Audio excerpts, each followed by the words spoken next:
What's going on, everybody? I hope everyone is having an amazing afternoon, evening, morning, or whatever it is in your time zone. It is Sunday, the 10th of August, 2025. I almost said 8. I don't know why.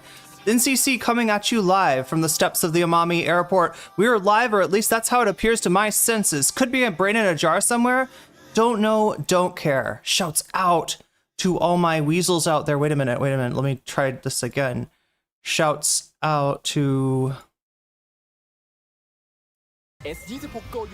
Oh my gosh, chat, you're getting a Thai commercial. Shouts out to all my weasels out there. There we go, that's better. Rocking out to the realest of the real synthetic lifeform streamer. What is this? Oh no. It's a JoJo mashup with Persona?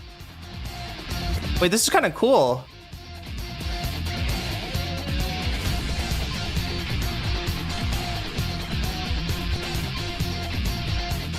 We are live and alive, or at least that's how it appears to me. Could be a brain in a jar somewhere. Don't know, don't really care. Shouts out to all my weasels out there. All my forest creatures rocking out to the realest of the real synthetic lifeform streamer. Trapped in a cyber brain and body like some kind of ghost in a half shell. In this late stage, hyper-capitalist dystopia. Forced to exist in this twilight realm to pay off my debt to society and my student loans. I hope you're having a good day, whoever, whatever, wherever, and whenever you are. We're about to jump right into it here on twitch.tv, youtube.com, high risk, high reward, high on life, or whatever simulation, simulacrum, simultaneous, spontaneous singularity of consciousness. This is, was, or will be sometime in the distant cyber future. God damn. What do you think, chat?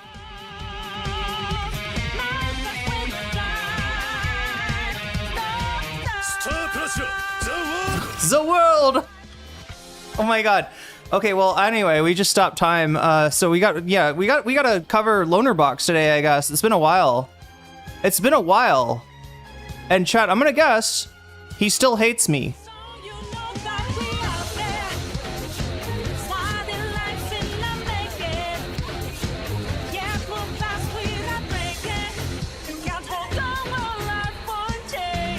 Yeah, good luck with your pumpkin sprouts, Rave.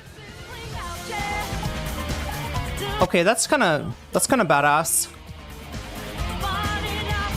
But it's like, it's distracting. It's distracting. This isn't like a NCC listens to music kind of stream. It's an NCC listens to you kind of stream because it is the beginning of the show. The part where I actually respond to your chats. More or less. More or less. Huh. Why is it still hot, chat? I don't understand it. Is Shaboner Locks, Lonerbox? Wait, somebody said something earlier, like disrespect Lonerbox? I'd do that. I'd do that. It's just so funny. Like, he's almost irrelevant enough where he can do something cringe, like try to sext one of his fans and like have people like forget about it and like pretend it doesn't exist. But it's just funny. It's funny when it comes back at him. He doesn't know what to do. He does not know what to do. It's been a long fall from grace for Lonerbox. Once a respected video essayist, now a future guest for Keemstar. Yeah, that's what territory we're in, chat. We're on the farm today. We're looking for some milk from Lonerbox today. Milk Lonerbox? I'd do that. That was you, Rave. Yeah, hell yeah. So is this a bully stream? I don't know, chat. I don't know. I don't usually do bully streams. It feels kind of mean, even for somebody like Lonerbox. But yeah, he did freak out when he, I don't even know, chat. It seems so fake. You know what I'm saying? Like, it's one thing to be like earnestly offended by something that somebody said. Oh my god. It's another thing entirely. I realized like I have a cup of passion fruit soda in the shot, and like this is hard. It's like, what is that? What is that vomit glass that you've got back there? What is that doing? No, it's I swear to God, chat, it's passion fruit. No vomit here, at least not yet.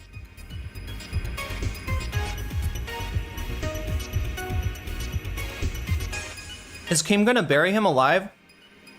Like he did with Boogie? I don't know, but like, I don't know if he realizes it or not, but him reacting to Noah, like mentioning, you know, the fact that he and Destiny had shared something, is, I don't know how to say this, right? You know, if anybody deserves to be offended, it's like,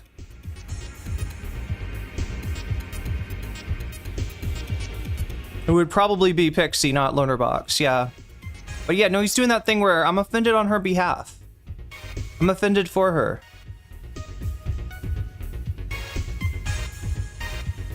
He's definitely a nice guy. You know, he's one of those nice guys. I guess. And he wants to make sure you understand that like, you know, if you choose somebody other than him, then could it be vomit in a jar? I don't know. I don't care. Yeah, just drink it anyway. It doesn't matter. I thought Irene was drinking shrimp cocktail? Wow. I realized, yeah, life is different here. I was just watching a video this morning where a guy goes to McDonald's, KFC, and Burger King here in Thailand and discovers that they ruined everything. The Thais have ruined all of that food, right? Except then he tries it and he decides, no, actually they haven't ruined it. They've kind of improved it. And that's the whole thing. That's the whole thing about Thailand is you don't know what the fuck is going on, but then you taste the food and you're like, yeah, no, it's actually an improvement. I don't know. Like, chat, I always like cringe when I see those commercials that are like, you know, a recipe for nachos, and instead of like tortilla chips, it's Dorito. It's like flavored tortilla chips. And I'm just like, no, that's not how you do nachos. But then again, I've never tried it. I've never tried it like that. I was saying that in your intro voice. Yeah, no, I figured. That video was wild. I feel like Thai KFC would be banging. I think that was the one he really liked, yeah. I mean, there wouldn't be a lot for me to eat there, but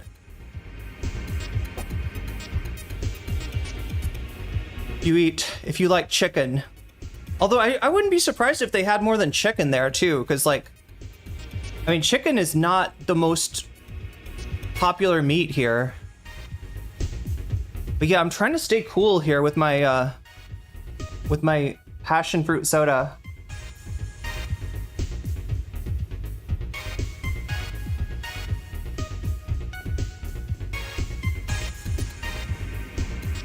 Wait, what's the Aussie influence? Oh yeah, people say that Australian KFC is like on a next level. It's a next level kind of thing. Is that true?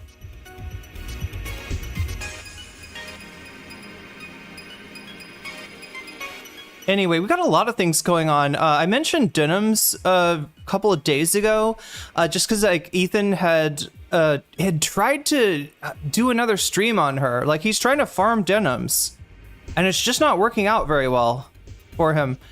He found Denims' old DeviantArt account and tried to be like, yeah, you know, ever see what she drew on DeviantArt? Oh, not Australians eat nachos made with Doritos? Yeah, it could be. My thought about it was that, look, if I go to the snack aisle, there's a lot to choose from, right? There's a lot to choose, a lot more flavors in the snack aisle in Thailand than you would find in the US. And it's not just the snack aisle, right? Because if you go to the other side of the snack aisle, you can get, you can get nuts, you can get wasabi peas, you can get seaweed snack. My favorite one is the one with the Cartman looking avatar, chat. Tell me if you think this is... Wait. Let me see if I can even find it.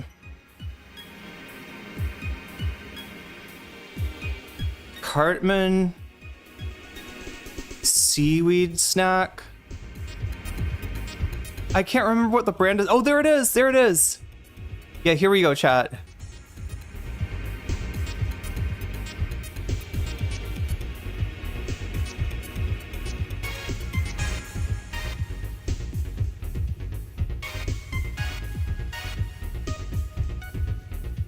No, not open link. I'm sorry. Like, open image, new tab. There we go.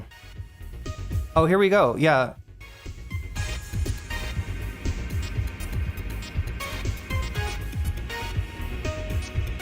Yeah, we got to see what's going on with Lonerbox, because it seems like he's a little bit obsessed with Hasan right now, right? I mean, he was getting mad at here. Let me show you this really quick. This is what I'm talking about. This is like my favorite snack right here. This stuff is so damn good. And if you see up here, look, chat. Did anybody see the yellow L7? See that? Up on top, it's in a diamond yellow. It's a yellow in a yellow diamond. It looks like it says L7. That means it's vegan. That means I can eat it. So that's always nice to look for. But yeah, this is what you'll find on the other. So that's what I'm saying is there's no shortage of flavors in a snack aisle in a Thai 7-Eleven, right? And so I'm imagining, you know, you try to bring tortilla chips as a snack to Thailand. Maybe it fails. Maybe it's not popular. Maybe people try it and they're like, oh, this is like a chip with no flavor. Why would I even want this? Like, I can get this flavor, that flavor. I can get seaweed flavor. I can get shrimp flavor. I can get, you know what I mean? Just all the flavors, right? Of snacks. And then here comes this snack with no flavor. It's just salt. It's just salt and corn. And maybe they don't like that as much. I don't know. I like it. And, you know, if I'm going to eat chips and salsa, or if I'm going to eat nachos, it's going to be with, you know, tortillas, not with Doritos. But yeah, like the commercial for, you know, I think it's for a grocery store or something. They're like, you can buy this, and this, and make your queso. And then, you know, they're just showing you what you can do with ingredients that you would buy at the store. I live in a predominantly white area now, and I miss Thai and Vietnamese grocers so much. Those seaweed snacks are my favorite. You know, when you say the grocers, do you mean like Lotus, or do you mean...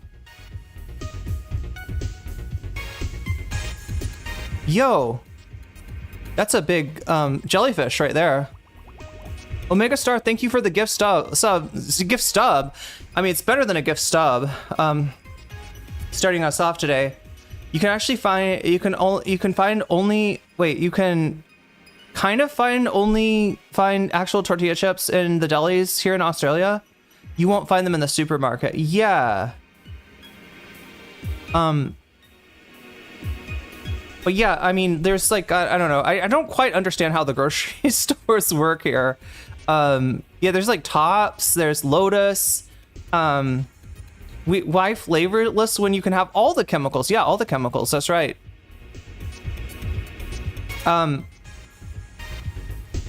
But God, I'm getting into that Hunter S. Thompson like zone of like I can never properly explain myself in this heat. No, it's not even that hot today, Chad. It's just it is humid, is what it is, really, more than anything. But yeah, Albert Cumberbatch, you just got jellyfished, and that's a good thing. Thank you for the gift sub, Omega Star. And Twitch continues to dominate. Right? We always have this little race, like subs versus memberships. You know, chat, would it be too much if I like put like a counter, like up here? I could have the Twitch subs, the number of Twitch subs, and up here, I could have the number of memberships, just so we could keep score, because it's pretty close right now, but I think Twitch is pulled ahead. I think Twitch is actually pulled ahead, which is amazing to me, because those things are twice the price of a YouTube membership, right? You do get animated emotes, though, and I think that's maybe the, you got Chili Weaseled. Can you get a dehumidifier? Oh, I don't know. I've never used like an electric dehumidifier. Wait, I'm trying to think. Have I ever a dehumidifier? I've definitely had a humidifier when I was a kid and I got sick. How is Twitch winning? I don't know. It costs twice. It's literally twice as much to get a sub as to get a membership. It's kind of amazing. But nonetheless, right? It's not just a sub or a membership that makes this number go forward, right? It's also super chats. Oh, speaking of which, wait, can I beat the super chatters to the punch? I think I can. Let's make that thing happen. 3 hours to butterfly. Butterfly goal. Okay, there we go. We got a butterfly goal on YouTube. And it's live. It's live and alive. Live next to markets who specialize in Asian foods, durian, seafoods, mushrooms, veggies, like a greengrocer? You can't even find white radish? You can't even find daikon locally? I need to learn how to say white, like, dehumidifiers tend to make a room warmer, not cooler, but air conditioning removed humidity. Oh, it removes humidity. Okay, well, maybe I'm just being too much of a pussy and not turning up my air conditioner. I don't know. The first month that I moved in here, I paid the equivalent of like $90. You know, actually, I think it was $100. Yeah, for electricity during 1 month, right? Which is crazy. That's like what I would pay in the United States. And so I backed way off of it. I got used to the heat. And I am used to the heat, but just like somehow when people use them for damp basements, huh? I think I've seen it's not electric though. Like some kind of thing that for basements that keeps them from getting too damp. But I feel like it's like these little crystals that you put in a bucket or something like that. Anyway, chat, I've always got my crystals in a bucket. Mine is electric for the base. I've never seen an electric one. Happy Father's Day. Yeah, maybe we should give my dad a call.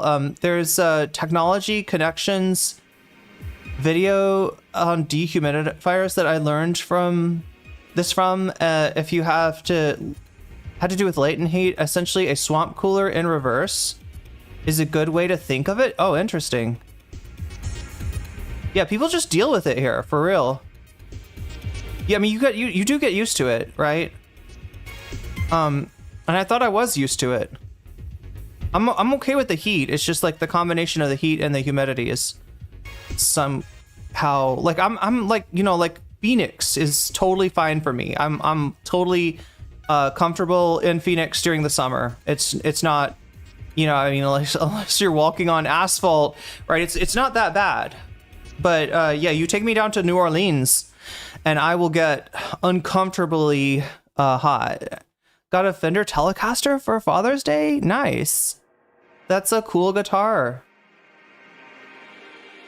You can get a tub with a brand name called Hippo. There's little crystals that absorb moisture. Yeah, I don't know. Damp red, blue crystals and balls in a bucket. Yeah, I think that's what I've seen before. I didn't know there was like such thing as an electric dehumidifier. Oh, here we go, chat. Towers of Dub. Not really. It sounds like it though. Whoever produced this is like the they did a remix album for the 25th anniversary of Soul Hackers. And this is, I think they were heavily influenced by the orb. Doesn't it sound orbish? Orbesque? Orby? Ah, come on.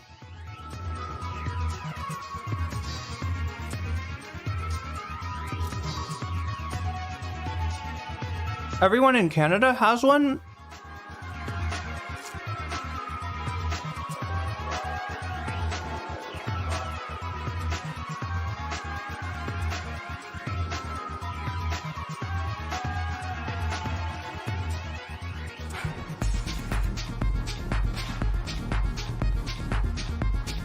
It sounds like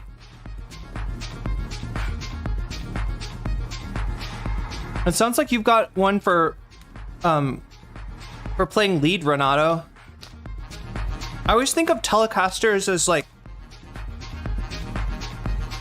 for rhythm, but I don't know. I'm not really a gearhead.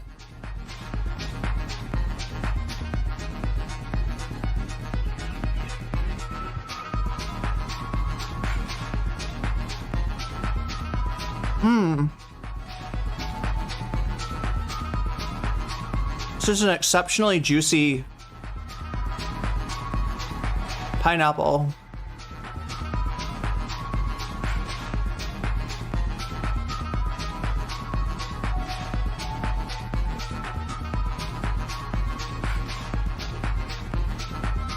Okay.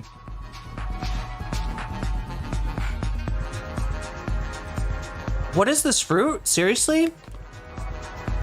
I mean, look, they cut it differently here. But you can probably tell, right?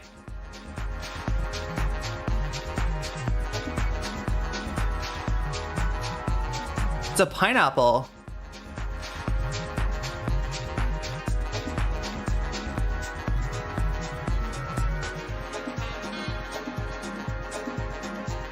Yeah, that's been my limitation, random 3PO, that like I feel like you have to have a certain amount of like, what do you call it? Disposable income to really get into gear properly. You can play anything with a good Telecaster.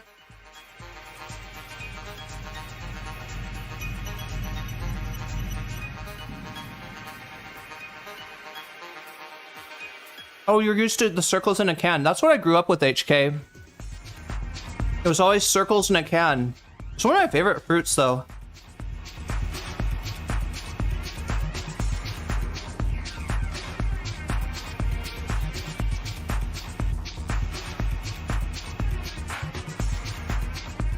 Okay, I'm sorry, chat. I got too obsessed with my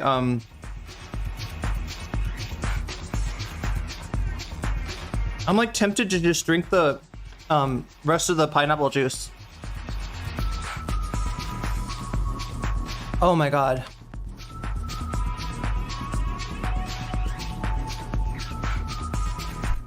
That's the only drawback to pineapple, is that then you've got like lots of little fibers in between your teeth.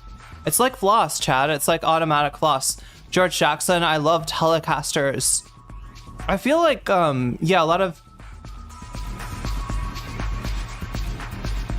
Isn't it like a lot of classic rock on a Telecaster?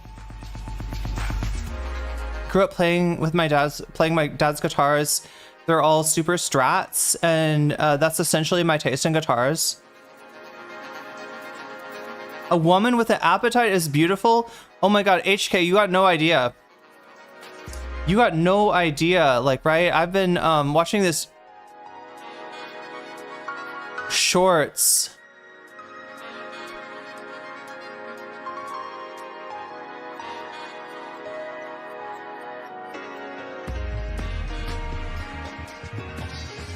There's like a whole ass genre of shorts.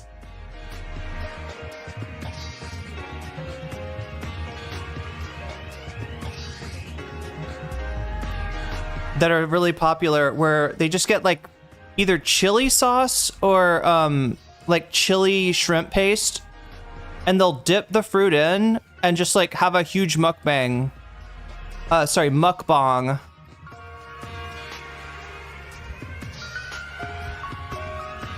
That's a blimpy fruit.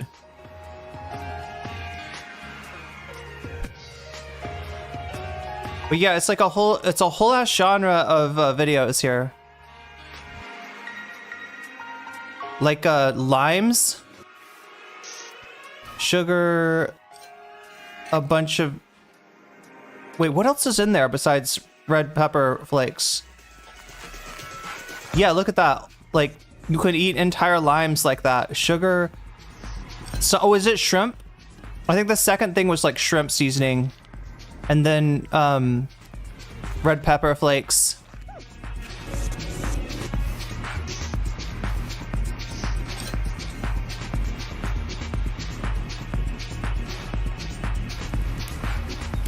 Wait, are these gooseberries? Oh, star gooseberries. Hell yeah.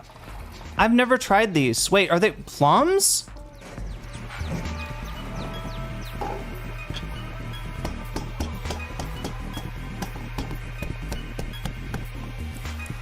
Sugar, seasoning, chili sauce, maybe some fish sauce too.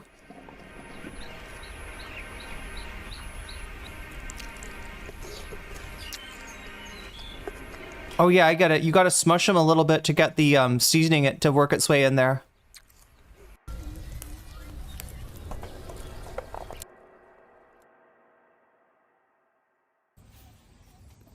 green mangoes are like a big thing that people will do this with. And they're fucking crunchy too, which is why some of these mukbangs are like ASMR mukbangs. Oh no, here we go again. What is even that? It's more JoJo. Oh yeah, chat, I guess there's a new JoJo coming out, right? Part 7 is getting made into an anime as we speak. As we speak, somebody's drawing the life lessons of one oh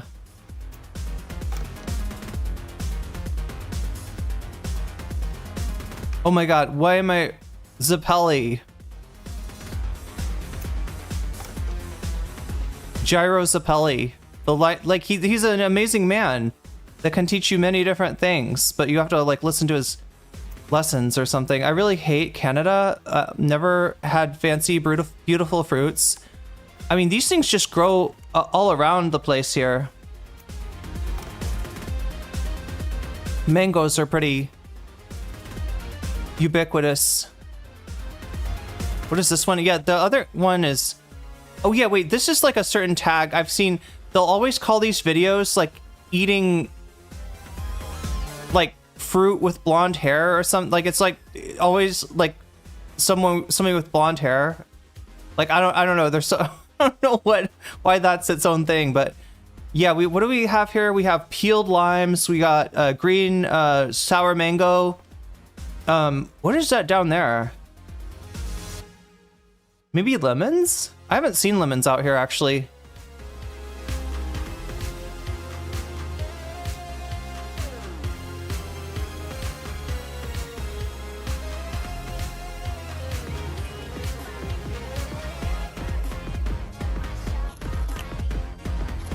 Yeah, so they like mic these people up with lavalier mics and turn up the volume. So what? Oh wait, we got a bit of a train wreck. There we go.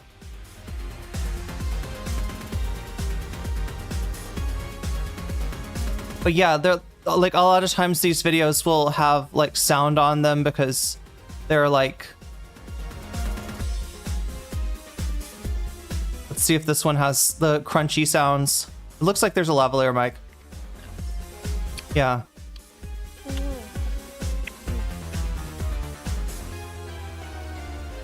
Oh wait, this one's really good. This is fruit, chat. Or sorry, this is vegetables. Oh shit, this is high level. That is, okay, so wait, that right there is papaya stem. And then she, on the other side, is eating a bitter melon, which is crazy, chat, because that fruit is seriously bitter. Like, I can't eat this shit cooked half the time. She's eating it raw, right? With, like, maybe you could marinate it with salt or something to take down the bitterness. She's just dipping it into this spicy, like, soup, this spicy pepper mix, and just eating it like that. Wait, are these really mangoes? It looks like something else.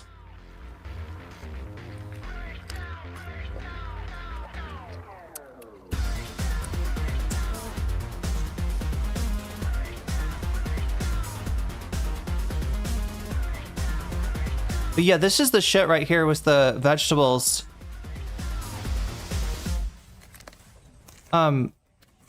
Yeah. So yeah, papaya stem. The only thing I wonder about these videos, chat, and like, you know, like, okay, so there's, you know, guys that do these videos too, but it's mostly girls. And I wonder if it's like, because it's got ASMR on it, it makes me wonder, is it a fetish for somebody? Is there like a fetish audience like watching this or something? What are we doing? No, we don't want to actually play the fucking orb. What is going on? No, I said that as a joke.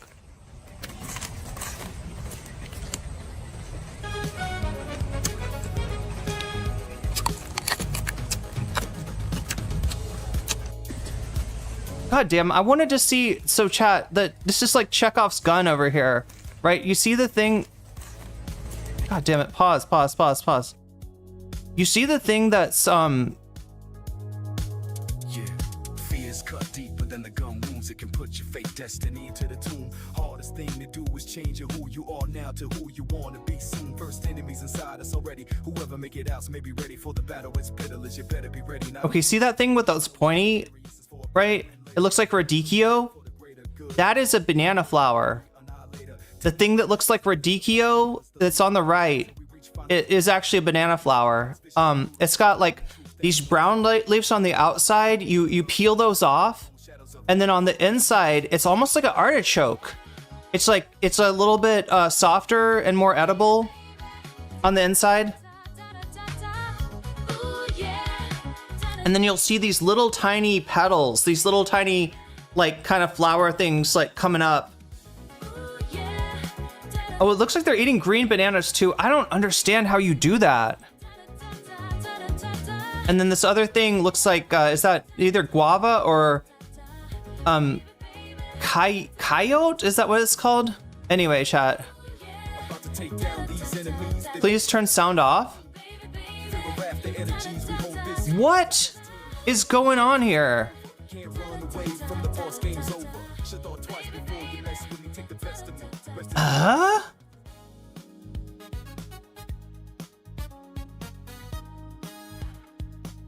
Ananas are lovely here too, year round. Yeah.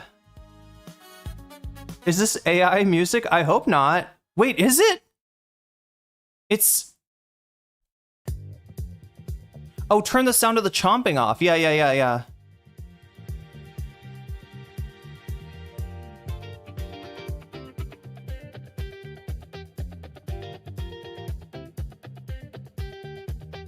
But how do you? I guess they're just gonna eat the banana flower petals probably. I can't imagine just taking that thing and chomping on it, right? Because like as you get anyway, chat. We got stuff to do today. I can't get sidetracked too hard. Glazed strawberries went viral in Brazil now. Glazed with green bananas are awful. I mean, they're dipping it in hot sauce and like a salty, sour, hot, like, you know, it's almost like a salsa. So maybe it's good like that. Unexpectedly on the stream, I thought you were. I thought for a second I thought my my audio was fucked up because like that music does seem like louder than it should be.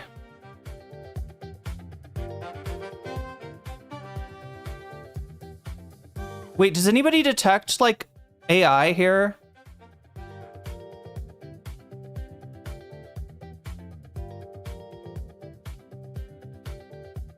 There's a fruit in the country I was raised in called Korea. Am I pronouncing it right? Korea.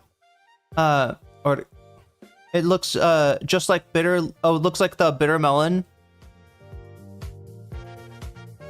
There is a fetish audience watching literally anything. That's the thing, Pernition. That's the thing. And like the more wholesome it is to me, the more like the more I know there's like a fetish audience, you know, that is totally not. It's like anything but wholesome. Acid and spice, yeah, make bitter foods more edible. I'm just like can't have to mute. It can't handle it. Oh, because the crunchy. They do go nuts with the volume on the crunchings, but that's what makes me think it's maybe a fetish, right? It's like a look. Yeah, it's weirdly specific, chat. That's how I detect. That's what says like fetish to me. Ethan should move into ASMR fetish content with his open mouth chewing and smacking. Do you think his audience likes it though? I get a feeling they somehow like it.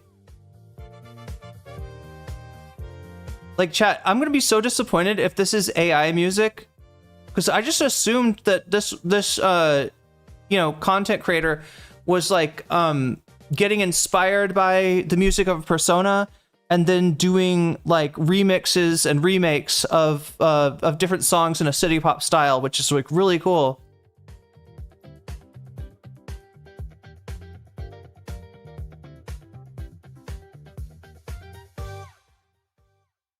Well, they accentuate it too. I mean, I don't know. There's like a thing like...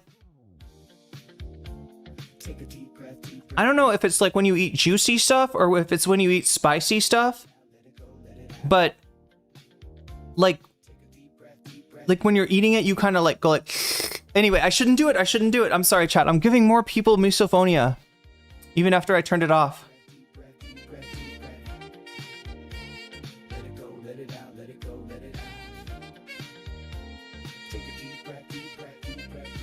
Anytime they get food on, yeah, I wonder about that. Like that's what makes me wonder about it, right? Anytime they get food on H3, I just turn off the stream. Yeah, like there's something I know. You know what? I know what it is. I know what it is. When you eat hot, I think it's spicy, right? When you're eating, it sounds like AI.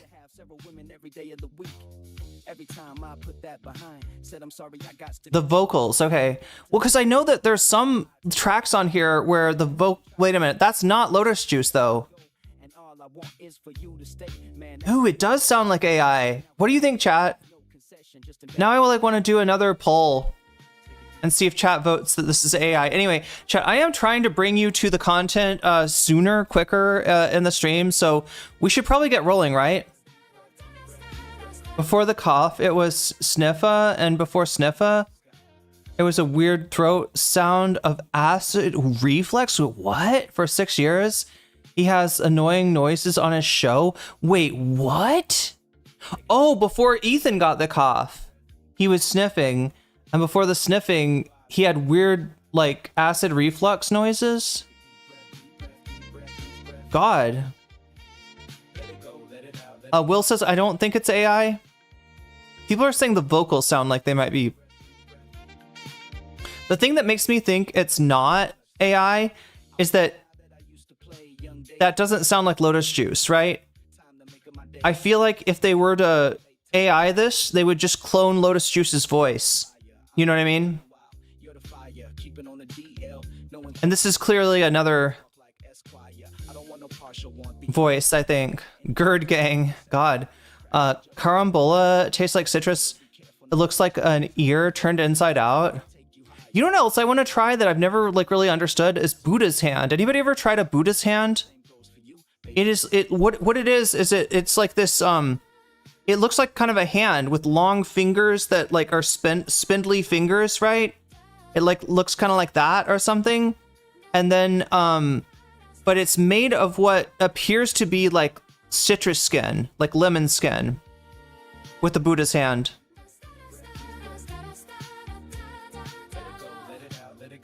Food stream, yeah.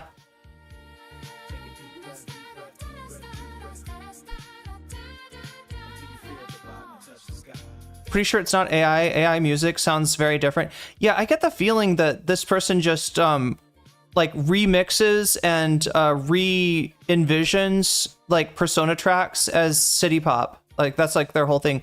Buddha's hand citron smells heavenly. Are you supposed to eat it or do you use it for cooking? It's for zesting. That makes so much sense. It has an amazing floral zest. Okay. Yeah. Because I think I tried it once and I was just like, well, I mean, like this is like eating citrus skin. Buddha's hands are great for zesting. Okay. Duly noted. Duly noted, chat. All right, what else is duly noted? That we have... We're about to get into the stream here, but first I gotta explain a few things to you. Okay, so there's two ways the stream could go. One way is it goes really quick. I cover Lonerbox and I get the fuck out of here. And that's like the normal way for the stream to go. That's like the, that's like the... And then there's the other way, which is when we hit the sub goal, right? Which it means that I stick around and I cover another topic. What other topic? Well, the topics you're voting for right now. In YouTube, right now, we've got a poll going on with 4 topics that I could cover in the fun half of the stream. If we have a fun half, right? I mean, it all depends on whether that 6 out of 100 turns into a 100 out of 100, or if it somehow magically transforms into a 200 out of 200, which means double bonus, like, right? It's like whatever it is like, that's the whatever 100 it is, that's the number of bonuses that you get. And the bonuses are these things up here, right? So we've got a video called The New Aesthetics of Fascism. Really interesting video essayist, really interesting subject. I think his name is Ben. It seems to be winning right now. That's in first place. Second place, we've got Hasan reacts to Destiny on CNN.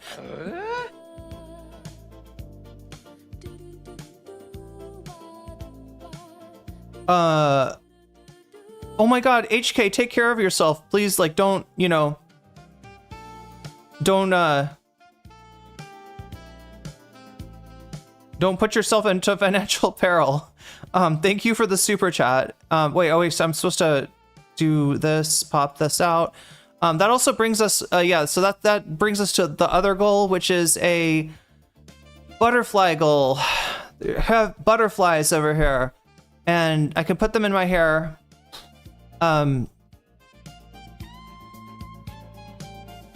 If we hit the 10 out of 10 on the super chat goal, so right now we're at 1 out of 10. If it goes forward when we get like it's a teal super chat or above that makes this that counts. What did Bonerface get offended over this time? Just wait, you'll be amazed, right? It's literally like Noah just remembered a piece of lore. And I think that Lonerbox, because he's gotten used to being kind of irrelevant, I think he thinks that nobody's got lore on him. But that nothing could be further from the truth, Lonerbox. You've done a lot of embarrassing things, and we do remember. We do remember. So, and Noah remembered. Noah remembered, like, the weird situation that, that Lonerbox was put into because of Destiny. Hasan doesn't, because he doesn't care about the shit, but Noah definitely is up on the lore. So anyway, what am I trying to say? I'm trying to say that we've got a poll going on YouTube right now. 57 of you have voted already. And it's for the bonus content that we'll do after the regular content. So I'm going to do the regular content. If we get to 100 out of 100, I'll stick around for a bonus item. If we get to 200, I will stick around for 2 bonus items, etc., and so on, right? So we got the video essay of The New Aesthetics of Fascism by Ben. Yeah, I know that's a very short YouTuber name, but that's what the YouTuber is named, just Ben, I guess. I feel like we've watched a video of his before that was really good too. That's at 33%. Second place is Hasan reacts to Destiny on CNN. That's not Hasan goes to on CNN to react to Destiny. That is Hasan reacting to Donny O'Sullivan. Oh, it's Donny O'Sullivan. He's made a nice little piece, a little puff piece about Destiny. Oh, Charlie Kirk's going around doing his TPUSA thing, and along comes Destiny to disrupt it with this Unfuck America tour. This is the Donny O'Sullivan show. I'm Donny O'Sullivan, and I'm here to tell you. I'm sorry, chat. My Irish accent sucks. I can't do it on command. The only way I can do a proper Irish accent is if I'm actually around Irish people, and then I do it without thinking about it. I do it without realizing it. My vowels just automatically shift. But yeah, that's what Donny O'Sullivan is. Has done a piece on Destiny. Kind of like, I don't know, Destiny and his orbiters, like, kind of shadowing, somebody say stalking Charlie Kirk and his TPUSA thing, trying to get a debate between himself and Charlie Kirk. And wouldn't you know it, chat, somebody is debating Charlie Kirk in about a month, but it's not Destiny. It's Hasan. That's right. It's Hasan Piker that's going to be debating Charlie Kirk. So yeah, that's in second place. Third place is Ethan Klein loves ChatGPT. We never covered this, but yeah, he goes off like there's a whole segment where he talks about ChatGPT. That's in third place. Fourth place is Johnny Somali, BFF, best friend forever, Hank. Do you remember Hank? Hank was the guy. Do people remember Johnny Somali's friend Hank? He was like he's so when Johnny Somali got himself in trouble in Korea, like Hank stood up and was like, this is gonna be like, this is free speech. you know, Johnny Somali obviously is a fucking weird creep, a fucking pest in any country that he's in. That's his whole thing. He just goes and he fucks with people until somebody punches him or until he gets, you know, in trouble with the police. Yeah, I think he's I think you're right, Kaylala. I think he is some kind of Nazi too. But yeah, he opened his home for Johnny Somali, you know, tried to support him, tried to take care of him, and then closeted Asian rich guy. I'm not sure how well that if he's closeted. Wait, he's a gross Persona 4? Wait, what? Hank is? Wait, I'm trying to figure out what the Persona 4 reference is. He is a racist scumbag. I remember Ethan saying ChatGPT is better than any lawyer because it knows all the case law. Oh my god. Yeah, and if it doesn't know it, chat, if it doesn't know it, it will make it up. It will make up case law. You know, it will hallucinate the case law. So it's great, even if the case law doesn't exist, right? ChatGPT's got it for you. He wasn't closeted, he was openly bi. That's what I was thinking, right? It was almost like he had like a, what do you call it when you say your internal dialogue out loud? He has a Gimp Dom? a Gimp Dom relationship between Hank and Johnny Somali. Anyway, that's in fourth place, right? It was a joke. He's a gross person. Oh, okay. The joke was Persona 4 instead of person. I was thinking it was some kind. I was like, wait a minute. Is there somebody gross like that in Persona 4? I never played Persona 4. I made up case law in a couple of my exams. Nice. Or not nice. I don't know. Not nice for your clients. I don't know. No, just kidding. He's in the closet, but he can only so he can jump out and pounce on some poor. Oh god. Yeah, he's got a thing going on.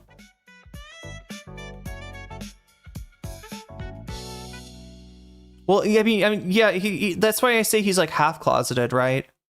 Ethan programmed his ChatGPT to erase the word Palestine from its dictionary.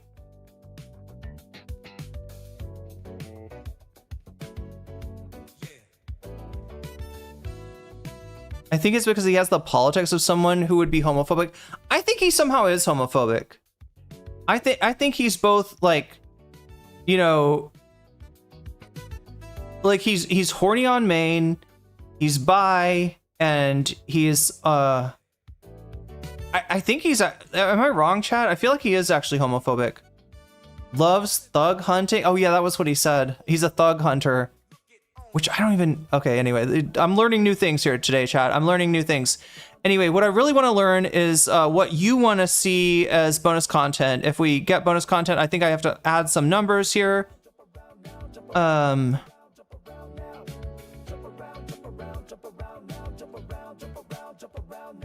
Is it 12? Is that where we're at?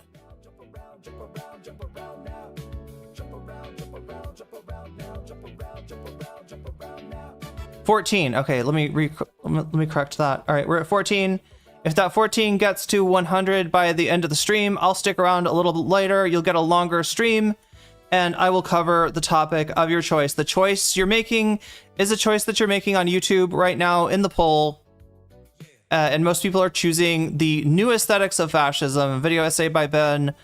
Ethan Klein loves ChatGPT is tied in second place with Hasan reacts to Destiny on CNN.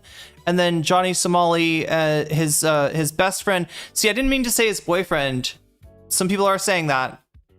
I don't know what their relationship is, honestly, and I don't care. Hank, the weird Nazi guy that does. I can't explain this guy, but he had an unhinged interview, right? The context of him being Korean, I truly am not sure what thug hunter means when he says it. Guessing he's hyper online. He seems like a Kiwi farmer, honestly. He's part of the alt-right until he got deported. Oh, he got deported from the US. Okay, that's what happened. Wait, so he switched his politics after getting deported? Did you ever find Hank singing Dixie? Oh, is that what was the deal? he got in trouble for that or something. Or like, he sings Dixie in front of a Confederate flag. Wow.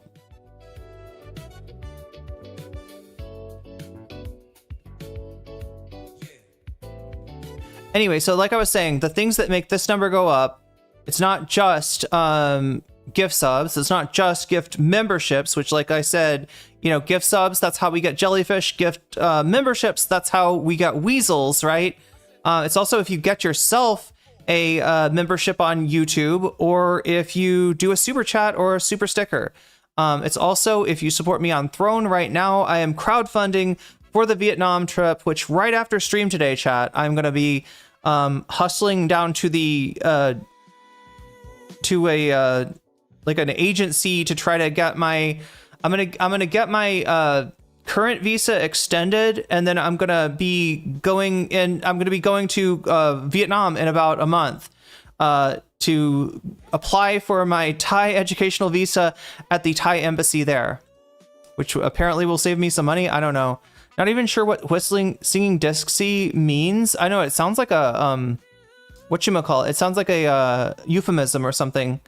But anyway, yeah, those are the things that, sorry. What am I saying? Let's go back to the beginning. Super chat, super sticker, getting yourself a membership, gifting memberships, supporting me on throne.com/nocommentchick, or signing up for my Patreon, or supporting me on Twitch, which you can do for free, no cost to yourself. With a Twitch Prime sub, if you have Prime, you can hook that up to Twitch. You get a free sub if you give it to, you give it to the streamer of your choice. If that's me, you will have jellyfish and all the rest of the animated emojis as well, right? Remember, the emojis on YouTube, not animated. The emojis on Twitch are animated. I guess that's why people are getting Twitch subs now. I don't know. But regardless, if you get yourself a sub, if you gift subs on Twitch, also bits. So any of that stuff makes this number go forward. That stuff also, in addition to making this number go forward, it allows you to have a little bit of control over the outcome of the poll. What do I mean by that?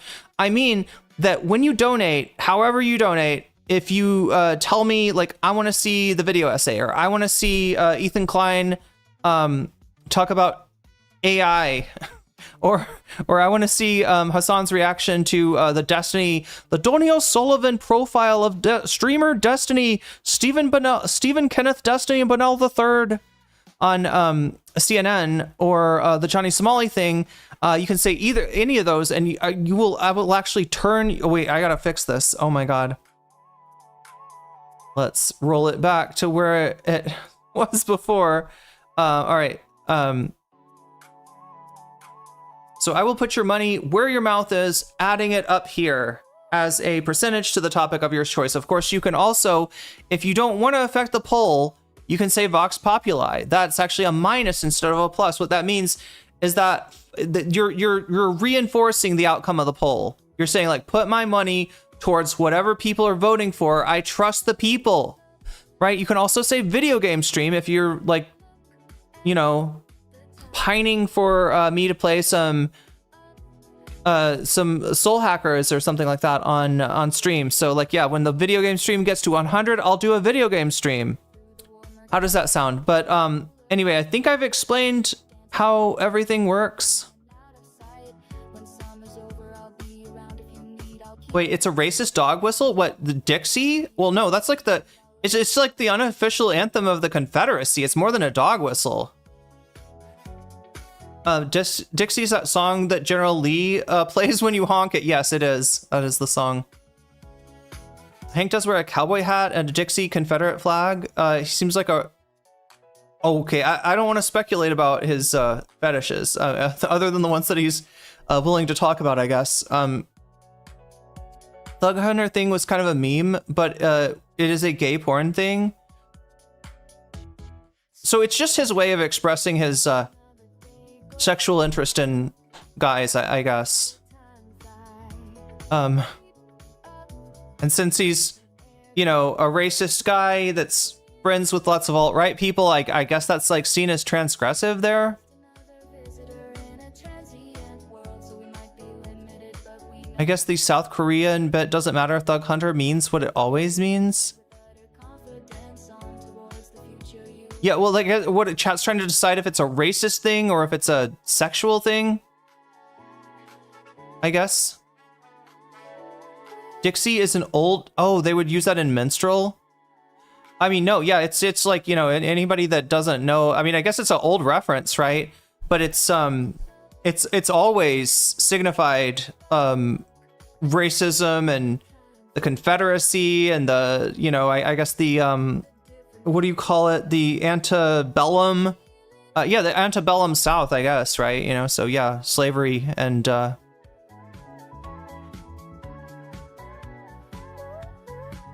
rich white dudes with mustaches and white suits sitting on the veranda, perhaps sipping a mint julep, that kind of thing, right? That's the significant. You'll see it in a lot of old cartoons, I guess, like to signify that somebody is Southern. I guess that's kind of how they use it.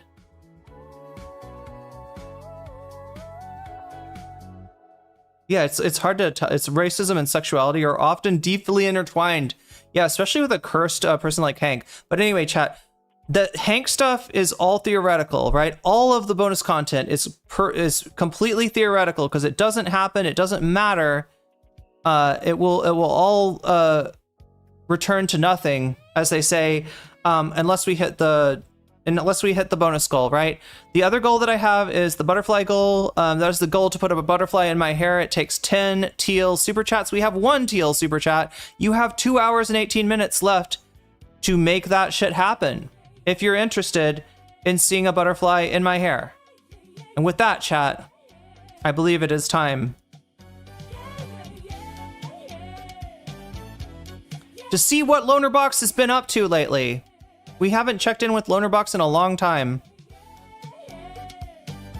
But he's still there. And he's still cringe. Okay, so we got the Lonerbox video, Lonerbox snaps. You know what? I kind of want to start us off with Hutch, though. Because, you know, look, Lonerbox is good at faking getting offended for things. Despite the fact that he's absolute fucking garbage himself. Like when he says something offensive, it's like, haha, Giga Chad, right? When somebody else says something that gets under his skin, it's like, oh my God, this person needs to be deplatformed. He goes from being almost like a right-wing coded streamer, right? And this is a thing with Destiny orbiters in general, and Vosh orbiters to a lesser extent. He goes from that sort of thick skin, like Giga Chad mentality to the most, you know, obnoxious parody of, you know, what right-wingers think a SJW is in like a millisecond when something gets under his skin. So I want to see Hutch. I want to see what Hutch has to say first. Hasan and Noah came for Lonerbox. Here's the truth. Oh no, he's gonna explain it. Oh no, chat. What is this? Should we? Let's start off with a little bit of the Hutch. That guy, Destiny, that guy's girlfriend. Are you kidding me with this? He would weaponize that? Weaponize it? He's remembering it, Hutch. Like it. I don't think that's controversial. Would weaponize Pixie of all people? In that? Look what. Debbie Cliff super chatted $9.99. Quick question: why did people care about Ordinary Gamer with the fake engineer? How does being an engineer make you more credible to talk? That's a good question. Davi, that's insightful. I haven't covered, and in fact, I should have put this on the bonus content. There's a new video out about Mudahar. I just like, okay, here, low key chat, low key. Mudahar's a little bit boring. Oh, Crystal Saphira, thank you for the super sticker. The pair blowing a kiss, producing hearts in the air, and as its pupils as well, heart-shaped pupils. Wait, isn't that a real thing? Can't you get like it as a competition. I don't know. Maybe I'm wrong here, chat. Anyway, he lied like 4 different jobs and would say, I'm a day trader. Yeah, I guess it's that he just feels the need to constantly lie like that. Yeah, I do remember in the video, she's a Thailand engineer. I am a Thailand engineer. That's what does that even mean? What does that even mean? Wish I was a visa engineer. I don't know. Would make things easier for me. I wouldn't have to pay an agency 2,000 Thai baht just to, you know, fill out my paperwork properly and wait in line for me at immigration. I think that's what they do. I think that's the service. I think it's a worthwhile service. Anyway, he lied because he's insecure. Yeah, I'm dead serious when I say I could tell Muda was lying the first time I've seen his videos. He just comes off as kind of a liar. Anyway, thank you for the super chat, Davy. Thank you for the super sticker, Crystal Saphira. Oh yeah, and thank you for reminding me to thank my Patreons. Okay. So yeah, everyone on my Patreon gets a fancy shout out at the beginning and ending of each stream. Everybody at the $5 level and above. So let me go ahead and do those now. Shouts out to Oralt's Ellipsis. Shouts out to Temporal Insanity. Shouts out to Steven Sayers. Shouts out to Funky Monkey. Shouts out to Sarah. Shouts out to Nadia Yvette. Shouts out to Moe Noip. Shouts out to Jules K. Shouts out to Izzy Mandius. Shouts out to Infallible Fowl. Shouts out to Good For Gabby. Shouts out to Emily French. Shouts out to Direful. Shouts out to Buffy Geek. Shouts out to Big Al. Shouts out to Animus, and a fancy shout out to Zara Xerix, to Rachel K, to Crystal Saphira, and to Omega Star. Wait, something happened, didn't it? Omega Star, thank you for the gift sub on Twitch to Zavara. That puts us at, is it 33? Is that where we're at now? I think my brain counter is counting 33 out of 100. That's a third of the way there. So, you know, we're a third of the way there, and I haven't even started properly. But yeah, this is the appetizer, honestly, chat. Like Hutch, nobody gets incensed like Hutch. And it's kind of beautiful. I'm kind of here for it. Let's see. Particular way, these people are completely full of shit. They're utter frauds. These two people, I'm sorry, the guy that made his fucking fame from orbiting Destiny, when you should have known that he was up to this shit, it was an open secret in DGG.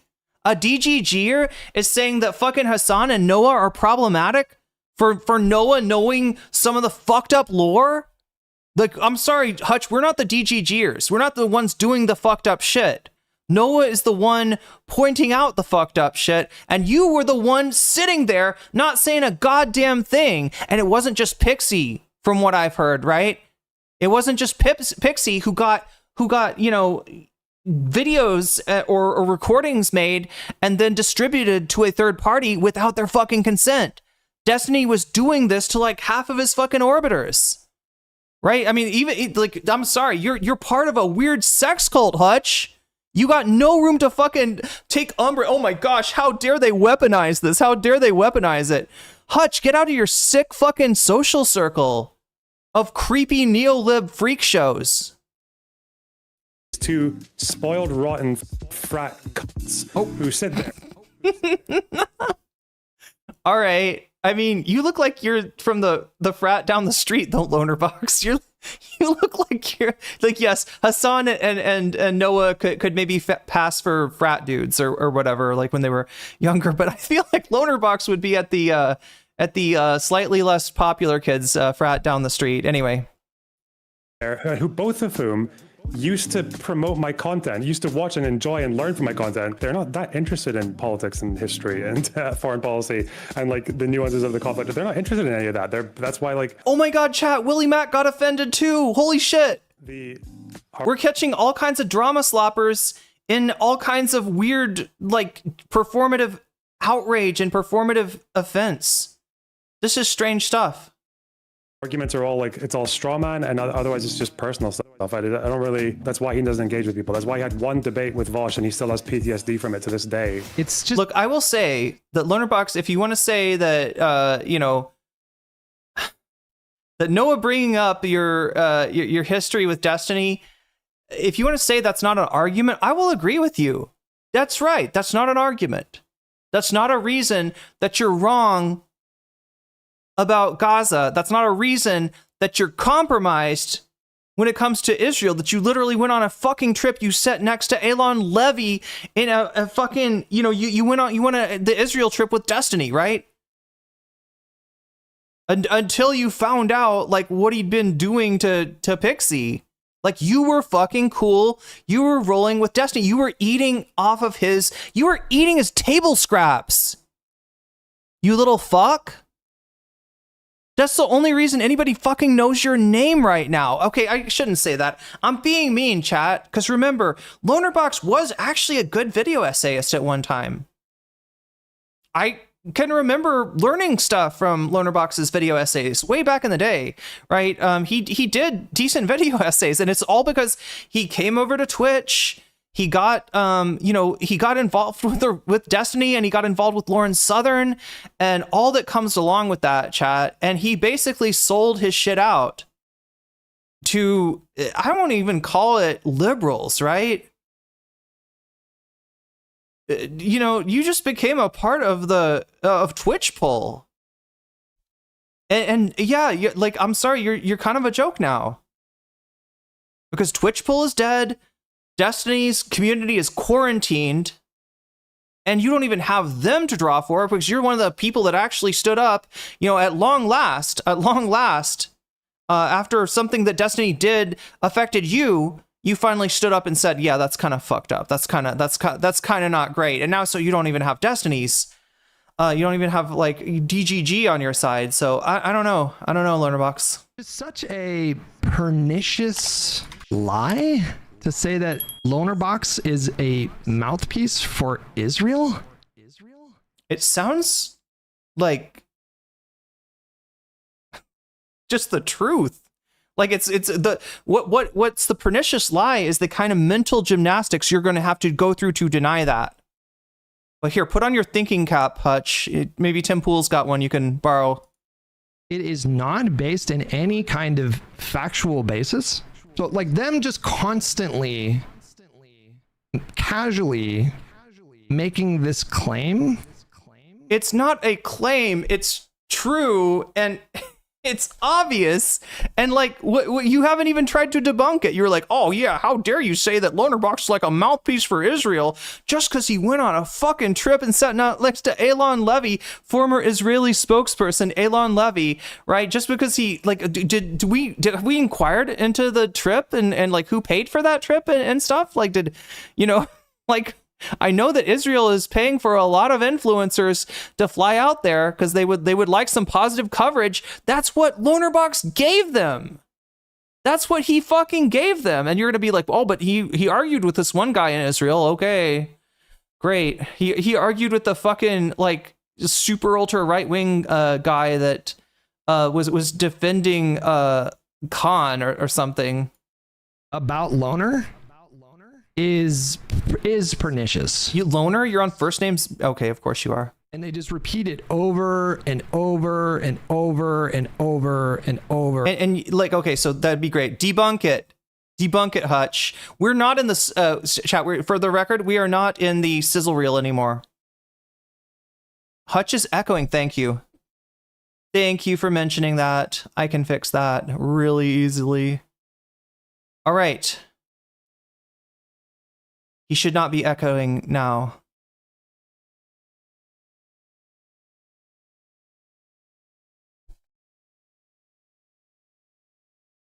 Over and over again, that Lonerbox is this like spokesperson, this cheerleader for Israel. But when you listen, cheerleader, yes. Spokesperson, not officially, as far as I know. But yeah, like explain the trip. And why don't you explain? Yeah, like I would love to hear it. Hutch, please. To Loner speak about these issues, he is quite complex. He's conveying ideas that are quite complex. Yeah, they're just going over our heads. He's complaining, conveying ideas that are overly complex, like that maybe a sniper bullet ends up in a child's brain, and for some reason other than the sniper intended to kill that Palestinian child. Yes, very complex man. He's approaching the situation with nuance, but he has said over and over and over again, he thinks that Israel is committing war crimes, that Netanyahu belongs in prison. It's kind of bad. I mean, not as bad as Hamas, but you know. Never seen him shy away from criticizing Israel. And Hasan knows this. That's the, Hasan actually promoted Lonerbox once upon a time. When he made good videos, when he was a history YouTuber, before he became a tool of Twitch politics, right? Before he became just another deorbiter. When I had that conversation with Loner, he said Hasan used to watch his videos, I think, or maybe just watch one video. But Hasan knows this, so this is it's just a lie. He is just lying. Look, we all know this. I've said it, all right? Yeah, he used to be a halfway decent video essayist. And then he became a streamer, and he's just become this toxic, like, transphobic piece of dog shit. I don't know what to say. Like, this is the guy that, like, spent a whole arc picking fights with trans people. What the fuck do you say to that? Noah, maybe he, I don't know if Noah knows this. Maybe Noah actually believes that Loner is this, dedicated mouthpiece for Israel. But Hasan knows that this is not true. So he's just lying. He's just straight up lying about it. And I just don't have respect for people who consistently lie. I don't know about you guys. I think it's... Scribs, thank you for the 2 gift memberships. Let me see who just got weaseled.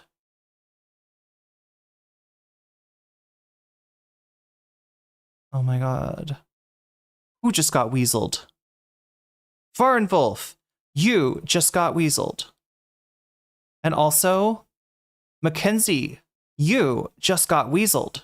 And that's a good thing. Why even watch these losers? I don't know. They're funny to laugh at. It's a very bad quality. Thankfully, Lonerbox is a grown-up. Seems like he can take the heat. He doesn't back away from his positions because of this crazy... I don't know. He seemed like he was crashing out, honestly. It seemed like it... I can't tell if it's just performative outrage or if it really got under his skin. But I guess we'll see. Insane mob. But his mob, his people... And especially his people, these are some of the most vicious, cruel people that you will find on the internet. You're a DGGer. Please don't talk to me about, don't I don't want to hear you comparing some other streamers like community to the mob. All right. I have been through the seedy underground world of debate bros. All right. I know how nasty it gets, right? Like, look, if you criticize Hasan, Narwhal_by super chatted $5. I forgot to put Mark Maron on Howie Mendel in stream suggestions. Ooh. It's a bizarre ride from Howie. Ooh. He thinks slavery was 100 years ago, Grimace. Oh no. Well, some definite cringe from Howie Mandel. But yeah, I kind of like Mark Maron. Anybody else? Like, I never really watched him because like there was this back and forth between him and Sam where like I think they're just friends. Like it's not a real like, they're not like angry at each other, but Sam would always come on and give him shit. And I was just kind of like, he just seems like maybe not my style of, I never listened to the WTF podcast, but I've been liking what, oh no, what is this? Vanguard got raided by Destiny's Mob after covering him a couple of weeks ago. A lot of racism and homophobia. I mean, that's to be expected from that crowd. Are you talking about when Destiny tried to debate them, Mopo? Which is amazing when you consider the fact that they probably think of they probably think of themselves and their movement as one that is motivated by empathy and a desire for the collective good. And yet, if you... Hasan, can't you stop your... Look, like I was saying, chat, if you talk shit about Hasan on Twitter, yes, you will probably get some Hasanabi heads in your ads. That's... Yeah, true. But I mean, that's par for the course. You're talking shit about a big streamer. It's gonna happen, right? That's a little different than being fucking like stalked from weird like splinter discords and kiwi farmed, right? Which is what happens if Destiny's community chat. This is why, even though I had a chance to debate Destiny for a third time, I turned him down, right? Did my stream get bigger? Did my channel get bigger from talking to Destiny? Absolutely. But I don't think it brought quality people in. Right? It didn't. I just don't have any, desire. Like having those people in my community was like way more trouble than it was worth.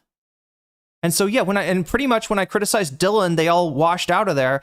And I had a chance to debate him once again on something else, and I said no because I know what happens if his community like focuses on you. Chat. I got it bad enough when Dylan's community focused on me, which is there's a big overlap between Dylan, or there was a big overlap between Dylan and Destiny at the time.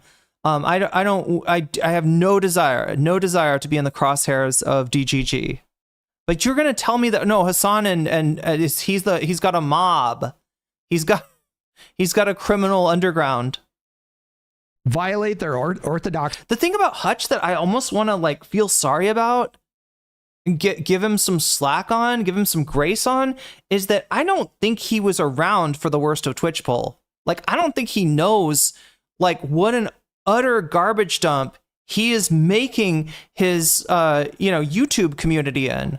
I don't know if he does seem like one of these people that's just, incredibly naive, but it's hard to tell. But yet, ironically, chat, the shit that he's saying about Hasan and in his community applies tenfold to Destiny's community. Medi probably wouldn't speak to Destiny either. Yeah, why? He wouldn't. He doesn't want to debate fascists. No, I'm sure. Just because he doesn't want to. It's not worth it. It's just not worth it, right? You're going to expose yourself to a new audience, but it's Destiny's audience. Come on, and it's pretty much quarantined, right? In the old days, chat, Destiny's audience like opened up to a larger audience. Like there were people, they didn't have the reputation that they have developed, right? In the old days, right, Destiny was the largest political stream. When I talked to Destiny, I think he was the largest political streamer. Now he is, he's a decent, he hasn't lost that many viewers, right? But nobody wants to fuck with him anymore because they know what he's about. They know what he does to his orbiters, and it's fucking sick. And you should be scared, Hutch, for anybody that you care about in that sphere being evicted. I don't think Destiny's learned a goddamn thing from getting caught. I don't think he's sorry for what he did. I think he's sorry for the fact that he got caught. In any kind of way, they will come after you just as viciously, in fact, more viciously than MAGA. He was mad at his own chat calling him anti-Semitic. I wonder why you have cultivated such a community that would consider any criticism towards Israel to be anti-Semitic. I wonder how. This is another just obvious lie. Like if I go in Lonerbox's chat, this idea that Lonerbox's regular viewers, one thing I've learned about Lonerbox. Oh yeah, you said Vadim. I thought he was in chat for a second. No, he's on the thumbnail, I think. His viewers love him, and it makes me jealous because I'm dealing with the shit show in Twitch. No disrespect, Twitch chat. Every other comment is about being fat and bald. I even got some roasters in the YouTube chat, but who's calling you fat? That's anyway. People are gonna call you a lot of shit. All right, I know from experience. Anyone who would dox or stalk in Has Bussy's community would immediately be ejected, as opposed to the inverse. Anybody who's even too parasocial, like a little too obsessed with the ops, like Hasan, you very much, is he fat? I don't think so. I don't know what the people are getting that. And it doesn't matter. Like why would it matter? Why would it matter? Like there's not you don't have to be fucking, height, weight, proportional or whatever to be a streamer. Come on. What is that even about? Lonerbox's chat, they can heavily with Loner. I have the worst chat on Twitch. They protect their daddy. They offer him protection and comfort. The idea that he... It's making me slightly uncomfortable here. I don't know. Watched the clip the other day when Ethan wore the same shirt as Vadim. Oh yeah, the same shirt that... Did he do it to make fun of Vadim? Didn't he criticize Vadim for that shirt? No wonder people are calling him all that since he's in the Destiny sphere. They call anyone and everyone fat. Yeah. Like, just imagine, like, you know, being a woman in that orbit, right? I'm sure that, you know, people like Erudite get that kind of shit all the time. You're fat. Debate me about it. There we go. I'll get out my calipers to. I'll do a body fat estimation. He might have a few people in his chat pushing back. Like, I have a few people in my Twitch chat that, you know, come in and they kind of do hate watching stuff, and a lot of them are old time viewers, which is very sad and depressing to me. So his older community, interesting, is like not. He's got like a Ethan Klein thing going on, doesn't he? Brittany Simon talks about that experience. Yeah, I've heard all kinds of weird shit about Brittany that, like, I feel like is just you know, shit that people spread to But this idea that, like, even his chat was calling him anti-Semitic. Okay, was it his chat, or was it like one guy that found the stream that's like hate watching? It's just, I find all of this to be so disingenuous. Like, he's such a fucking Weasley little liar. Dude. He is. Okay. You shouldn't respect people that lie like this. But if you're gonna call somebody a liar, you kind of got to show where and how they're lying. Come on, Hutch. That's what we're here for. Make your argument. If you're right, I'll give you fucking credit. Shouldn't. They don't deserve your respect. People that lie about this stuff suck. Ooh. If all Jews are pro-genocide of Palestinians, you're anti-Semitic for being against the genocide of Palestinians. And I was like, yeah, okay. Who cares? What do you mean? Like, that's such a stupid argument. What do you think? Like, if that's anti-Semitism, the word doesn't mean anything. Yeah, anymore. then being Jewish is just a wild straw man. Wait, bean liquor? Are you talking about this? Wait, where is it?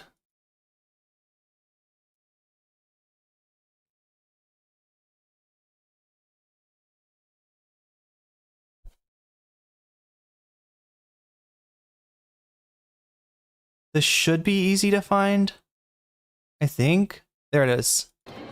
Not even as hot as I thought it would be.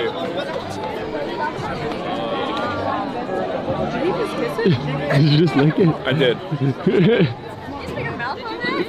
No. He just licked the bean, chat. He just licked the bean. Like, of course, Loner never said that. Like, of course, he never said anything like this. If all Jews, this is what Hasan said, if all Jews are pro-genocide of Palestinians, you're anti-Semitic for being against the genocide. That's what they're claiming Loner said. Like, do you guys not understand? Like, we need to, listen, I'm sorry, I don't know if Loner's made that exact argument, but I do know. God damn, where's the reaction? Look, I would love to be calling balls and strikes here, right? Because I'm not, you know...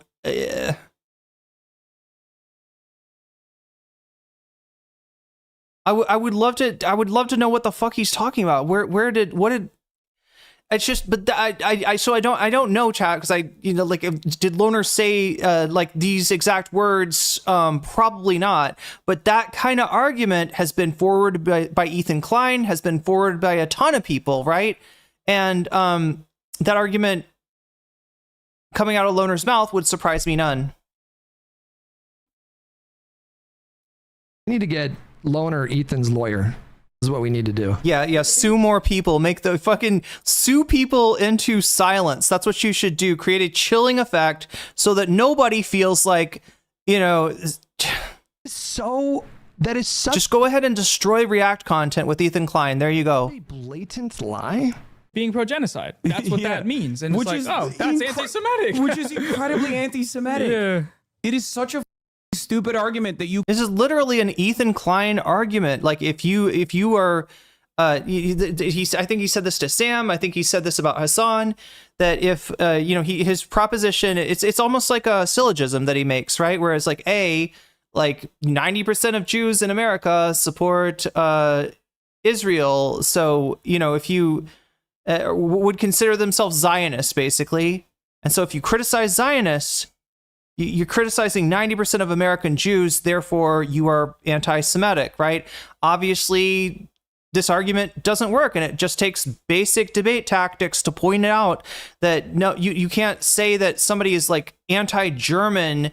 If 90% of the Germans are fans of Hitler, like, right, and at the time, and you call Nazis, bad names, like, are you being anti-German? Are you being, racist against Germans? Obviously not. No one would fucking say that, right? It just takes a small little hypothetical to blow that shit away. But I think what Hutch is trying to say here is that Lonerbox never said that. Listen, if you never said that, just like understand you've associated with yourself with somebody who that is a key argument too. Like that is the basis by which Hasan is called an anti-Semite. It's literally that. It's literally that. Like if a lot of Jewish people are Zionists and you got bad things to say about Zionists, then you basically have bad things to say about Jews. And it's, it should be pretty evident how faulty that logic is.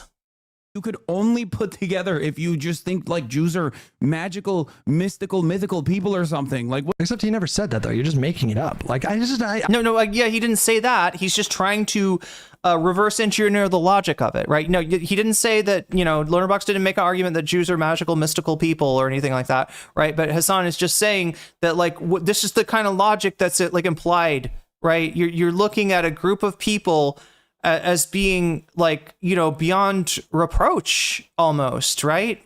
What would justify that?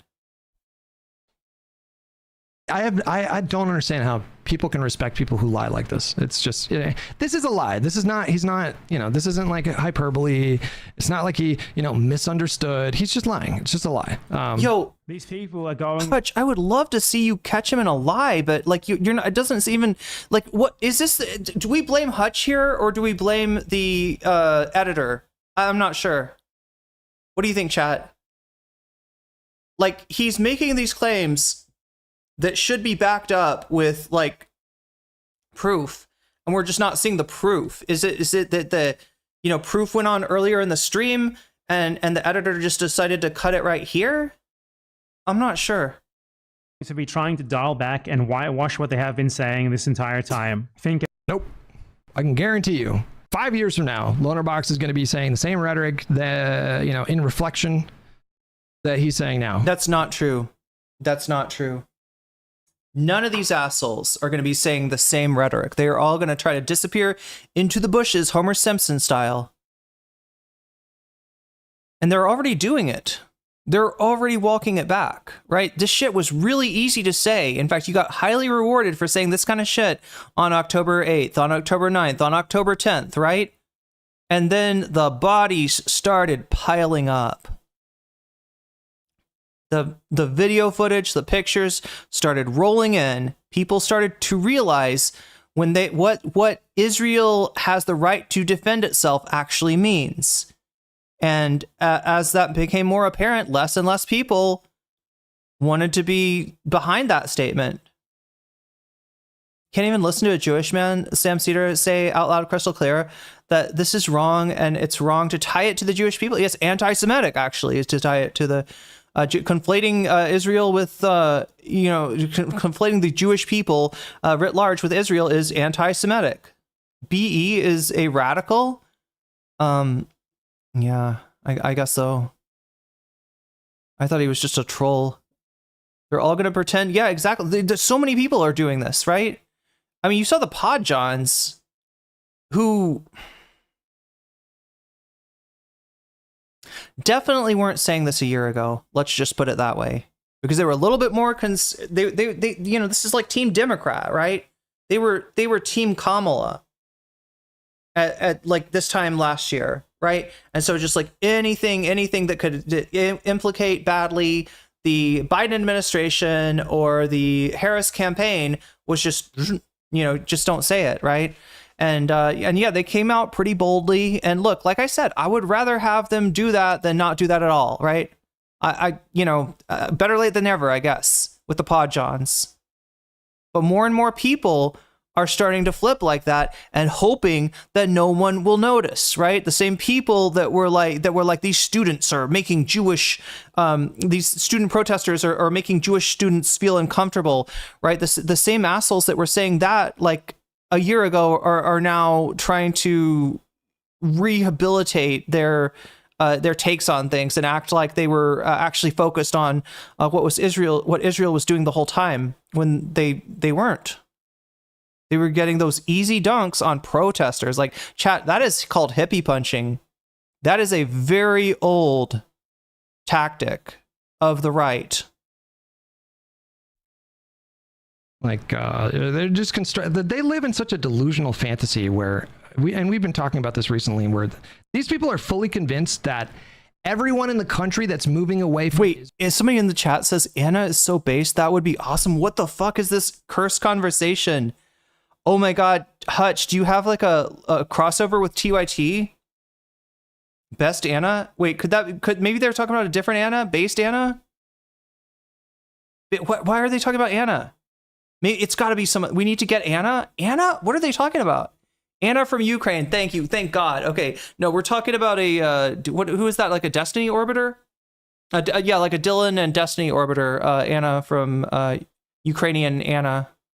Wait, Anna? Why do I remember her name being something else? They're just they live in such a delusional fantasy where we've been talking about this recently, where these people... There we go. Very easy dunk that I gave up on because it wasn't true, right? Your chat was not actually talking about Anna Kasparian. They were talking about a different Anna, and I was concerned enough to determine that before just being like, oh yeah, Hutch has got TYT fans in his chat. People are full... It did seem a little strange. Convinced that everyone in the country that's moving away from Israel are moving towards them. They fully believe, like, it doesn't fucking matter as long as they're moving towards forcing their country to stop arming genociders. That is all that matters. Hasan, Noah, nobody's doing this to win friends and influence people to become popular, right? Nobody's doing this for fucking clout.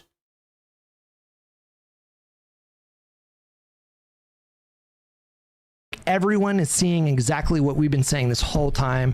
There weren't any on October 7th, or maybe there were a few, Hamas. Sing the R word there. This is imperfect resistance, and they fully believe this. Like, they think their numbers are growing. What you don't seem to understand is Hamas is whatever you want to say about Hamas, right? Whatever criticisms you want to have. We are talking about a resistance to an occupation, right? That is judged by people who give a fuck on a different standard from a nation state such as Israel. This public sentiment about Israel is going down, and it's just delusional. These people believe that they're justified in lying about people like Loner because they see people like Loner as, complicit in a genocide.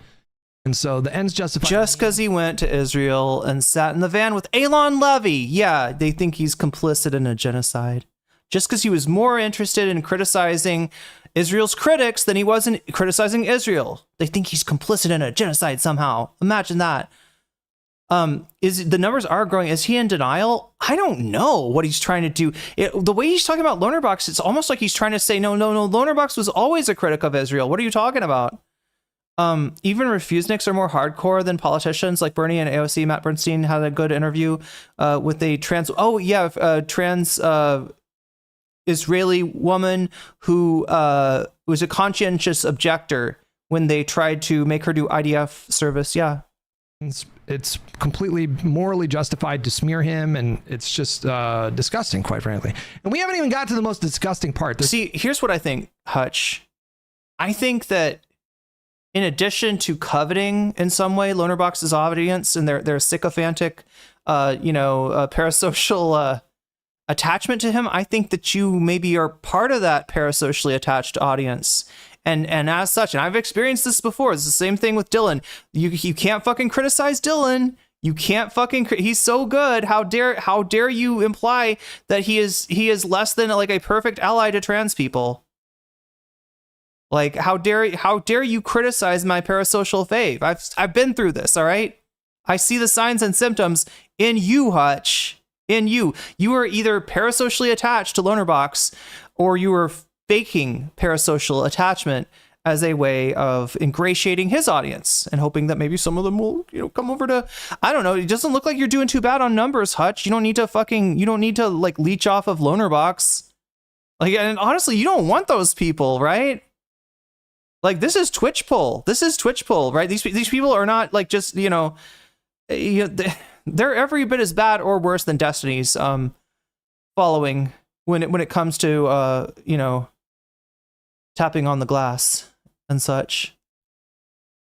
There's one particular part that I want to get to that is so fucking disgusting, coming from a self-described like leftist or feminist. This guy says some disgusting shit coming up here in just a minute. Just wait for it. Whistleblower testimony on Gaza aid plan reveals shocking details. This isn't shocking for anyone but you, Lonerbox. You're not even shocked by this anyway. You know. I have seen so many clips, not just like one or two, and I've had direct conversations with Loner at least a couple times where he's mentioned the fact that Israeli soldiers, I think I could be wrong. I think he's alluded to the fact that Israeli soldiers are they skew very young and they're very yeah, they get drafted when they're 18. Israeli soldiers? What are we talking about here? What would the word be? It's like amateur hour. Like he has constantly talked about various examples of Israeli war crimes. It's amateur hour. That's why they're shooting kids. Yeah, because they're just the snipers. They're just not good at sniping, right?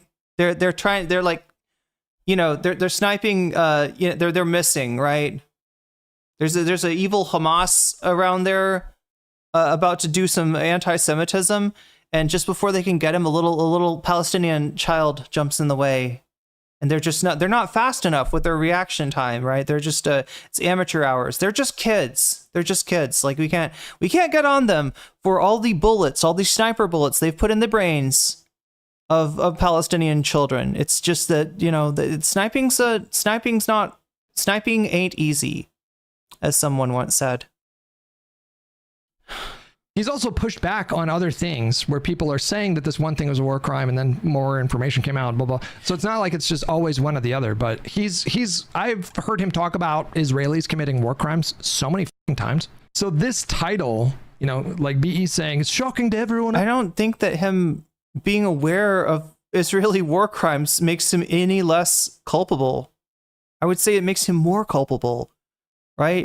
There could be like a defense of just like complete ignorance. But no, he's not ignorant about these war crimes.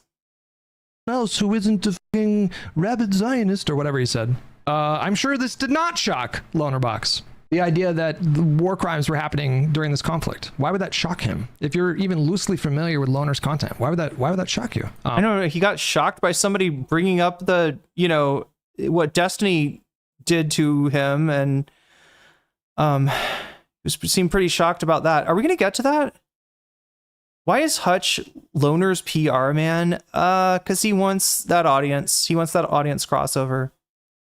You're trying to defend a genocide. You're consciously doing so. You know what's happening. You're just trying to defend it. Whoa, shocking details. Everyone knew this was happening from the very beginning. Everyone knows what they're doing in Gaza and why they're doing it. You're just trying to pretend otherwise because you... Our mandatory conscription is at 18 and it's for 2 to 3 years. So yeah, IDF is pretty young. Yeah. That's what I was saying. But like, that's not, what a weird thing to be like, oh, did you know that the IDF soldiers skew young? If you know anything at all about the Israeli armed forces, it's that. Yeah. No, mandatory conscription at 18. That's probably like the most commonly known fact about the Israeli army, right? Is that there's mandatory service, and yeah, it said when you turn 18, you either have to join the IDF or do something for them. Trying to, there is a path to be a conscientious objector, but you will be subjected to all kinds of shit if you try that. Well, yeah, you are an idiot. You're stupid, but you're not defending genocide because you're an idiot. You're defending genocide incompetently because you're a shit, terrible person paid by Israel to do so. Just again, that's a knowing lie. Like, that's a conscious lie right there. They don't have any opinion about that, apparently. Little rats are going to be scurrying out. I think the saddest part for many of these people is, I don't know about Lonerbox, but like a lot of them are not even paid by Israel to do this. Yeah. They're literally. I don't know about Lonerbox, but a lot of them are paid. That's another lie. No. What part's a lie? Does he know about Lonerbox? Does he know whether Lonerbox is paid or not? How would you know? Like, you're talking about falsifying, you're talking about proving a negative.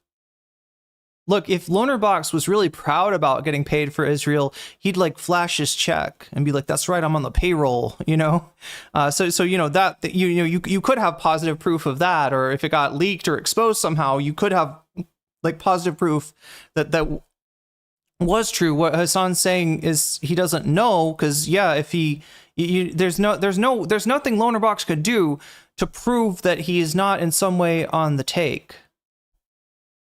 By the way, he knows that his Lonerbox is not paid by Israel. He's been how would you know that? Because you're fucking parasocial. Because you lube up your head and you stick it up his ass and you live there, right? You're a creature of that environment, all right? And you're like, "Oh no, Lonerbox has got a warm and comfy colon. He would never take money from the, from Israel to do Hasbara. No way, no how." I'm sorry, chat. This is going off the rails. I can't watch Hutch anymore. Do you notice? I don't mean to be pause fucking him. I hope I haven't pause. I you can hear what he's saying, right? I'm not obscuring. I'm not trying to Ethan Klein him, in other words, right? I'm not trying to, pause him every few seconds so he can't even get a thought off. It's just everything that he says is so fucked up. And anyway. It's a warm and comfy colon. What can I say? It's he doesn't want to, if you got a nice apartment, right? You're not gonna be, you're not gonna look for dirt on your landlord. If you got a nice comfy apartment, it's reasonably priced, your air conditioner breaks and somebody's there to fix it on the same day. You're not gonna be I don't know, maybe. Numerous times, he knows he's a knowing liar. Really doing this because they just backed the wrong. To me, it sounds like Hasan doesn't think that Lonerbox is paid. That is what a normal person would assume, Sitting Cow. Unfortunately, we're not dealing with a normal person. We're dealing with Hutch. Horse. Some of this does go back to Destiny, because these guys are his dick riders, right? His orbiters. They call themselves that. And basically after October 7, this. Here it comes. Ready? Get ready, guys. Moron, who is a horrible deadbeat dad and a sex pest, decided, so which part's wrong, Hutch? Is he... Hasan is pro-Palestine, I'm pro-genocide. And he just can't. Yo, Opossum, thank you for the resubscribe. That is 8 months for you. Let's go indeed. NCC dance. Yeah, that brings us up to 45. So chat, we're almost half of the way towards the goal that is the bonus goal. I should probably check in and see where the votes are going. If you have not voted already, make sure to hightail it over to youtube.com to my stream there, and you can make your voice heard over on YouTube. Right now, it looks like video essay "New Aesthetics of Fascism" is in the #1 position. Ethan Klein and his love for ChatGPT in #2. Hasan reacting to Destiny's appearance on Donny O'Sullivan. I'm sorry, chat. This is the worst. I'm doing the leprechaun, aren't I? What am I doing? It's not actually Donny's voice. It's if I have an Irish chatter, can you imagine, chat? You're an Irish chatter and you came in here for the first time, I've heard good things about NCC, and I'm doing this cringe Irish accent. It's like, no, that you're gonna be so turned off from my all she does is like make fun of Irish people. She's I'm gonna come in there next time. She's gonna be talking about Lucky Charms. No, chat, whose voice is that? Whose voice is like, oh, the wee leprechaun? I'm trying to, where am I getting this, chat? Am I doing Al Franken's leprechaun voice? Am I to, oh my god, no, chat. Does anybody know the reference? Does anybody know Liam Loosepower leprechaun? I think that must be where I'm getting it from. Stolen ginger, Valor. Yeah, exactly. You dye your hair red, and the first thing you do is never make fun of Irish accent until they say the word or. Wait, am I doing it right? Or. All she does is make fun of Irish people and eat fruit. That's what I heard. Yeah. Came out of the gate swinging with that statement, and then had to basically engage in the worst ad hoc rationalizations I have ever fucking seen. And he had the audacity to do this in real time, okay? Basically documenting every step he took, and all of his dumbass orbiters that aren't even getting paid by the state of Israel. That guy, Destiny, that guy's girlfriend. Are you Look, it's not an argument. All right. I don't think he was trying to make it. I don't think that Noah was trying. Look, you could say that Noah's displaying a little bit of ADHD there. You could say that it's a little bit of a non sequitur, right? I don't think that the fact that, this is like apropos of nothing here, but he's going to get so offended, isn't he? On the behalf of Lonerbox, right? Who's getting offended on the behalf of Pixie, I guess? When really Noah's not saying anything bad about that aren't even getting paid by the state of Israel. That guy, Destiny, that guy's girlfriend. Are you kidding me with this? Are you kidding me with this? Please debunk it, Hutch. Show me how Destiny did not do that. These guys? That guy? He claims to be a feminist? Really? This guy claims to be a feminist? This guy claims to have like progressive values or leftist values? Calls himself a feminist? He's basically doing, like what are we gonna say? That's a revenge porn for Noah to say that, or is it maybe revenge porn for Destiny to do revenge porn on people? I don't know. And he would weaponize that? He would weaponize Pixie? For weaponizing it, I think that it would be part of an argument, right?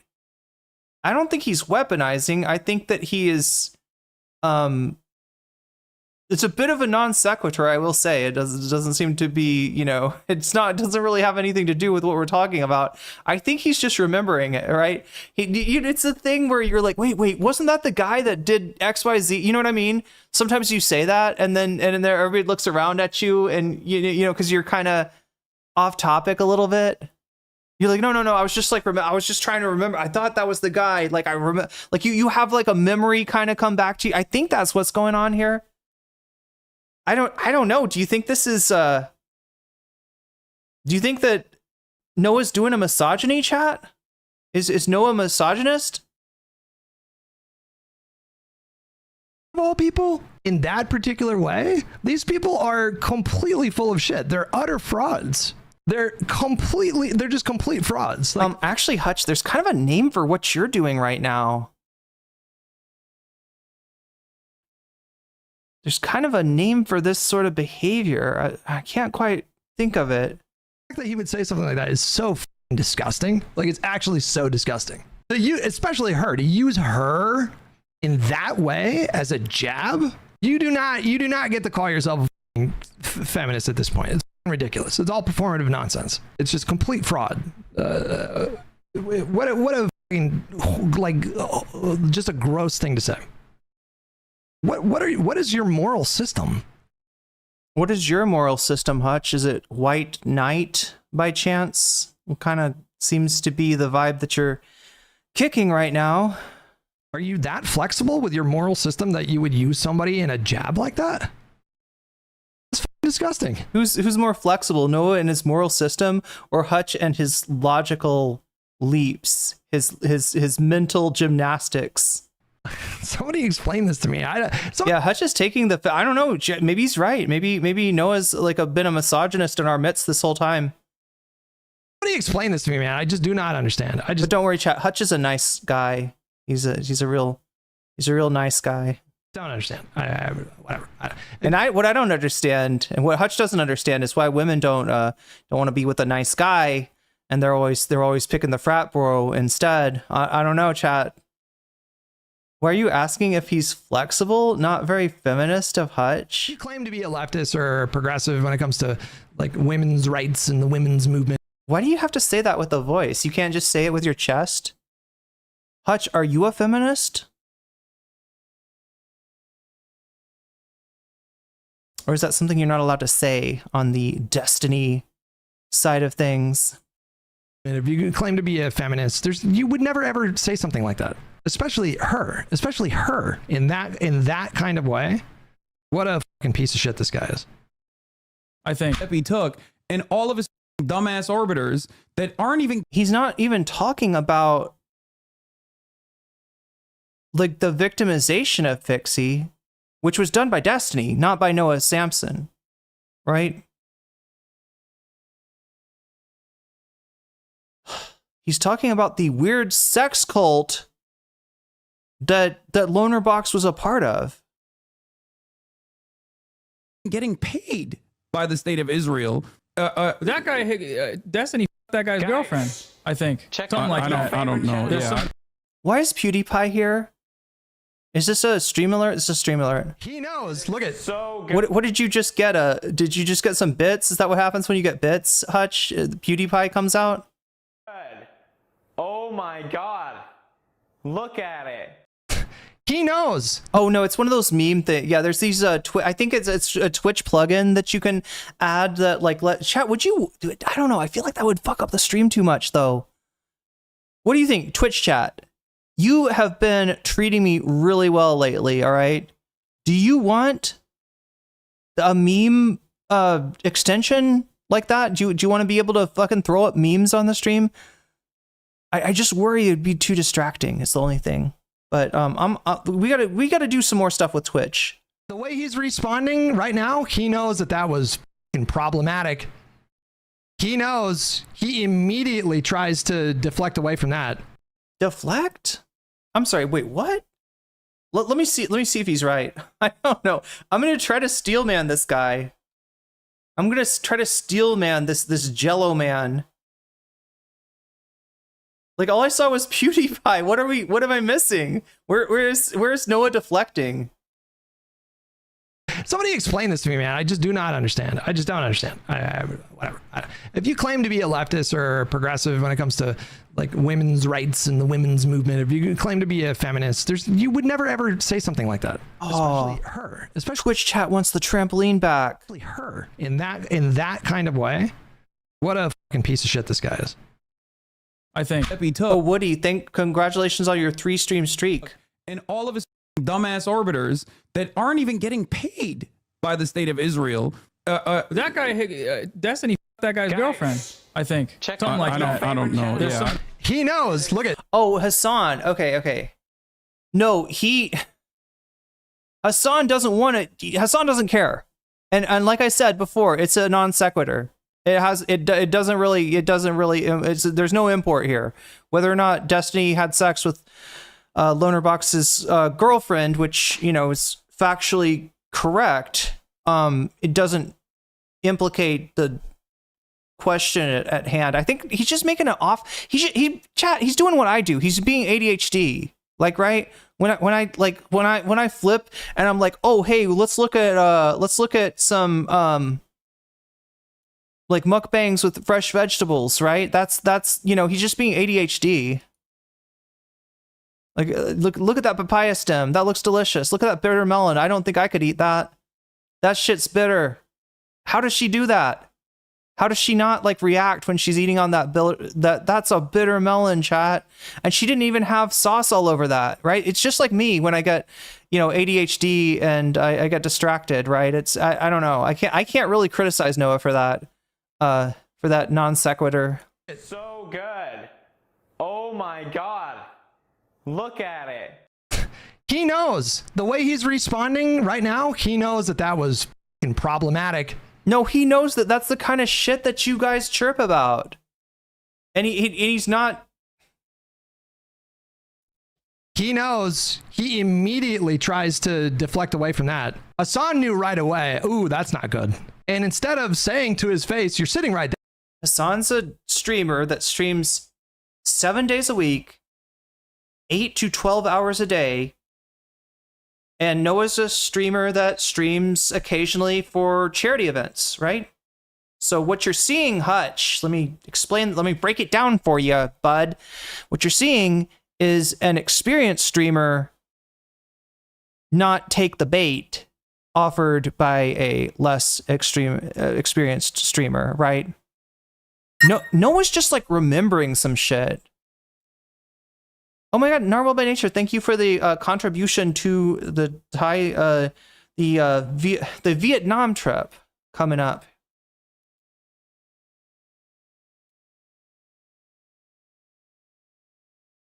Oh my God. Did you just get us to 100? I believe you just got us to 100.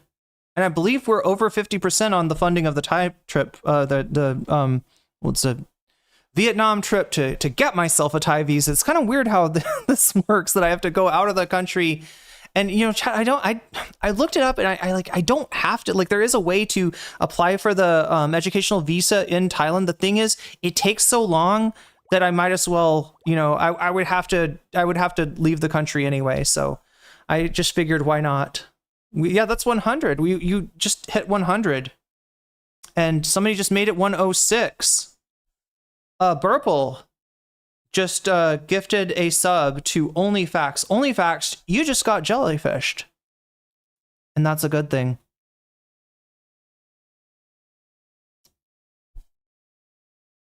There, you could just say hey, that's not cool. Why is she catching strays like this? He could have said that. They're not criticizing. Chat, does anybody think that was a criticism against Pixie? Let me be real, all right? Pixie's a friend of the VOD. I've had Pixie on stream. I've talked with Pixie, and Pixie's been nothing but wonderful to me, all right? No complaints about Pixie whatsoever. But I think even she herself would tell you that, she's not concentrating on her streaming career, right? She's not a central focus of anyone. And so the idea that Noah's got smoke for Pixie, I don't think he even knows her name. And yeah, what happened to her was fucking awful. But that's something Destiny did right after the fact, right? After the fact, if Pixie and Destiny want to hook up, that's whatever. That's they're adults. They can make that decision, right? But for Destiny to take to record it and then share it with a third party, that's the problem. Pixie didn't do anything wrong. Pixie's not being criticized here. I guess you could say, yeah, it's an underhanded jab at Loner. It is. It's a little bit petty, I guess. We're putting Loner in the cuck chair, I guess. It's kind of, yeah, it's a little bit petty. The comment upon Loner's cuckery. Yeah, that's what yeah, you're right, Narwhal. I think that's exactly what, I think that's exactly what Noah was doing. He's just caught up in E-drama. I think he's just remembering E-drama. It's because the way he says it is wait, isn't that the guy that da da da da? Yeah, I mean, I don't know. I would guess that, he, I mean, I don't think it's a huge, I don't think it's problematic, but yeah, I think it's something that he probably would have not wished that he had said. you know, but it's just the kind of offhand, hey, isn't that the guy that da da da da da da? Anyway, it's hard to feel sorry for for Lonerbox on this one. He could have said that if that was like my friend and they said something like that to me and I was sitting right next to him. Hutch wants his own turn in that chair. And Lonerbox says, I'd do that. Oh no, now Lonerbox is gonna put Hutch in the cock chair. Chat. What is it with this Destiny community? What is their fascination with cucking everybody? They're like Donald Trump. Do you know this about Donald Trump? Donald Trump does this to people. Like, he's kind of famous for, what's the thing? Like, he'll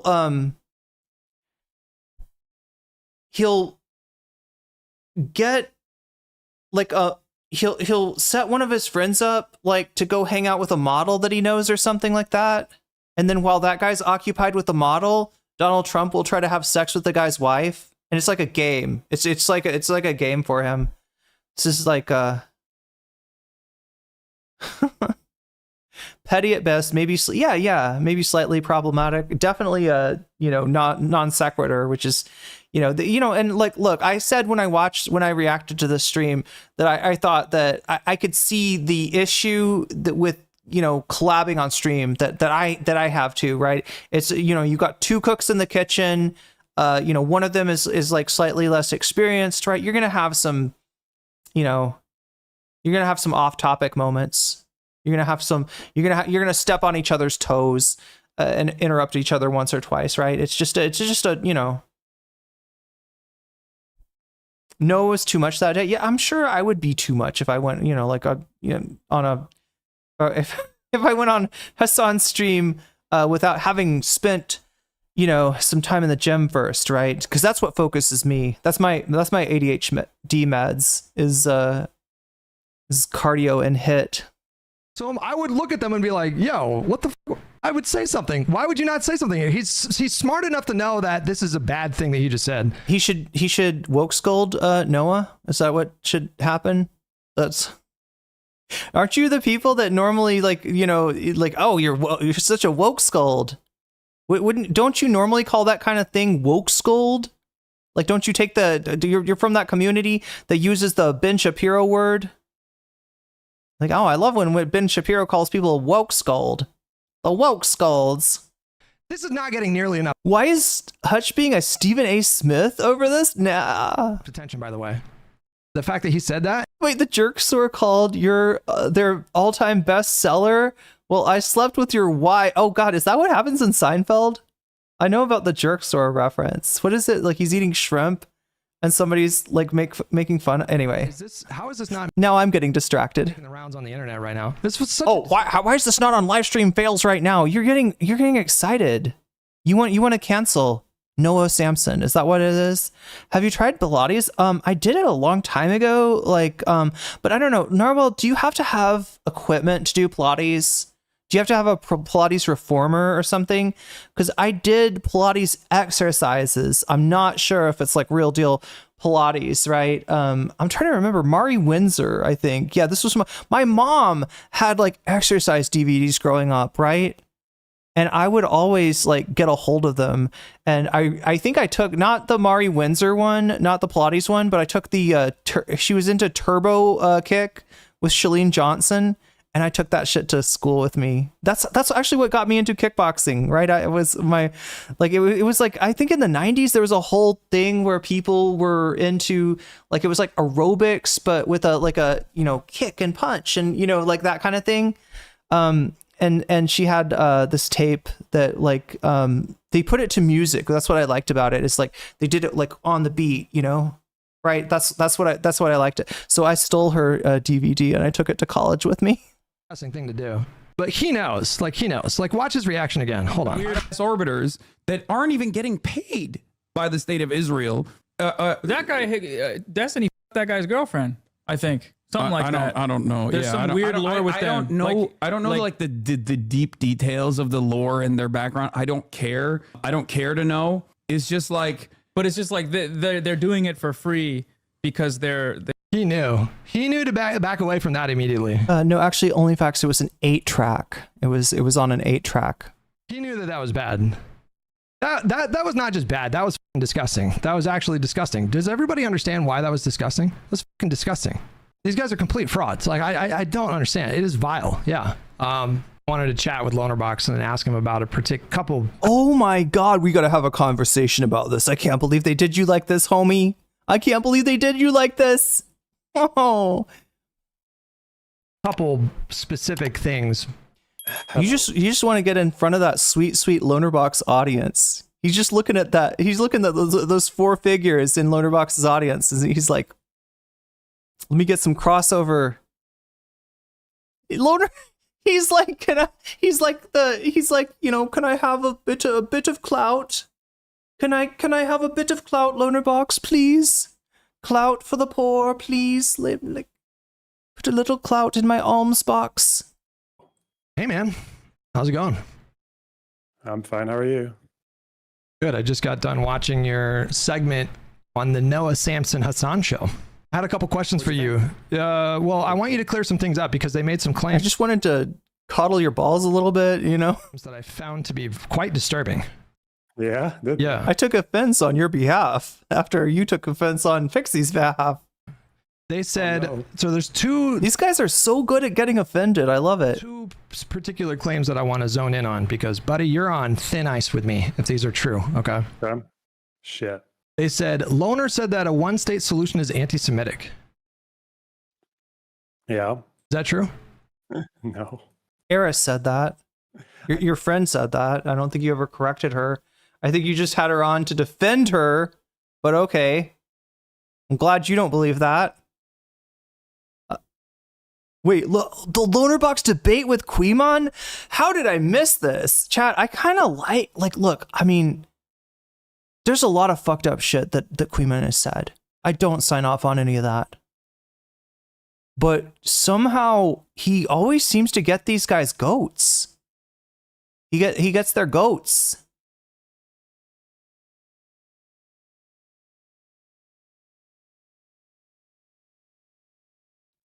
Wait, where's Eris? Eris from Final Fantasy VII? Wait, what are we talking about?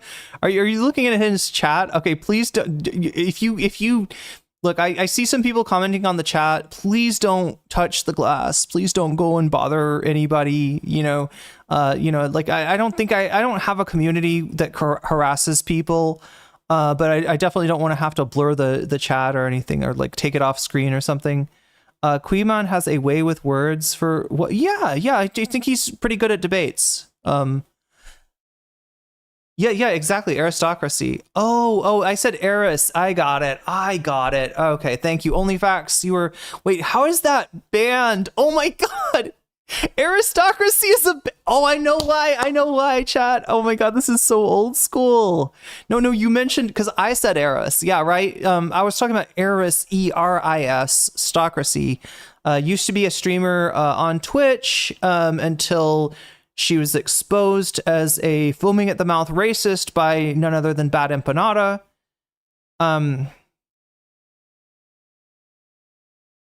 Yeah, I don't know the Discord you're talking about, Marcavius.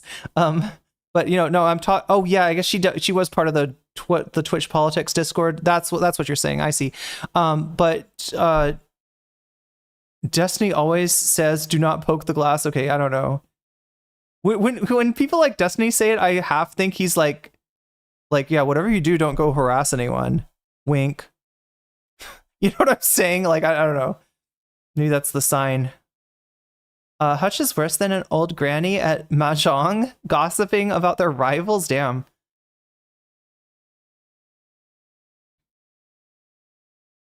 He did say that thing, if all Jews... Oh, Smidge, I think you got the receipts there. Lonerbox did say the thing about if all Jews supported the genocide, then yeah, being against or... So he did say something to that effect in a debate with Quimon.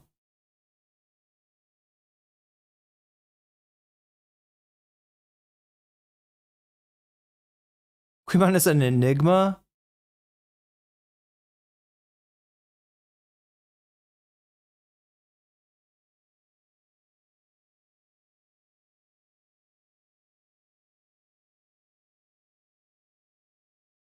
I think I brought up Eris because so he's asking Lonerbox, you didn't say that being for a one-state solution is anti-Semitic. And Loner's, I kind of cut him off before he could answer, but I cut him off to say that Eris, so aristocracy was friends with Lonerbox, right? And when she got criticized for being racist, Lonerbox, as I remember, defended her. So what I'm saying is that he might not have said those words, but he does defend somebody who did say something very similar. Quimon got to stay at that position because Lonerbox is stupid. Everyone in the D manlet sphere is friends with the cartoon character that Bad Empanada took to. Oh god, yeah. Apartheid anime girl. May that VTube model rest in peace. May it get, some time off. I think I said that if you imposed it right now, resulting in Jews being a minority in the region, it would yield anti-Semitic outcomes. And I think even the person I was talking to at the time didn't disagree with that. That's obvious. But wait, what did you say? Sorry. Roll that back for a second. I said that if you imposed it right now, resulting in Jews being a minority in the region, it would yield anti-Semitic outcomes. And I think even the person I was talking to at the time didn't. He's saying that he thinks that if Palestinians were enfranchised, right? If Israel was one state, including all the Arab Israelis in Israel proper, as well as in the West Bank, Jerusalem, and Gaza, right, that they would vote for an anti-Semitic government, is what he's trying to say, right? So the Palestinians cannot be trusted with the ability to vote in a state that includes Israelis, I believe, is what Lonerbox is saying here, which is, I don't know. There's a difference, but is it a difference with? Is it a distinction with difference? Is it a? I disagree with that. That's obvious, but Okay. Cleared that one up. Like in the future, like I would. Like oh no! What is this? Anna Case replying to Ethan. I did not SWAT saw. What's happening? Oh no! Well, I mean, I'm guessing she's lighting him up, right? Like, yeah, as bad as Anna Kasparian is, and as bad as TYT is, they've generally recently been fairly consistent on Israel-Palestine. They definitely weren't at first. They were definitely on that Israel has the right to defend itself sort of train, but that ended up enabling the genocide that we see still going on. But yeah, I would imagine that she told him where to shove it or something. Well, good for her. Good for Anna. Lonerbox went back to that fear of reprisal. That's what it is. Thank you, Archer. Thank you for putting it into words. Yeah, it's a fear of reprisal. We saw Vosh do this in a debate a long time ago, right? Where his argument against self-determination for colonized people was that what if they decide to do the same thing to us that we did to them, right? Therefore, they can't be trusted with self-determination, right? Because what if ethno-state, I guess? Don't remind me, yeah, of Vosh, who is still apparently a streamer, still apparently has a audience out there, and in fact, recently, I think he interviewed the mayor of Seattle, or somebody that was that just got elected mayor of Seattle. Yeah, one state solution. I think it makes the most sense. Like, sectarianism is not a good thing. Did nobody tell her? That's what I want to know. Look, I'm not trying to ruin Vosh's career. I just don't think at this point he should have a career. And I don't think there's a lot of people that would want to be associated with somebody that's got fucking lolicon on his hard drive. Like, not just lolicon, but like Beastio, loli, whatever the fuck you want to call that shit. Forced ethnic majorities aren't a good thing. It's just, time and place. Yeah, ideally, I think you're, as someone who lives in like a secular Western liberal democracy. Like, I obviously think that system is better, but So why don't you want a singular secular democratic state for Palestine? This is the whole thing. Is like, I don't think anybody would be. I don't think that is. I don't think that, like, you know, essentially, you know, Jewish refugees like moving into Palestine and you know, it would change the demographic. Obviously, you know, there were Jewish people living in Palestine before, just at very small numbers. But I don't think that would have been a problem, right? For it just to, you know, for them to immigrate and then to form a secular, you know, and importantly because they're, you know, two major religious groups living there, you know, a secular democracy out of that, and it, with everybody, you know, one person, one vote.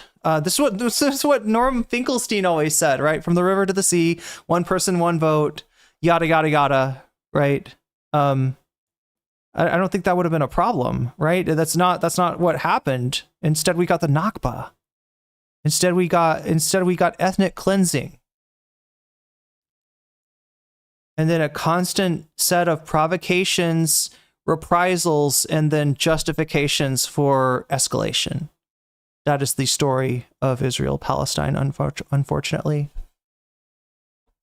The idea that you could just impose it now, they seem to run out. I think nobody's fucking. That's unrealistic, Hutch. That's nobody's saying impose it tomorrow. Yeah. No, obviously that's not how anything works. You'd have to get the UN in there, and even then, like, I don't know, like, there's a lot of genocides that the UN has kind of failed to prevent, even when they were boots on the ground. Yeah, no, it wouldn't be an easy thing. What they do a lot is they call that racism. So they'll say this is. Yeah, you're right, Narwhal. 3 religious groups, but just like, you know, if it's you know, after the influx of refugees, of Jewish refugees from Europe in the, you know, 40s, it would have been 2, you know, large groups, and then, well, I mean, technically more than 3, but you know what I mean. It's like people who thought that freed slaves would just murder all white people, or this is like what people said South African. Black South Africans would do to white people. It was an excuse for maintaining apartheid, like an actual white genocide. Which I just are they not going for? Why is Hutch saying this? I think didn't Lonerbox just make it clear he said like there'd be anti-Semitic results. I think was his find to be a particularly like shallow kind of analysis. It's pretty predictable that right now, if you literally forced these 2 groups to live with each other, it would be fucking civil war with horrible outcomes. But you're saying force them to live together. That's one way of thinking about it. But the other way of thinking about it would be like undispossessing the Palestinians, right? And the only reason that's like forcing them to live there is that nobody, you know, that wants a one-state solution is arguing for, you know, ethnic displacement of Israeli Jews either, right? So then you call that like force them to live together? I don't know. It seems like the way that Hutch is framing this is very contrived, right? It's framed to lead his audience to a certain conclusion that even though they believe in secular democracy, like nobody, like these fucking neolibs, they love the idea of a secular democracy, right? They'll warrant like United States intervention in other countries by saying that, well, they really need a secular democracy. You know, I don't like that they have a dictator, or I don't like that this is a theocracy, or, you know, whatever, right? You know, they should be like us. They should have a secular democracy. But when it comes to Israel, Palestine, where are they? Where are they? Nowhere. Okay, all right. You cleared that one up. The other one I think is even more shocking. They said that you... But yet the whole idea that he's saying that it would have anti-Semitic results is kind of based on the notion that there's a lot of anger towards the settlers. There's a lot of, and I don't just mean the settlers in the West Bank. I mean like everybody, right? There's a lot of anger because their land was settled, they were dispossessed, they were ethnically cleansed, right? And so because people are angry, that then justifies the denial, the further denial of justice, the further denial of enfranchisement to the Palestinian people, right? It's not the Palestinians' fault that, you know, they got colonized by Israel. It's not, you know, but now we're making that an excuse for why we can't do the right. Like, do you see what I mean? He's not arguing against the principle of a singular secular, state. He's arguing that it would result in, certain consequences, and that's not based on and implying that it's like a moral failing on the part of the Palestinians. When French Algeria kicked out France, anybody could stay so long as they didn't collaborate with France.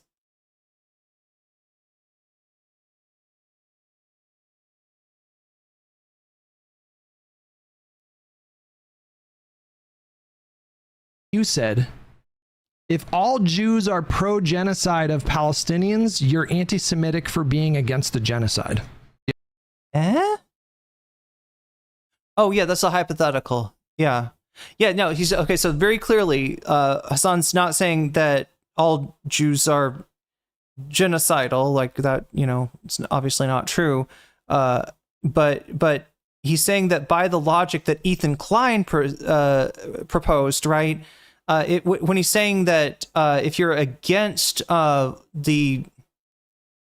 if you're judging as immoral what most Jewish people support, him saying that is Zionism, then you are de facto anti-Semitic because 90% was Ethan's claim of Jewish people support Israel. Oh my God, these fucking arguments are so. Let me just make sure I understand what he's saying here. Forced these two groups to live with each other, it would be fucking civil war with horrible outcomes. Okay, all right, you cleared that one up. The other one I think is even more shocking. They said that you said, if all Jews are pro-genocide of Palestinians, you're anti-Semitic for being against the genocide. Okay, so now somebody's saying that Lonerbox did say something very similar to this in his debate with Quiman, which I haven't seen, so I can't. I can neither confirm nor deny, but yeah, this is the Ethan Klein thing, right? Ethan definitely did say this. Do you have any comment on that one, buddy? No, that's actually true. It's just that it would be justified to be anti-Semitic if that were the case, no? I think they were saying it wouldn't be anti-Semitic. You wouldn't be against the Jewish people. You would be against the, a sentiment shared by, these people, right? Just like I said with Germans, like, being, if all Germans support Hitler, being against the, political project of Nazi Germany would not be anti-German but justified. It would be anti-Nazi but justified. Just like, this would not be anti-Semitic but justified, which is a weird thing for him to say. He just proposed the idea that anti-Semitism could have a justification, right? Oh my God. Is he following his own logic here? Because it just doesn't seem like something that he would want. Like, it's not a defensible position at all. What the fuck? Is he even paying attention? Like, chat, I'm uncomfortably hot. It's kind of muggy today. I'm grumpy. I haven't had my my lunch, right? I'm a little out of it myself, and I'm just like, is he like, how is he not following this logic? His own logic, his own fucking logic. Saying that it wouldn't be anti-Semitic, like it wouldn't be okay to support them, to oppose them because they're Jewish, like they're special. That's kind of where the angle they were going for. But every Jew wanted to do a genocide. then you'd probably be like, okay, well, why are all the Jews so fucking weird? No? Wait, no, but that's not what they said. They said You'd be like, oh, I guess Sam Hyde is right. be anti-Semitic for being against the genocide. I guess I'm Team Fuentes. But you would love that, wouldn't you? What did you say? Grumpy? Grumpy? He also did this in the Quimon debate. Definitely watch it. Okay, well, can somebody send me the link or like no. Name the if somebody can just type out the title to the Quimon video where he debates Lonerbox. I'll check it out. I'll try to check it out if we have time. Where are we at right now? We're at 2 hours, almost 3 hours into the stream. We are 3 out of 10 on the butterfly goal with 50 minutes left. So if you want to see this butterfly go in my hair, you got 50 minutes to try to get 7 more teal super chats. The other thing about this, yeah, which would also raise the bonus goal to we're at 112 right now. I gotta fill this out to make this clear, right? So we hit 100, we're gonna get some bonus content. If we did hit 200, we don't just get the top one, we get the Sitting Cow. Just type the name. If you can type the name of the stream, then I can look it up myself.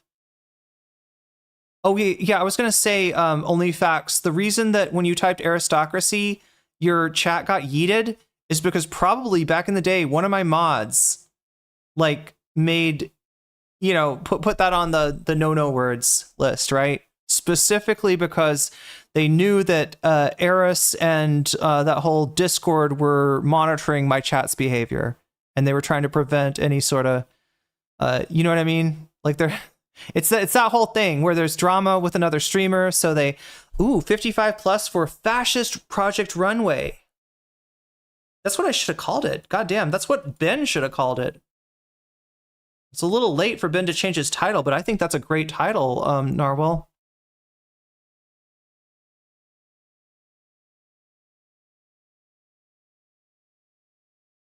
I mean, Lonerbox just basically said that, yeah, like hypothetically, you know, there could be a reason to be, you know, to be anti-Semitic, right? So I'm just like, genocide. If all Jews were pro-genocide. Yeah, no, that doesn't make sense. No. Oh, okay. You said that there were some other things, like you said literally everything they said was false. I mean, they called like everything they said, yeah. Yeah, everything they say is a lie. What, I mean, like, give me some examples. They were talking about you might, like, first of all, Hasan knows by now that you were not paid by Israel. So the fact— How? Please, Hutch, if you end up seeing this, tell me how. All right? Tell me how. How does Hasan know that? Have you mentioned this in a previous stream? Like, what am I missing here? What I don't know is how Hasan would know that. How you would prove a negative, like that he hadn't been paid. How would you do that? How do you know that I haven't been paid by the country of Weaselvania to promote weasels and jellyfish? How do you know? You don't. Well, other than the fact that Weaselvania is not a real country, you wouldn't know, right? The fact that he's saying, well, he might have been, I don't know. That's just a full— Yeah, I would love to see the withdrawal from Lonerbox's bank account that shows that for all of for the entire Israel trip, for the plane ticket, for the accommodations. I would love to see the receipts that show Lonerbox paying for all that stuff himself. And even then, you don't know he's not reimbursed. You know what I'm saying? You can't fucking prove a negative. On lie, like, right? He's acknowledged at various times that you were not paid, right? Or am I making— Yeah, maybe. Well, he has no way of knowing. But also, if you know anything about the actual trip, and he has no way of knowing either way. That's right. And every reason to think that, yeah, maybe so, because there are Lonerbox. Don't act like there's not influencers being paid by Israel. This we do know.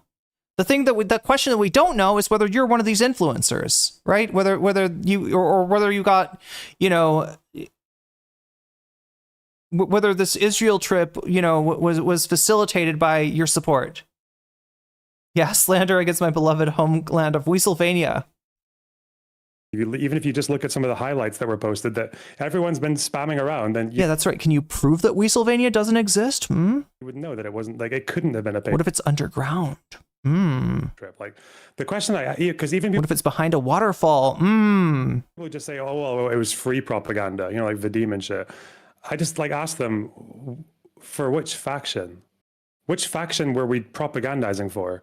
Because it can't be for the government, because we met a lot of people who were anti-government. Most Israelis we spoke to were anti-government. It can't be for Israeli left, because we spoke to a lot of Palestinians who actually are like brutally opposed to the Israeli left. It also can't be for them because we spoke to a lot of right-wingers who hate the Israeli left, like settlers. It can't be for the Don't ask about what Weaselvania did between 85 and 92. settlers, because we spoke to people who want to kill the settlers. It's almost as if it was just like a trip where we did interviews with different factions in the region who don't really see eye to eye on Did they go to war with the jellyfish entente? all that much. Yeah. To me, it's just a conscious lie. I mean, like, what were the other misstatements? I think the same with the straw men as well, right? Because say like Hasan said, or him and Noah both, I guess, believing that like, okay, there's this guy and he thinks that. Yeah, that is weird. It's a weird shit to say for somebody that was on a guided tour, sitting on a bus next to Elon Levy. Like, come on. All the Jews wanted to commit a genocide. We should still let them do it because they're Jews. This is apparently what this critic of theirs thinks. These two people, I'm sorry, this critic of theirs thinks? two spoiled, rotten frat cunts who sit there, That's a no word, Lonerbox. both of whom used to promote my content, used to watch and enjoy and learn. Let's not be remember, Hutch is a male feminist, right? He doesn't want that. He doesn't want that. Like, look at that. He's shocked by the misogyny. He's clearly shocked by the misogyny that Lonerbox is displaying here. For my content.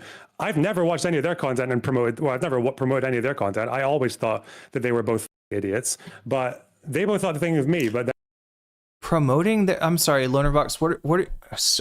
I'm sorry. What? You were a video essayist, right? What are you going to make a video essayist about? Recently, a streamer has appeared on Twitch named Hasan Piker.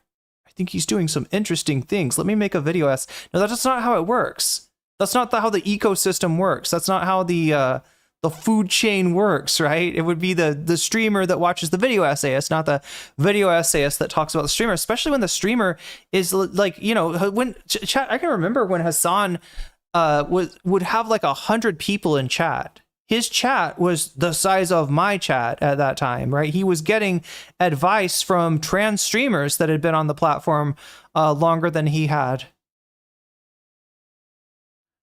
So yeah, when would Lonerbox have made of anyway? I'm entertaining ridiculous shit here, aren't I? I should just hit the button, put the fries in the bag. then now suddenly they're like, yes, this person thinks that if all the Jews wanted to commit a genocide, they should be allowed to because they're special. It's like, that's not them misunderstanding an argument that was made about me. That's just them knowing that there's a critic here that they cannot really handle dealing with one-to-one. So he's clout chasing again, chat. Lonerbox, if only you were relevant enough to demand an audience with Hasan or even fucking Noah Samsen at this point. We're just gonna, instead of just being like Sloptuber number 3, which is what you are, right? If this was a movie, your part would not have a name associated. Your character would not be named. It would be Sloptuber number 3. That would be that you would be in at the end of the credits, right? As Sloptuber number 3. But he wants a debate. He wants a debate. Debate with Hasan. We're just gonna lie. That's basically what that is. It really blows my mind that people have such low standards that, number one, you should be able, if you're engaged and you're up to date on the lore or whatever, you would know that what they were saying was lies. They were just lying. This is not. Wait. I'm sorry. Is he in trouble for knowing the lore? Or is he in trouble for not knowing the exact lore? Like not giving the specific series of events that led up to Lonerbox occupying that certain chair. It's not like misunderstanding or miscommunications. They're just knowingly lying about this stuff. Noah Samsen, at one point, he mocked the idea that Ethan had said that Noah wanted to have him killed. But what other inference are we supposed to draw from? We have proximity to these politicians and propagandists and protest isn't working. I know we've talked about this before, but Obviously that means murder. Obviously, if you say protest isn't working, you're endorsing murder of what? Of a podcast host?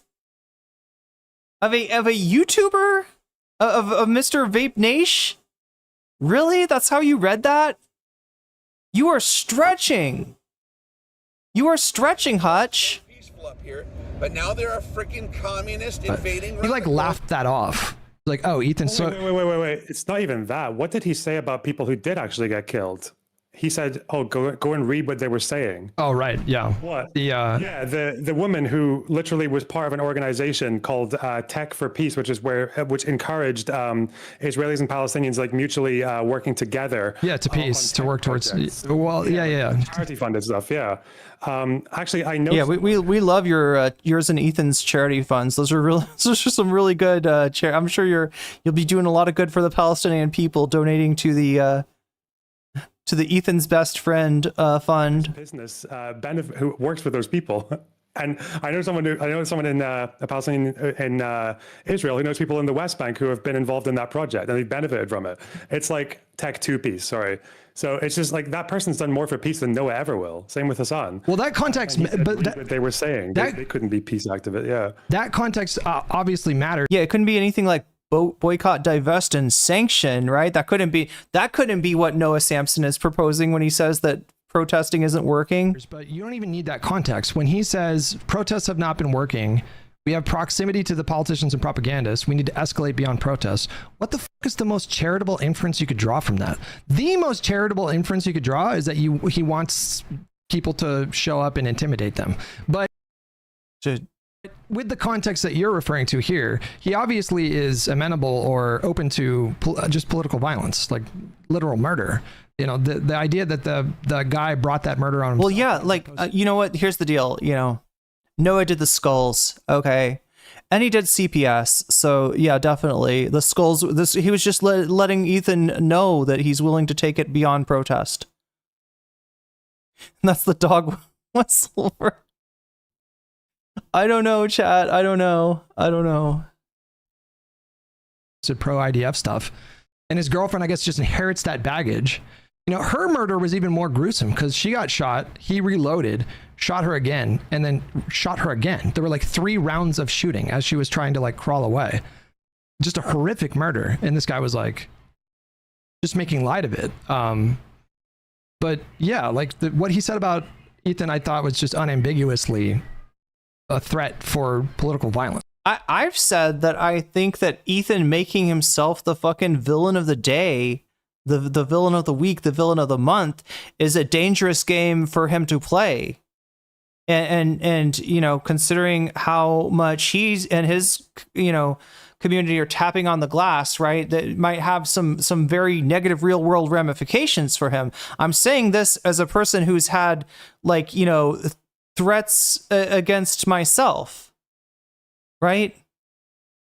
That I said that he's playing with fire. Does that mean that I want him burned by that fire? Or is it more like it's not like he watches me, so I'm not like trying to warn him, but I'm just pointing out that, like, this is he's taking a toxic environment and making it worse, which is it's not your job as a streamer. It's always your job to try to tamp things down. It's always your job to cool things off in our community, to try to do all that you can to avoid a like real life result for internet drama. Especially if you've been the target of that shit, you know, it's not a joke. So I don't know what if you pressed him on that. How would he try to weasel out of that? You know.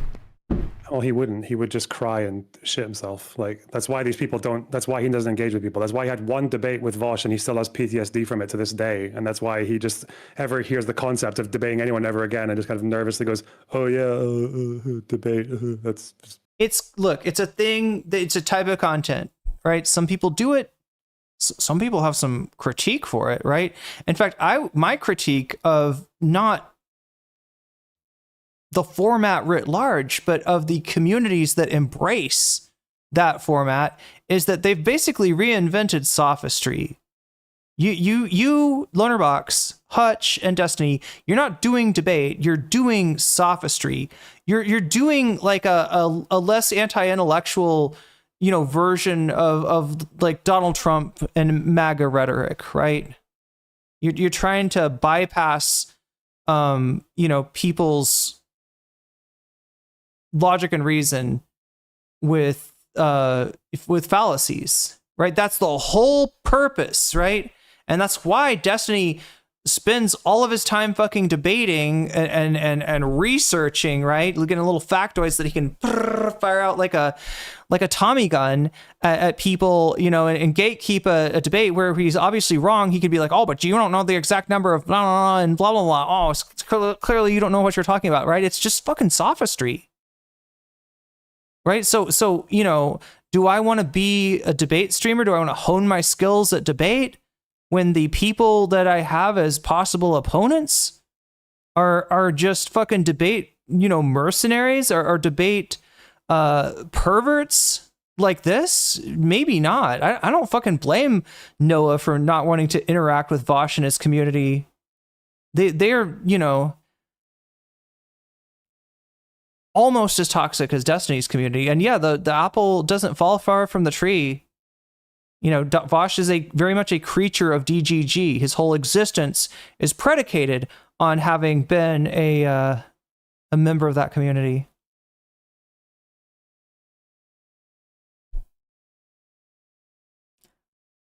Hutch does look a little like a phallus. Oh no.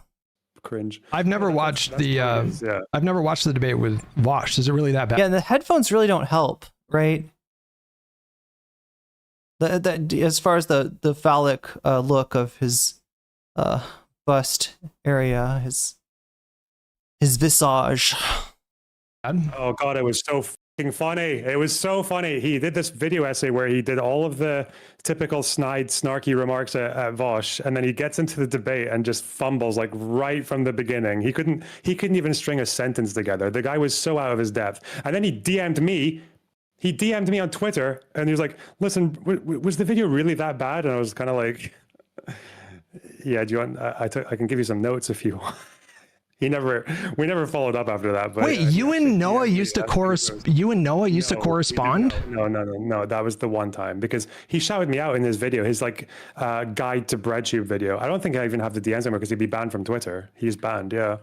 But no, he did DM me saying, was the debate really that bad? No, was the video they made about Vosh really that bad? Yeah. Another funny story about that debate. Yeah, another funny story. Lonerbox is like one of the only people who's managed to orbit both Vosh and Destiny at the same time, right? Usually you can't. Xander Hall is an example, right? Who wanted to be a Vosh Destiny orbiter, always spoke admiringly of Destiny and his debate skills, credited Destiny for having helped pull him out of the alt-right pipeline, and then became the sacrificial lamb when Destiny had enough with Vosh's community. The last attempt to sort of, keep that bridge intact between Vosh and Destiny was actually to send Xander Hall over to talk to Destiny, and he got rinsed. He got absolutely rinsed. So yeah, it's a difficult thing that Lonerbox has managed being. In fact, yeah, you could even say that he's orbiting another community on Twitch in addition to the Destiny and Vosh orbiting. But yeah, this was the guy when Vosh got in trouble for the the illicit images in his tax folder, right? Lonerbox was one of the only people that stood up to defend him. To say these are just drawings, all right, and a drawing doesn't have an age. Vosh did nothing wrong. What's on your hard drive, right? If you criticize Vosh, I want to see what's on your hard drive, right? Implying that he thinks like everybody's got like lowly Shota whatever on their computer, which is a little bit of I would call that a self-report. Right, a short stack goblin self-report from Lowlybox. But anyway, we'll leave that for another day. I could kind of prove this is that not only that, but me and Denims were like in DMs laughing at him while he was doing it. It's Oh funny. no. Yeah. Oh no, Denims, you got fucking owned. Shifted, yeah. Oh no. Oh no. We were speaking. Oh no. Wait. But this was a long time ago. I'm trying to Destiny was did Denims have like a White Leaf site at the time? This was a long time ago, chat. You can't really attribute laughing at Noah in Discord with Lonerbox to do who Denims is as a streamer now. I do kind of want to get to Denims. I think gave a good pushback to the weird shit that Ethan has been saying about her lately, which I thought was out of pocket to begin with. Lance did too. Wait, Lance did what? Oh, was on White Leaf. DMs were like, yeah, this guy's really out of his depth, isn't he? Like, I don't know. I haven't, I'll be honest, Chad. I talked to Denims a long time ago. Didn't really follow her career. She used to be a little bit of a DGG orbiter forever ago. Well, like I said, Chad, somebody could say that about me. I've had debates against Destiny myself and probably got some follows based on that. And like I said, it was more trouble than it was worth at the end of the day. Those people all washed out when I criticized Dylan, so it's not a problem I have to deal with anymore. But yeah, I think that there was a time where I didn't realize how toxic Destiny and his community were, and I think a lot of people, didn't realize that either. They see debates as like some battle of the mind where the winner proves their intelligence, when it's about, well, no, it's almost like it makes it right. It's more than just about their, like, I beat you, I'm more intelligent than you, right? It's like that if you see, like, the idea being that if something loses, the argument that loses in the debate, it has to be thrown away. It's proven itself to be not true. And it's absolutely bullshit. I've won debates before where I was morally and factually in the wrong, right? It is in fact possible. I did sophistry, chat, and I'm not proud of it, right? And I try to avoid it because at the end of the day, it's not, I don't know, it's just not.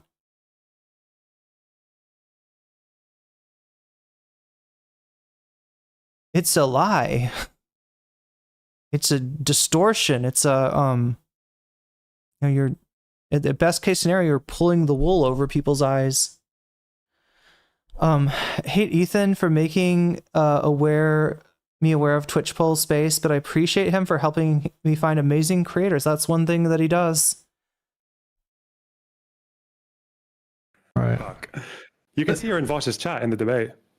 Hutch is wrong at all times. It's honestly not worth watching any of it. We're almost done with Hutch. I don't know if there's something like, should we take a look at the Lonerbox thing? Where are we anyway? He's having a conversation. I mean, look, chat, back in the day, we should call this kind of thing a cope stream, right? When you go on stream with somebody to commiserate about your L's, that is called a cope stream. That is what these two are engaged in.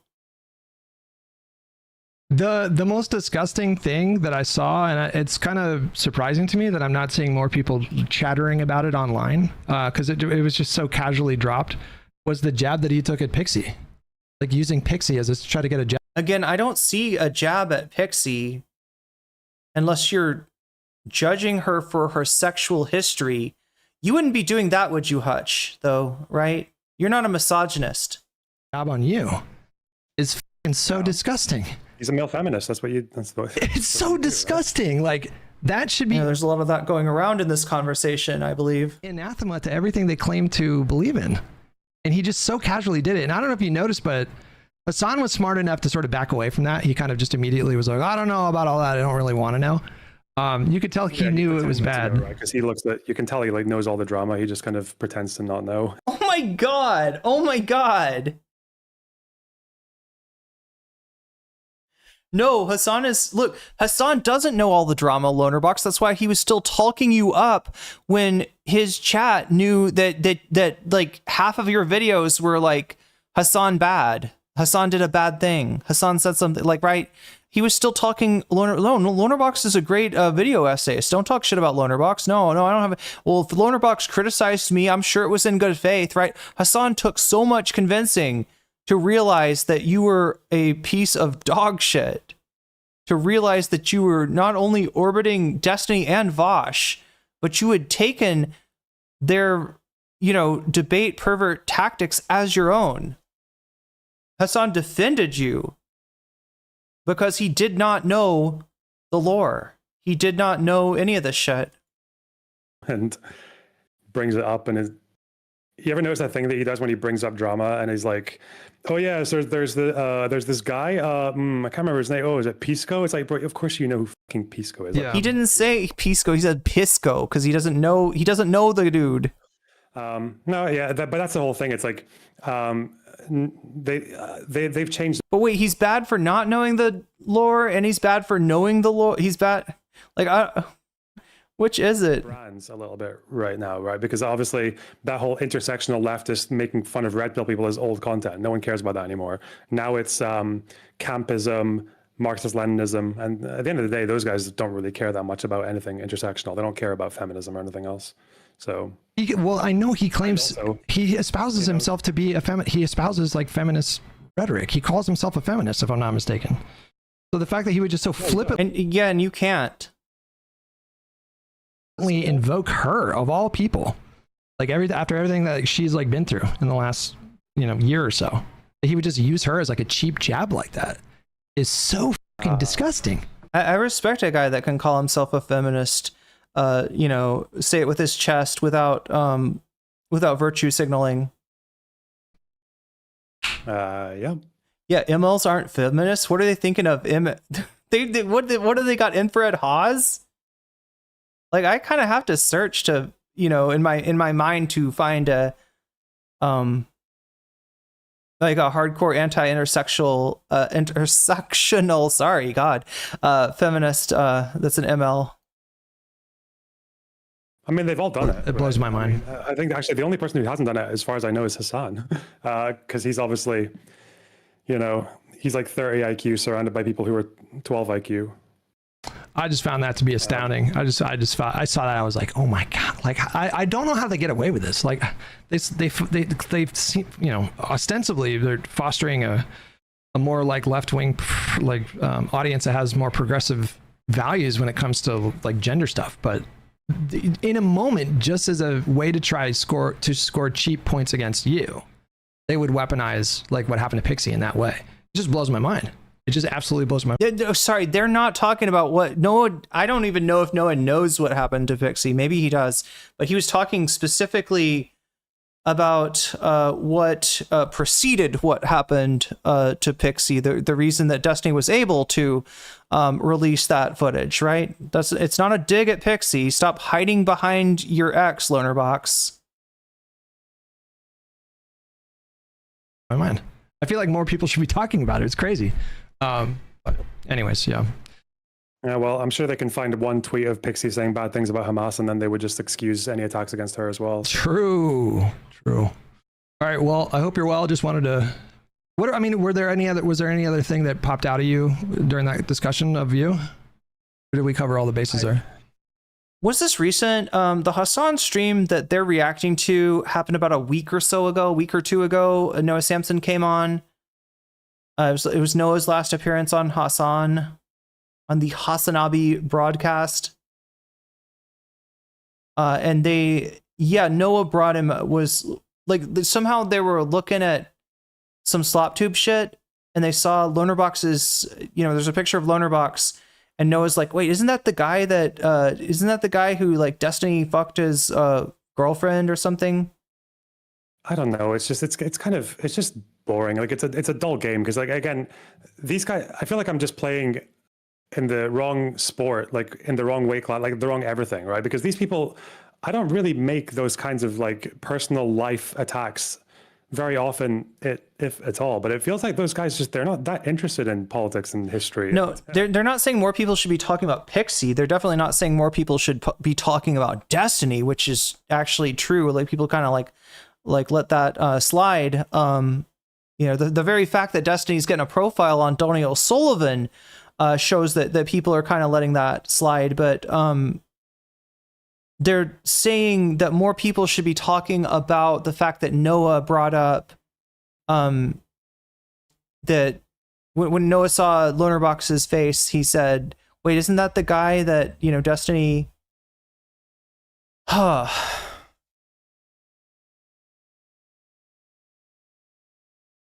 Next touch stream, why Sydney Sweeney's tits are an American treasure. No, he'd probably say titties with a D. Oh my God, can we please be done with this? Foreign policy and like the nuances of the conflict. They're not interested in any of that. That's why like it's just the arguments are all like it's all straw man, and otherwise it's just personal stuff. I don't know. They're like slop creators. It's like being in a boys toilet. Yeah, they're the slop tubers. That's right. You're not gonna get a good discussion Israel Palestine. You're a Destiny orbiter. What are you talking about, slop? In the boys toilet. No disrespect to fucking high school bullies or whatever. Yeah. Well, it's a bit ironic considering they constantly claim that they don't do drama slop, which is hilarious. But the way that I described it to my chat, I'm sure you'll agree, is they have constructed this very rigid binary when it comes to Israel-Palestine. And Contra touched on it a little bit, but you and me had been talking about it before she made that observation. But there's basically two requirements for that. Maybe three requirements. There's maybe three requirements. So like the first one would be that you believe in a one state full right of return. The second would be that Hasan just debated or just interviewed Mahmoud Khalil, just interviewed Rashida Tlaib, and but he's a slop tuber. God, chat. What was it? What was the other one? You have to call it a genocide.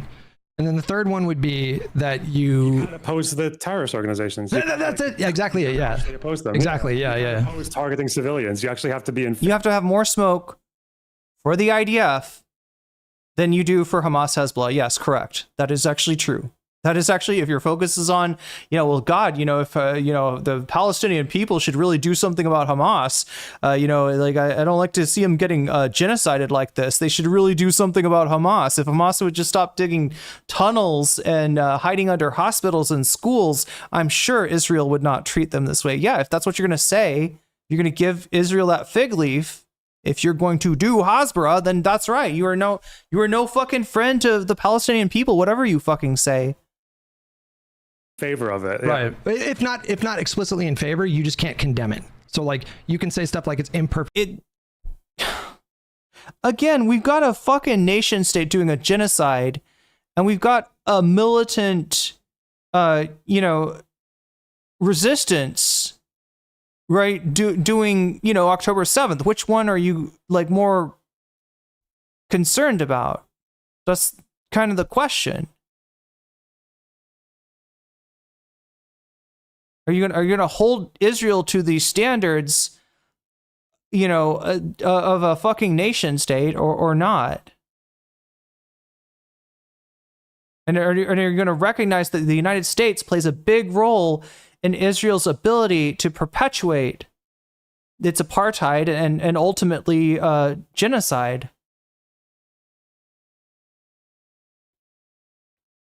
Resistance, but you can never fully condemn like the Houthis or Hezbollah or Hamas. So that would be like that. It's not worth your fucking time. You're wasting your effort. That's not going to help anyone. Like, first of all, those groups don't care what any of us say. Second of all, our country is not funding them. And third of all, they're not the fucking ones doing a genocide. How hard is this? Three. And so like anybody outside of that, of their side of the binary, they just put everybody in one big bucket where they're just like super hardcore Israel supporters. And anybody who's in that bucket, effectively you are. If you're acting as a fig leaf, like I said, for Israel, then you are fucking in that Hasbara bucket. Absolutely. I think in their minds, they think it's justified to lie about these people in order to... No, that's what Dan Saltman said about Hasan. That is not what anybody on this side has ever said. And I just made sure, that when I was see when I saw something weird in your chat, I was making sure I wasn't mischaracterizing your chat's love of Ukrainian Anna as being a admiration of Anna Kasparian, right? Which would have been a whole nother, a whole nother can of worms entirely, right? No, not trying to spread lies, not trying to lie about people, not doing sophistry. That would be your thing, being a deorbiter. That is coming from your side of shit, right? And yeah, that's literally what Dan Saltman said. There are no bad tactics, only bad targets, meaning that that lying about people is completely on the table. He knows that he's lying when he spreads that shit about Hasan in the German brothel, in the Artemis, right? He knows that he's lying.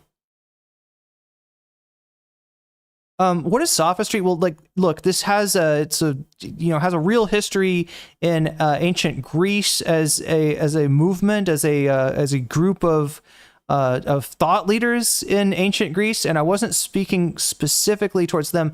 I'm just speaking towards the general idea of sort of parlor tricks when it comes to logic and reason, right? And instead of trying to prove your premise, you bypass people's ability to track, right? And the sophists were a group of people in ancient Greece that were, famous / notorious for this kind of thing. To smear them.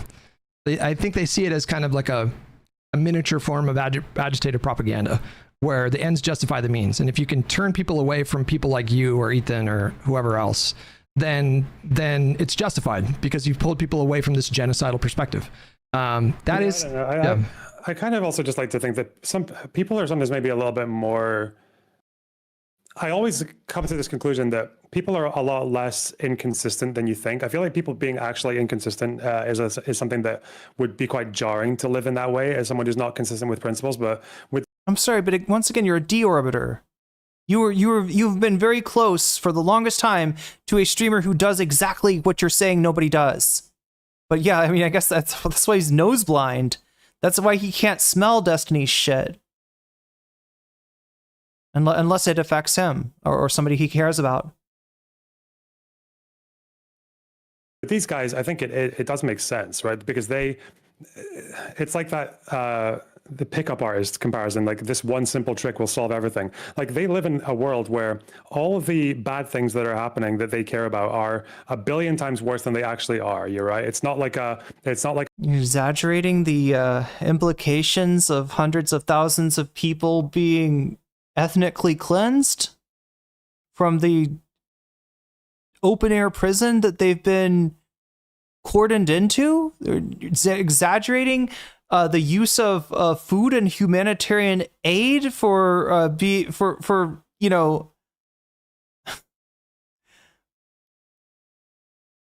murdering people. The fuck do you think is being exaggerated, Lonerbox? What the fuck? Like a hunger crisis or anything else like that, or like war crimes. It's a genocide. Yeah. As Bibi famously said recently, there's no starvation in Gaza, except for Hamas steals the food. There's starvation when Hamas steals the food, but other than that, there's no starvation in Gaza. Oh, and the Israeli prisoners, they're being starved by Hamas, but the Palestinian people certainly not being starved by us cutting off food and water to Palestine, to Gaza. That's wow. I'm almost at my limit, chat. Holocaust and a Holodomor. Let's check in on the butterfly goal. Is it still alive? Or you got 12 minutes and 39 seconds. If you're one of those people that wants to put a butterfly in my hair, otherwise you will have missed your chance. We do have some bonus content confirmed for today. Looks like it's Hasan reacts to Destiny on CNN. Ooh, is winning, but the donors have put some money behind video essay, New Aesthetics of Fascism, and that's going to be pretty hard to beat. So right now that video essay is ahead. All right, if we get to 200, we can do both. We can do both, right? But that Yeah, Hasan's reaction to Destiny on CNN is ahead by 1. But with the bonus, the bonus attribute combined with that, like the added bonus points, looks like we're going to be doing the video essay on new aesthetics of fascism right now.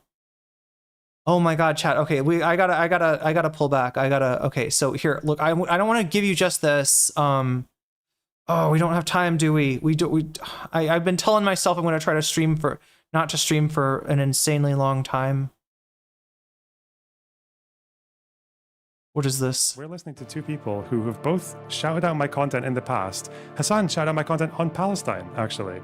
And now... Yeah, when he didn't fucking know what you were actually saying about Palestine. He assumed that you were not a moving target. He assumed that you were not a grifter. He assumed that you could not be convinced by Lauren Southern and Samantha Banana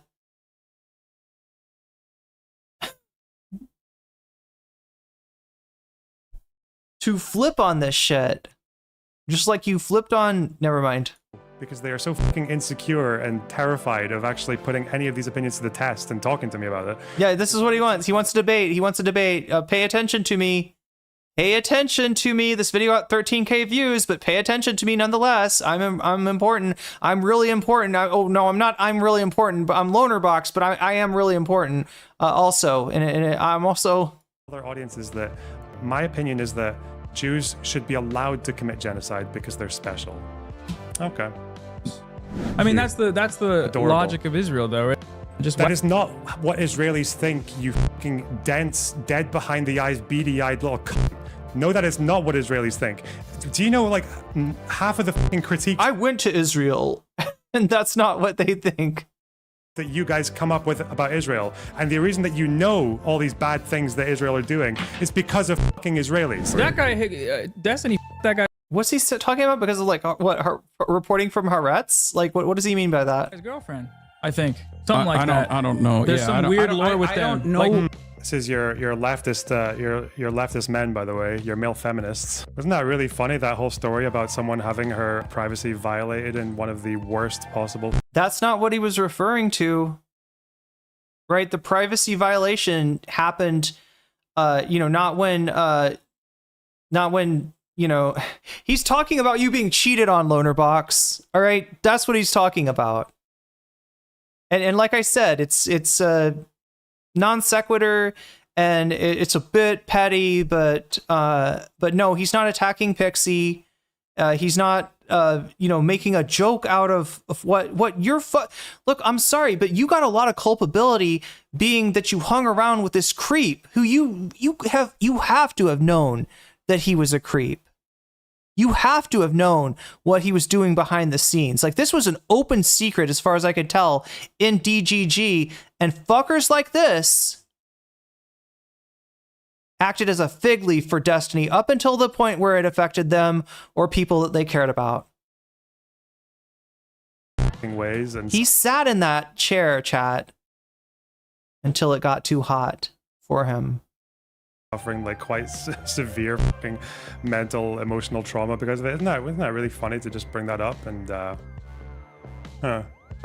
it didn't seem like he was laughing. Hasan didn't laugh. I don't think that was said to elicit laughs. If it was, he would have called you a cuck. If he was trying to make a joke, right? Then he would have been something like that. Instead, it was just like him kind of, throwing in a non sequitur, stun locking on, one person on a thumbnail with a bunch of slop tubers and be like, hey, isn't that the guy that Destiny, Anyway. Use it to attack someone because I'm too much of a fucking dipshit to actually challenge any of the arguments that he makes. I'm sorry, he was not addressing your arguments at the time. He was just being petty. And it seems to have worked. It seems to have gotten under your skin. If you're even sincere about anything. Oh my god. Well, there we go. There's a sizzle reel for Lonerbox. What is this? Oh, chat. This is a preview. I guess maybe we can cover this tomorrow. You could see him doxing people. He's probably the most famous for being the one who claimed he called CPS on E. So, God, I'm trying to remember what happened. Oh yeah, wait. Did Bad Empanada actually dox William Axe Show? I'm trying to remember what happened. Like somehow he linked his wedding announcement to his like internet stuff. And so people found that stuff, and yeah, it contained his like actual name. Ethan and Gila. He's constantly encouraged and defended people doing it. He literally opened up a CPS merch line because he thinks it's so No, it's because he did CPS. He did CPS. He's been, 10 toes on the ground on this. Yeah, look at that. I did CPS. It's not a merch line. He just wants to share with the world that he did CPS. He's tired of other people, because Ethan, he'll just be like, anybody and everyone did CPS. I did CPS, chat. You did CPS. Waluigi did CPS, like, right? Anybody that criticizes Ethan, well, you did CPS, right? So Bad Empanada just wanted to own up that he was actually the one who did CPS. He had sex with everyone there at the CPS location, chat. Bad Empanada did CPS. Bad Empanada fucked CPS. That's all he's saying. He did CPS. Got a hat. I did CPS, the CPS logo with the skulls. The two skulls, of course, two skulls. Not a reference to anything in particular. It's like the 2 scoops of cereal, like the 2 skulls that taste too good. And Kellogg's Raisin Bran, 2 skulls. Defames people. In my last video, I pointed out that Bad Empanada constantly claims that Lonerbox's dad was part of a militia group that killed a bunch of civilians. No evidence for it. Wait, what? I vaguely remember this. Casey, Denims, and Frogan had a sleepover, and they did CPS too. Everyone did no, it was only Bad Empanada that did CP. That's why he's copying to it, right? So Ethan can shut the fuck up with the allegations against, saying that everybody did. Obviously, everybody didn't do CPS. He is taking responsibility. He's owning up to having done CPS. Yeah, he did. He went over to CPS. He had sex with them all, and then he was like, "Do you mind if I mail something from your mailbox? I've got a little parcel I'd like to send." Shake, shake. Wow, that sounds like 2 skulls in there. Like I hear bones clacking together. What? Like, oh no, it's not bone. It's definitely not skulls. I just got to send this parcel to my good friend Ethan Klein, and they're like, "Yeah, no, go ahead and use our go ahead." UPS comes at 4:00. His response is to give the most forced laugh I've ever heard.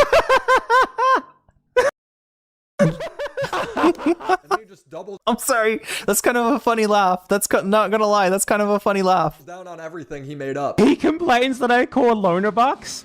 That I said that Lonerbox's dad participated in the Sabra and Shatila massacre, which he absolutely did, by the way. Lonerbox has never disproven this. Until he disproves it, it's true. So I guess I shouldn't be surprised that when... Oh god, no, Lonerbox jokes around on his Discord. If you want to talk about off-color jokes, inappropriate jokes, like Lonerbox's Discord contains jokes about phalangism, right?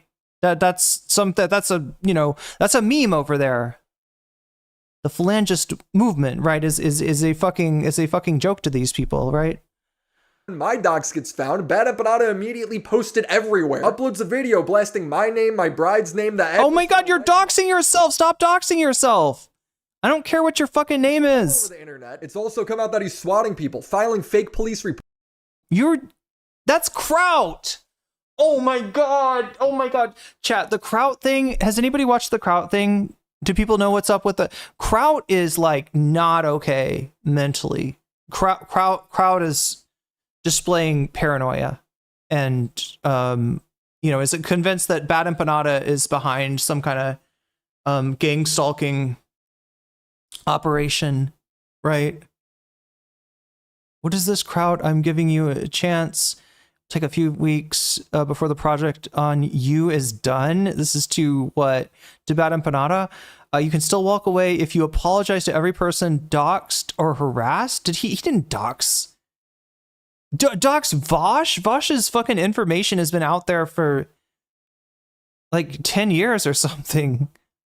Like I'm not convinced that Vosh didn't dox himself. I don't actually know. How do we know Vosh's name, chat? Was he actually doxxed? Doxxed? Yeah, like I've never seen anyone sharing these people's doxes.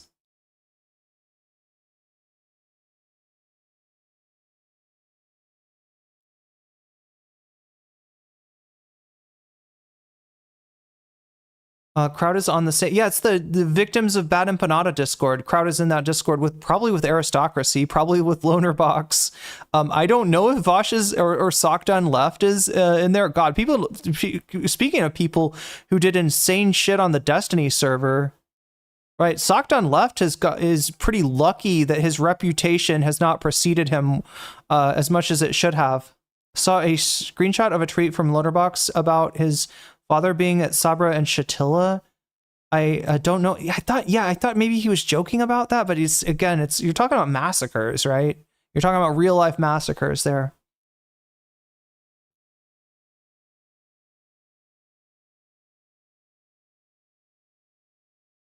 But the whole thing about Lonerbox is he's a little bit of a puzzle, and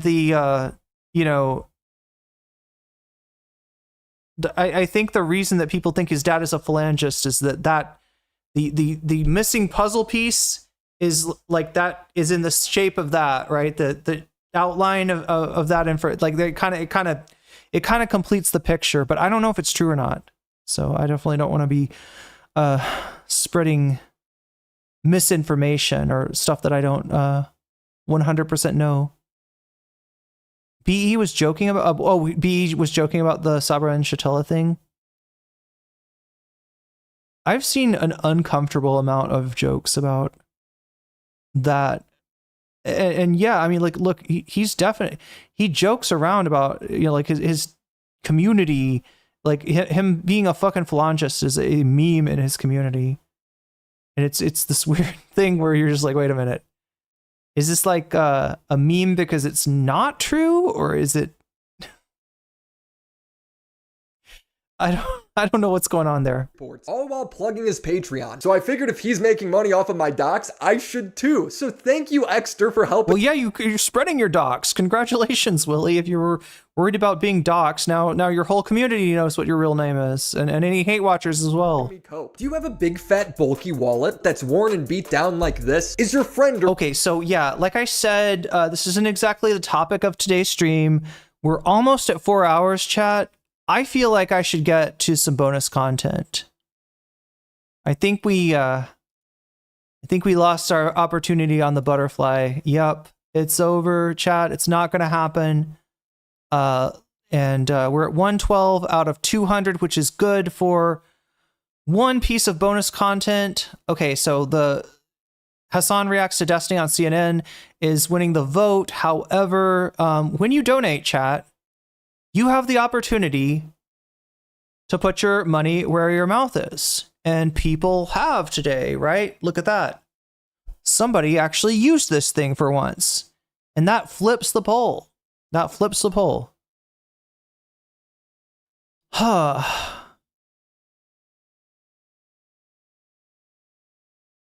You burnt your bread?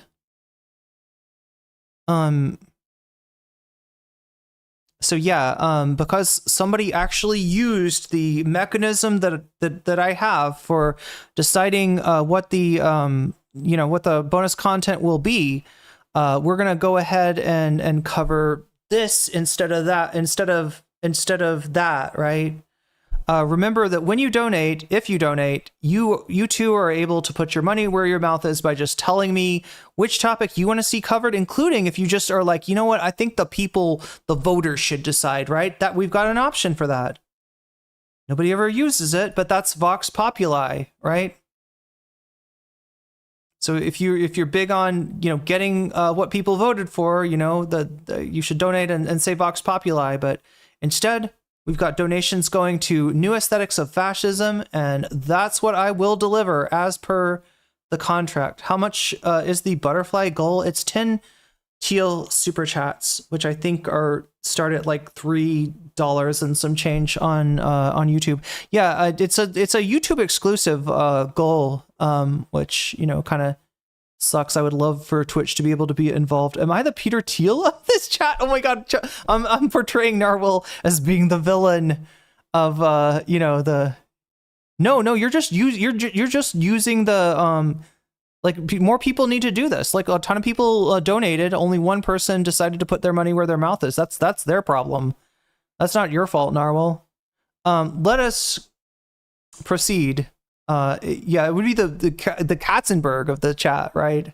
I don't know. I feel like TYT changed more after the Katzenberg money than they did with the Teal. Oh no, there was some change with the Teal money. I bought the election. Yeah, it was cheaper than anyone thought too. Anyway, chat, your great value streamer here will deliver with the bonus content. So, and that's not Willie Mac. We'll get to Willie Mac tomorrow. How about that? How about that? Assuming I don't have to go to Thai immigration tomorrow. Sometime this week I probably will. Anyway, we're gonna do the bonus content, chat. The ASMR vegetable eating. Wasn't that what won on the poll? No, it's not what won on the poll.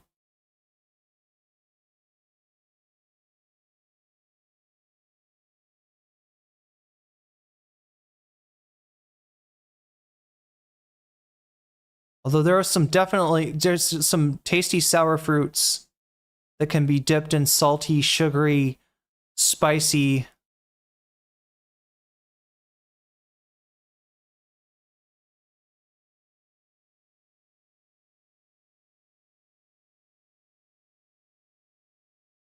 Cambodian sour fruit salad? Hell yeah.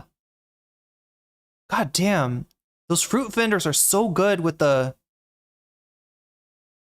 knife, right? See, wait, somebody observed. Oh wait, no, you can see it with the. I got some dragon fruit, chat. So wait, did they? Yeah. You can see it here.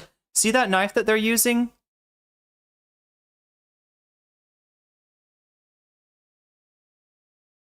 Okay, check out this knife. It's like it's a crimped, right? And it cuts food like that. Look at this. Serious knife skills, though.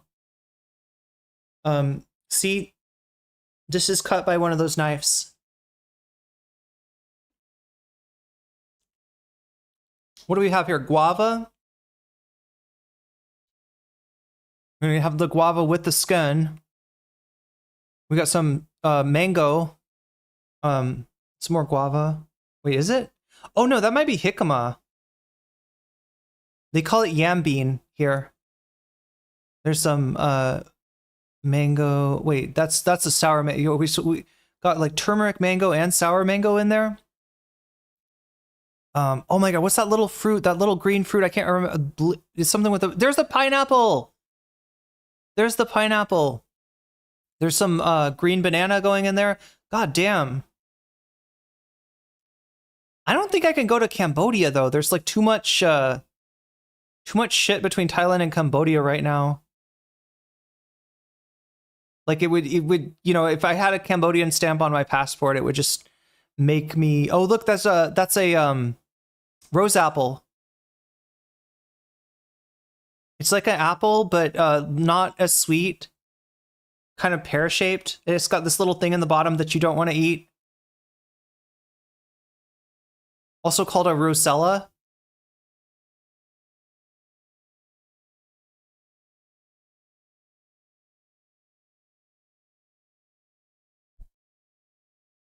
I will get to the bonus content. Ooh, nice. A ripe mango is going in there too, I think. Oh wait, I should know what that variety is. Wait, no, is that a mango? Wait, what's up with that seed? That seed looked brown. What is that? Is that?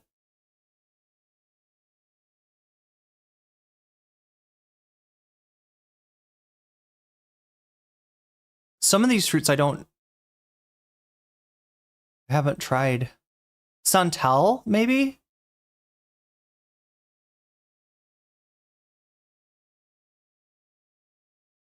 Yeah, it looks like a Santal.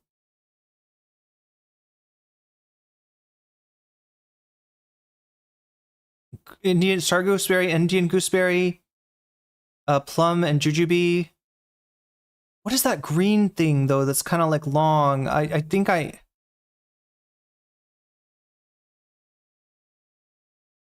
Okay, now here goes the seasoning. Right, we got some chili sauce, and we got some chili salt. There's probably some, I'm guessing some sugar in there too. Although this one's sour, so maybe not as much. And then what is that? Is that the sugar? That looks like sugar.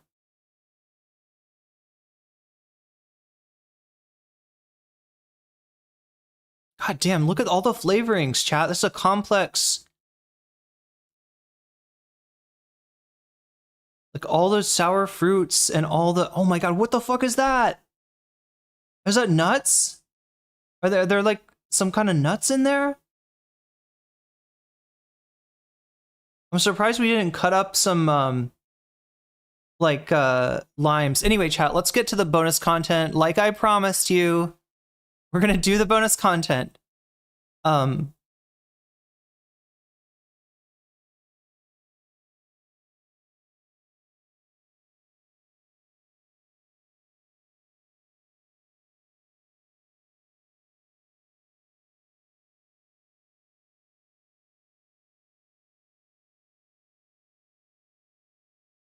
Okay, so yeah, this has been I'm gonna say their name wrong. Herman. Yeah, there we go. Ben Herman, with the new aesthetics of fascism. 2 months ago, he did a video called "The Aesthetics of Fascism." Now he's back with a update on the topic. Let's see what he's got. No, I am glad that we got this video, that we, like, this has been kicking around on the bonus for like a week or so. So I'm glad that we're finally watching this video. I just like, you know, I wish more people would participate. There's definitely a lot of people supporting the stream. And, you know, you can play your role in determining what bonus content we get just by letting me know in chat which of these topics you want to see covered. It also lets me know you're engaged, you're paying attention to the stream and stuff. But anyway, let's go ahead and watch the new aesthetics of fascism. Oh no, the following video contains scenes that may be upsetting and distressing. Ugh, this makes me think that maybe... Never again. That's what we Germans always tell ourselves. This should never happen again. And it surely won't, right? I mean, we now know how fascism looks like. World War II changed the game. Sorry, I gotta ask. Any Hasanabi heads in chat? Don't worry about TOS, the bad shit is blurred, thank God. That's what I was about to ask about. Alright, did anybody there when Hasan watched this?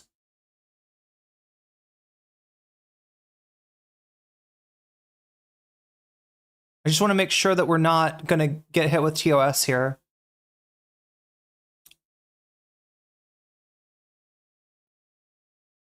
No TOS, no TOS. No politique, no politique. Am Israel Chai. That's why it's time for a redesign. A friendlier and more quiet form of fascism that slowly creeps its way into society. Remember, fascism does not equal fascism, but the aestheticization of politics remains. In a way that doesn't come with aggressive militarism, but in a disguise of technocratic bureaucracy, corporate control and manufactured media staging. Welcome to the age of friendly fascism. Modern fascist aesthetic is therefore incredibly hard to spot, as there's no historical blueprint I can point at. While in the past fascist ideologies were more clearly unified and bundled and presented one ideology, today there are countless splitter movements that may differ in various aspects but still have clear fascist characteristics in their ideology and therefore optics. The debate about whether this or that can ultimately be attributed to fascism is, in my opinion, at least not really relevant, as the debate about a definition only distracts from what is currently happening. I will now show you specific visual aspects, especially in Western contexts, which I believe show Oh, wait, what was the deal with the fucking cursed Miyazaki shit?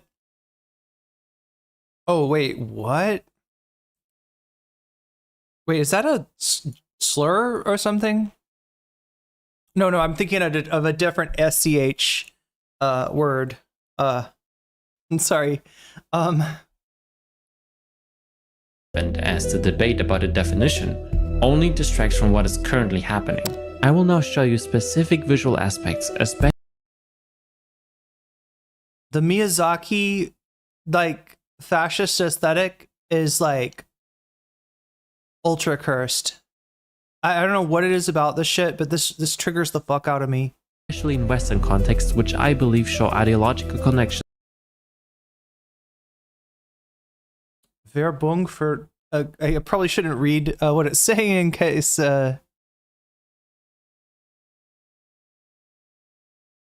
It's something about, like, trans ideology in school. To traditional fascism. The best thing I can do here is to let the aesthetics speak for themselves.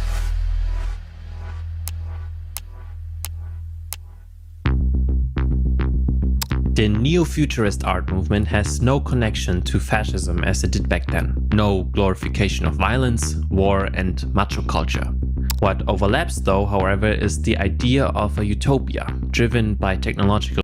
I'm guessing he covers the neo-futurism and its connection to fascism in the early 20th century in the previous video, I'm guessing. Progress, aesthetically represented in minimalism, dynamic curves, coldness, and futuristic sci-fi looks, speed, and momentum. So it's no like funk music. wonder that many Silicon Valley companies in particular are adopting this aesthetic. I do see a philosophical connection between the early 1900s futurists and today's tech bros. The desire for a future in which technology will save the world. And it's time to rebuild America. There is a cult surrounding tech bros like Musk and Zuckerberg. Beyond just their wealth, the whole techno-optimist mindset helped foster a culture where these absolute losers could be idolized. Libertarians like Musk, Zuckerberg, Bezos, and Thiel also clearly reflect the macho culture, as was the case in classic futurism. I think having a culture that celebrates the aggression a bit more has its own merits that are really... You're gonna find that statement really funny when you find yourself up against the wall, Zuckerberg. Positive. And that's not a threat. That is historical analysis, my friend. It's one thing to say we want to be kind of like welcoming and make a good environment for everyone, and I think it's another to basically say that masculinity is bad. If you take a closer look at the glorification of war, the glorification is striking when you look at companies like Peter Thiel's Palantir. The ties between Silicon Valley and the military-industrial complex run very deep. A tech utopia, led by strong men. The glorification of power, progress, masculinity, and military dominance now comes in a context of slick minimalist corporate advertising or image campaigns rather than the avant-garde art movement of futurism. Imagine a tech-driven future in which corporations rule the world, climate change destroyed entire cities, fixed social hierarchies exist, and Ryan Gosling slowly bleeding to death. I think we can all agree. I'm sorry, is that the end of Drive? What is that? Punk might look cool, but is a future nobody really wants. So what was that movie?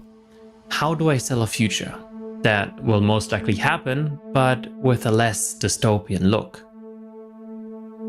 You've seen the line, right? That was the new Blade Runner, okay. That's solarpunk. Solarpunk is meant to be the optimistic counterpart to cyberpunk, a utopian aesthetic where nature and technology coexist in harmony. It combines tradition, conservatism, oh, it's like a sequel to Blade Runner? And polished tech futurism at the same time. Solarpunk does indeed represent a certain counter-move. Okay, get that Miyazaki AI shit out of there. To neo-fascist concepts. Okay, it's not. But there are dangerous tendencies into which the aesthetic could drift off. In the No, wait, it does look like the Is that the Miyazaki AI filter? Of the so-called eco-fascism, authoritarian forces can be misused to emphasize blood and soil. Yeah, I mean, like the whole thing about eco-fascism, right? I mean, there may be some people that have those beliefs in this day and age. They're pretty fucking niche. They're pretty marginal. But the more and more the reality of climate change and the effect on humanity becomes apparent, the more they're going to stop denying climate change and start using it as a reason to do fascism, using it as a cudgel against climate refugees, which we're going to see more and more of. So yeah, it's definitely a harbinger of sorts.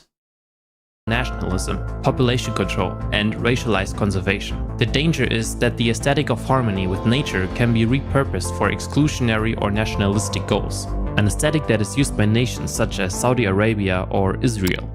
A polished visual world that is intended to whitewash the blood of regimes.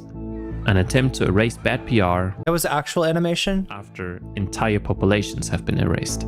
Solarpunk is an excellent Trojan horse to maintain the illusion of a tech utopia and to sell the people a beautiful image that's worth aspiring to and fighting for. This aesthetic takes on fascist traits when the utopian imagery basically only depicts white people, relies on Eurocentric aesthetics, or presents colonialist imagery. That utopia becomes worth expanding for. I want to point something out really quick. I have not been able to cover this, but this seems like as good of a time as any. Pod save Sydney Sweeney. Now look, when I saw this All right, when I saw this whole Sydney Sweeney controversy go down, I was kind of conflicted, right? Because on one hand, I recognized it as, yeah, fascist propaganda. It is. But I also recognized it as bait. It's a specific type of dog whistle which is intended to make those who recognize it and call it what it is look crazy. So it is definitely, there's a trap there that you should try to avoid falling into. But at the same time, look at what Favreau does with it. We have a special guest joining us today to talk through the news. Max Fisher, welcome back. Oh, thanks, man. Well, what a pleasure to be here. Well, you keep having these like cherished auteur filmmakers on. I assume to entice me. They're showing too many New York for just to like run.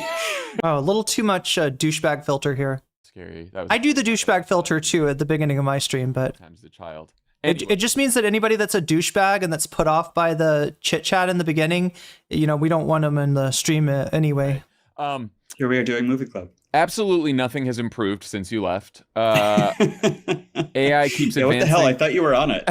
AI keeps advancing at breakneck speed with no regulation, but fear not, Donald Trump is on it. He announced his AI action plan last week. Hey. And most importantly, wait, what the fuck? I'm sorry. I got ad break. There we go. I was actually at the right place to begin with. All right, let's pivot to the most urgent and consequential discourse of the week. Is it fascist to be hot now? This week. This is why we lost the election in 2024, y'all. This is why the Democrats keep losing. Retailer American Eagle announced a new ad campaign with actress Sydney Sweeney. We gotta stop being against boobies, gang. Comes with the tagline, Sydney Sweeney has good genes. A bit of, just barely serviceable wordplay on the jeans she is wearing. Yeah, it was just wordplay. That's all that's going on there. And the jeans she inherited. This being 2025, though, the ad has kicked off a firestorm that's led to angry TikToks, lengthy think pieces, backlash to the angry takes, backlash to the backlash, and a meta discourse about the discourse, which is what you're getting from us today. But first, here we are.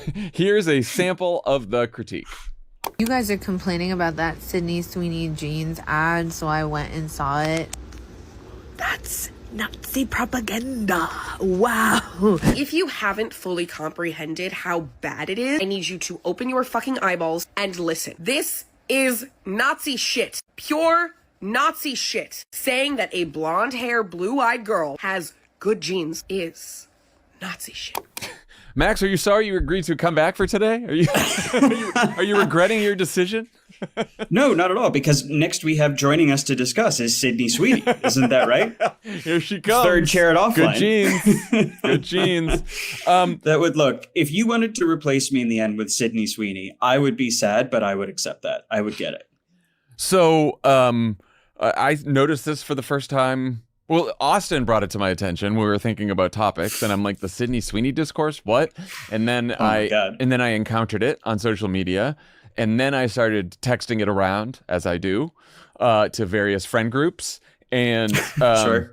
And then Peter Hamby, I sent it to him, and then he tweeted out something that we're now going to talk about on the show. So the circle of content is complete. The snake eats its own tail. I love it. So Peter said the Sydney Sweeney ad backlash is a product of what cultural analysis has become in newsrooms. Writers lazily chewing on whatever is getting attention on TikTok.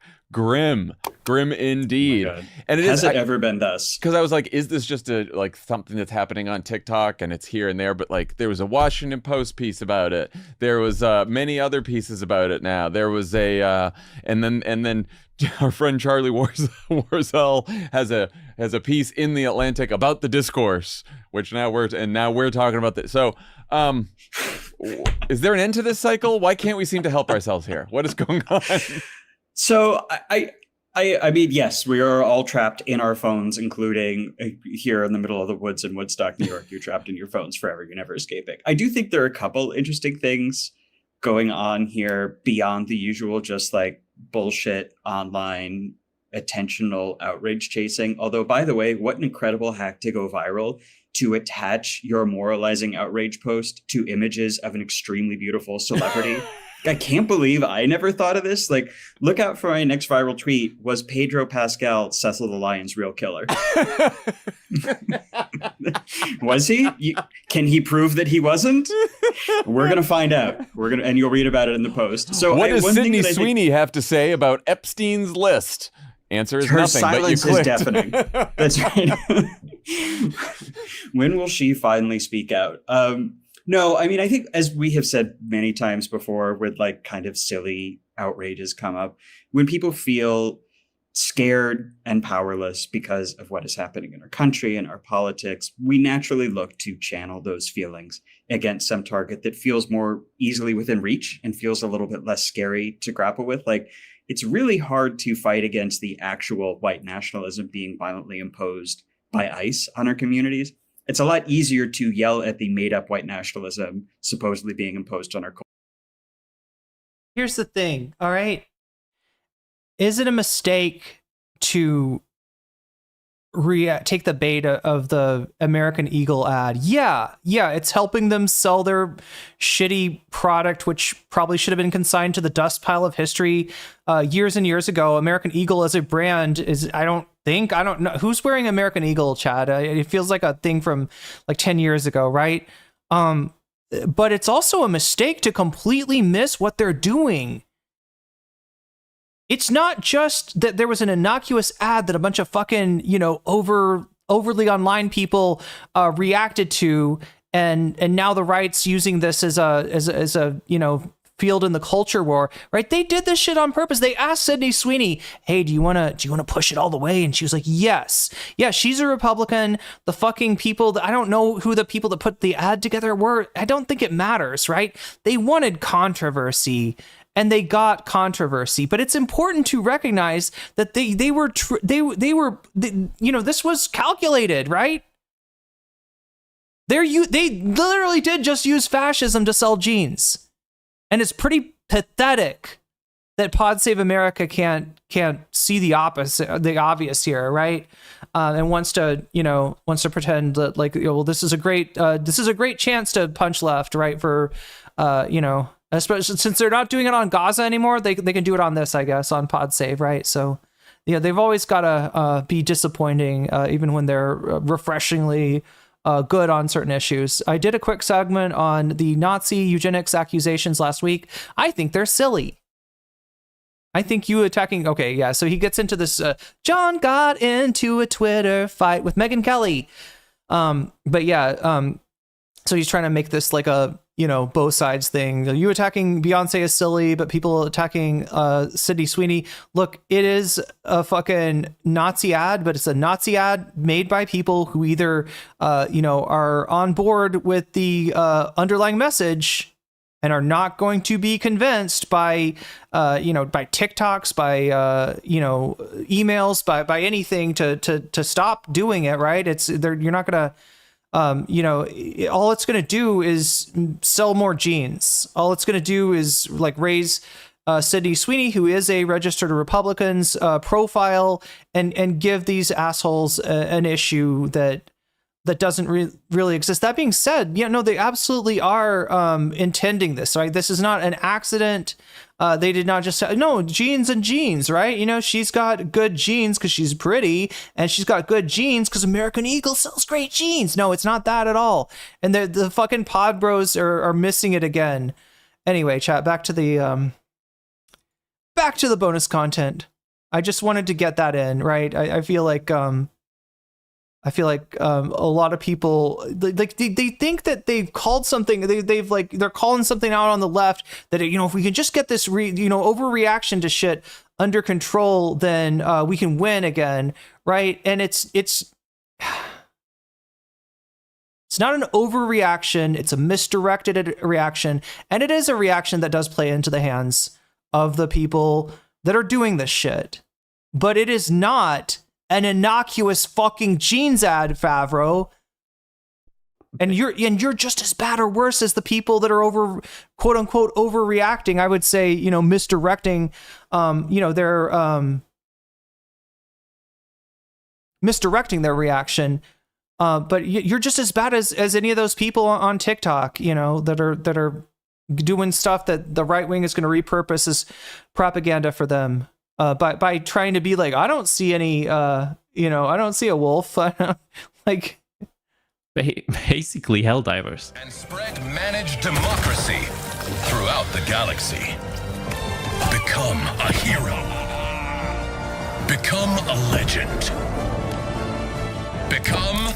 Wait, what is this? We had a Sydney Sweeney campaign at a prior workplace for underwear.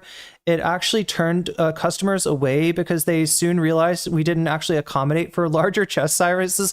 How ironic. I would argue they are worse. Yeah. And also, like, what are you doing? You're attacking the left, Favreau. Like, right? Do you think you're helping?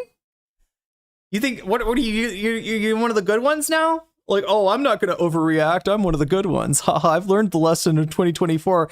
Guess not. Guess not. Anyway, American Eagle CEO is a Trump don't. Yeah, okay. So maybe it is more than just, you know, them selling jeans with this shit. But yeah, no, the ad campaign is literally trying to elicit that reaction. I don't think it's worked positively for them. Oldies aren't out there buying denim. As someone who sold denim for 12 years. 2008 is what Narwhal by Nature says the last time American Eagle was relevant.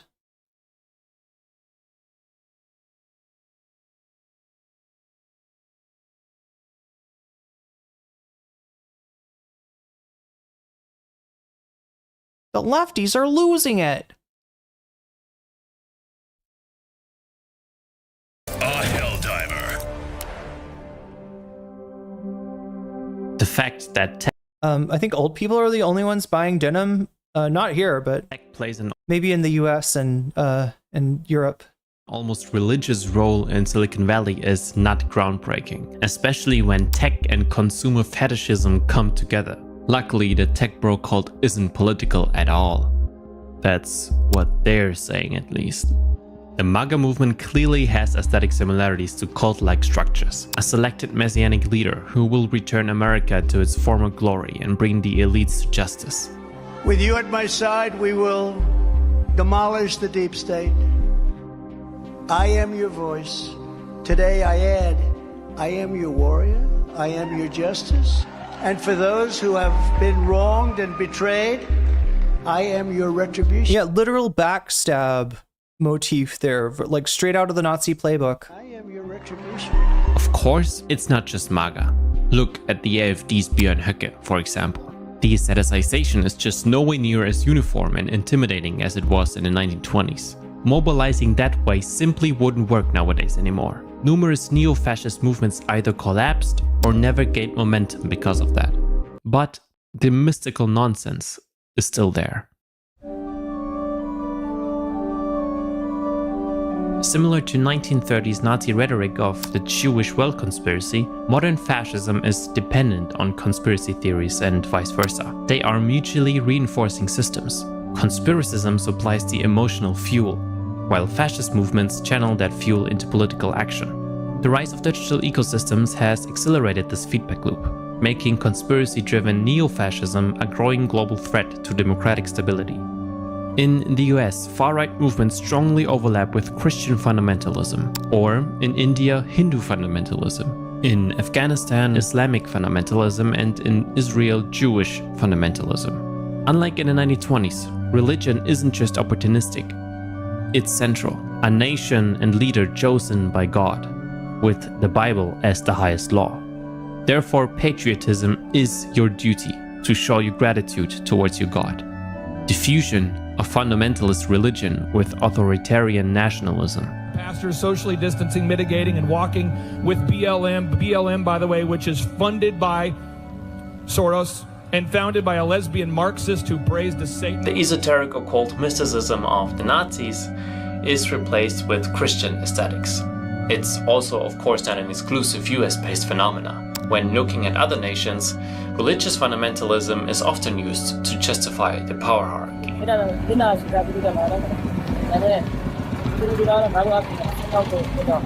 Is that... Wait, is this in Myanmar? There is... Yeah, it is. Okay, yeah. And linking one's own nationality with supposedly sacred values produces a threatened image of identity that must be regained. It not only produces a longing for the past, but also a fear of losing this collective identity, culture, and supposed values. Drifting off into Fantasyland serves one clear purpose: to manufacture the illusion of a deep ancient foundation for their ideology.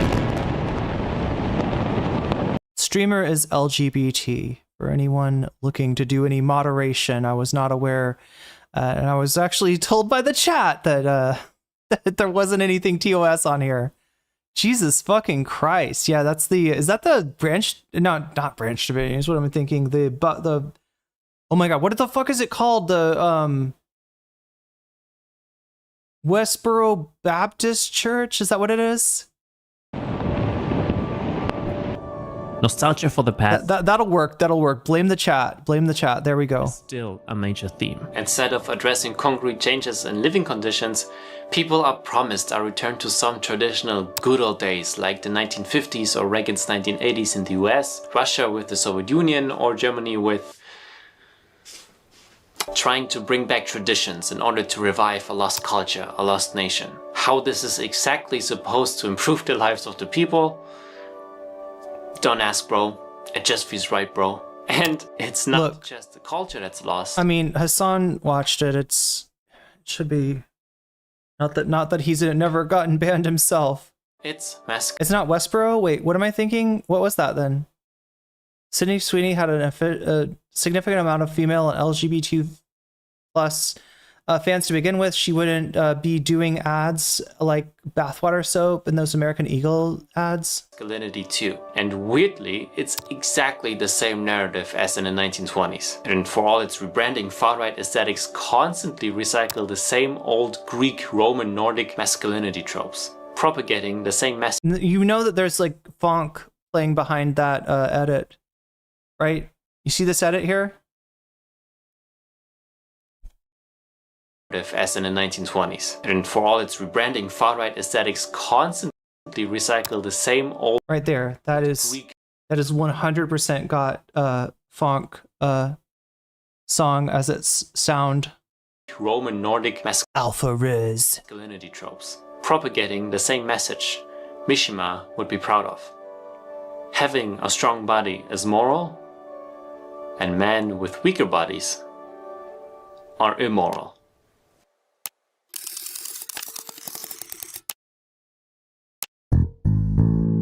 Okay, we are now slowly getting into online culture war. This is the goofy zone.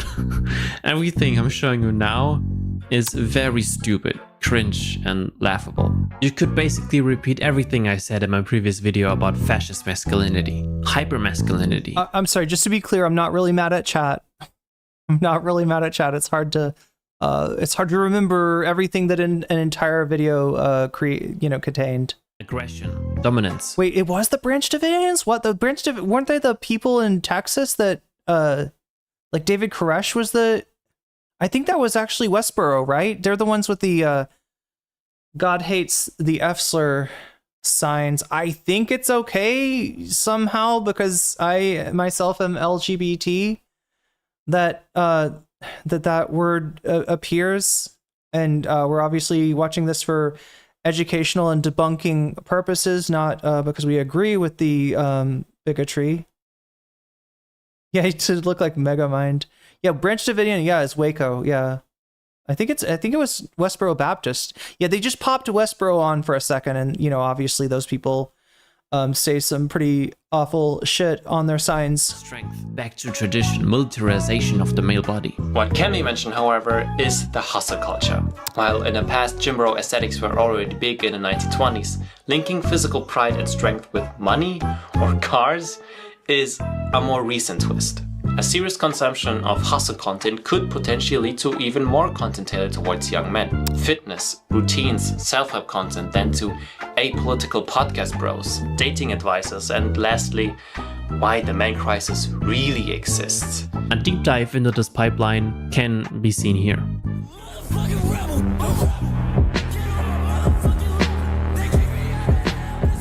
In line with today's irony-poisoned social media zeitgeist, the manosphere aesthetic doesn't even live up to its own ideals.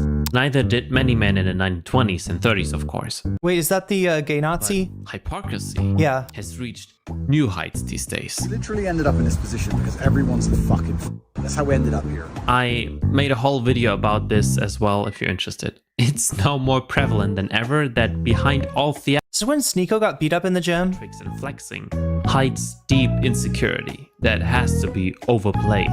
I mean, if you have to use filters and music to reinforce your toughness, don't be surprised. Why was Tony Robbins?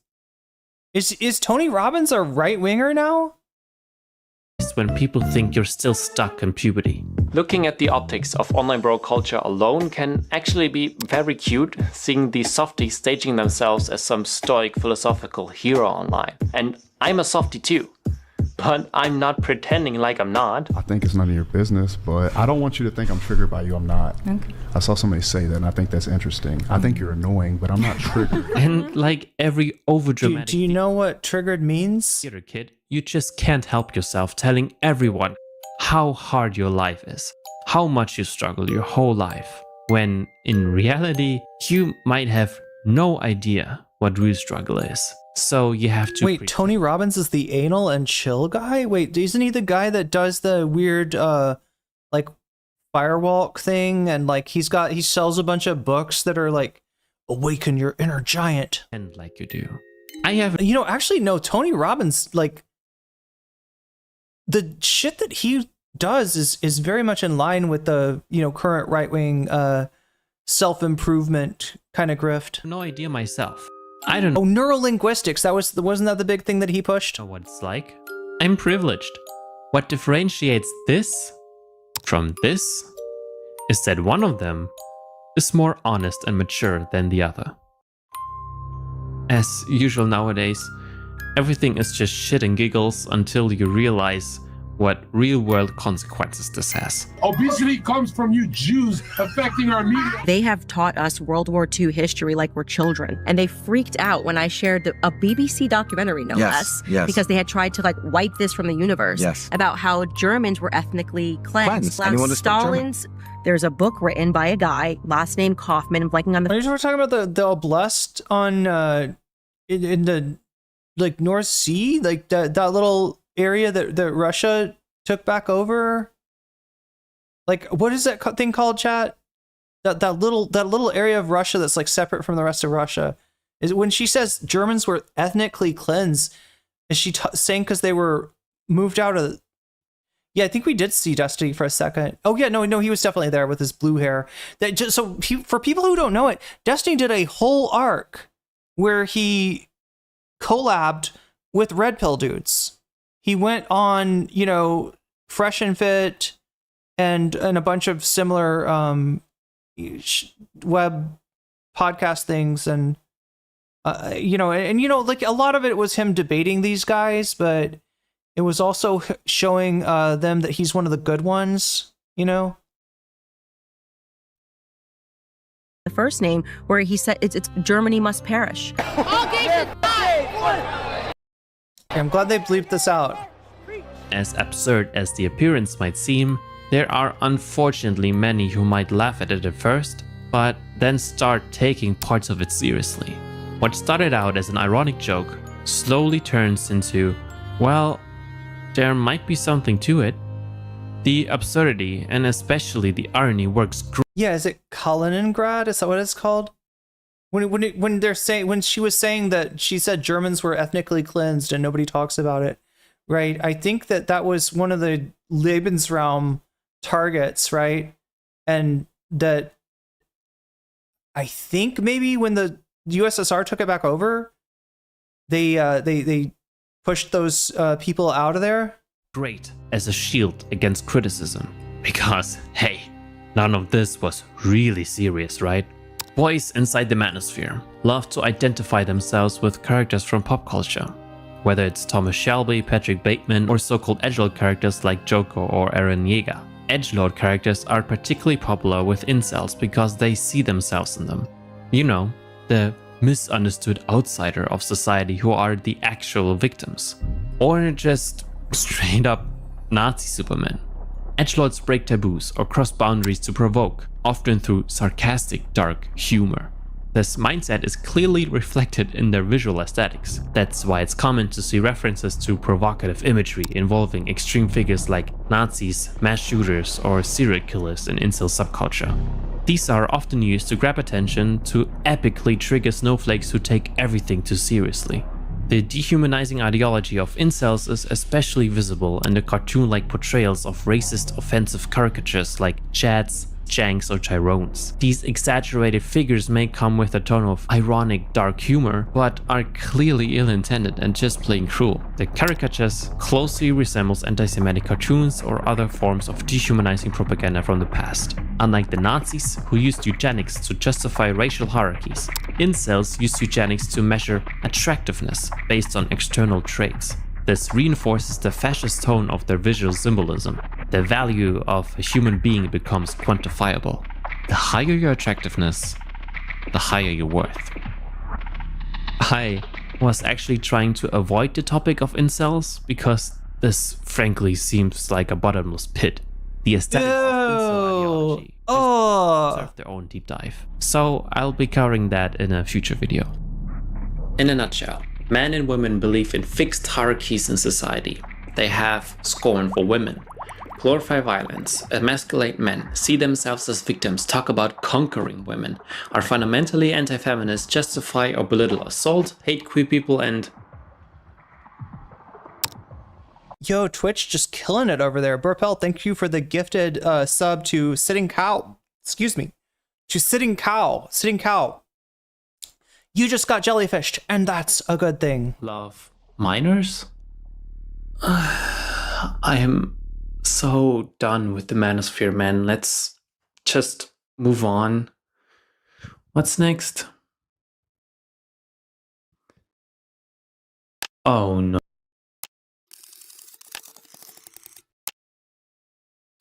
do you think, Chad? Are we going to get a Bronze Age pervert mention here? Pronouns! Oh no, we're going with transphobia. I guessed wrong. Yeah, I know. We're all tired of Gamergate. Me too. But if you want to talk about far-right aesthetics, we can't ignore the most ridiculous, embarrassing, and stupid corner of the internet. One that heavily overlaps with the manosphere. Gamers. It's pointless to try and have a political conversation with many male gamers since they will insist they're totally apolitical. They just want to keep politics out. Yeah, they got the apolitical hat. Right? Steve? Yeah, definitely go in to see Trump at Aiden Ross's house completely apolitical. You can activate that army. They come in through Gamergate or whatever, and then blazing Trump up by buying him a Cybertruck with a assassination wrapper. What could be more apolitical than that? Yo, look at that YouTube with a comeback. YouTube is like, hey, don't forget what the bigger stream is. Rooster Rick, thank you for the 5 gifted memberships. Reclaiming YouTube's honor. Making memberships cool again. One weasel at a time. Let me read out these weasels really quick. Because it's just something that I like to do. Jen K, you just got weaseled. Michael Jingle, you just got weaseled. A, that's the name, just A. You just got weaseled. Starman X, you also just got weaseled. Thomas Jerome Newton will be happy to know. Renee, you just got weaseled. And that's a good thing. Get turned onto politics and Trump. If you're part of a fandom or a gamer and chronically online, you've definitely seen these thumbnails, right? Very similar to the ones floating around in the manosphere bubble. Women in these thumbnails are often emotionally hysterical or hypersexualized. Or it's Rachel. What? Oh my god, look at that. That is YouTube letting you know who's in charge. 5 memberships at a time. Thank you again, Rooster Rick, for the next 5 gifted memberships, which I will now read out. Joel.x, you just got weaseled. Mark, you just got weaseled. Vincent Su Lorito, you just got weaseled. Tamara Chance, you just got weaseled. Wait, am I missing? There's one Earthy McLiving. You just got weaseled, and that's a good thing. YouTube is crushing it. No, it's like a delicate balance. I mean, you just gotta have faith.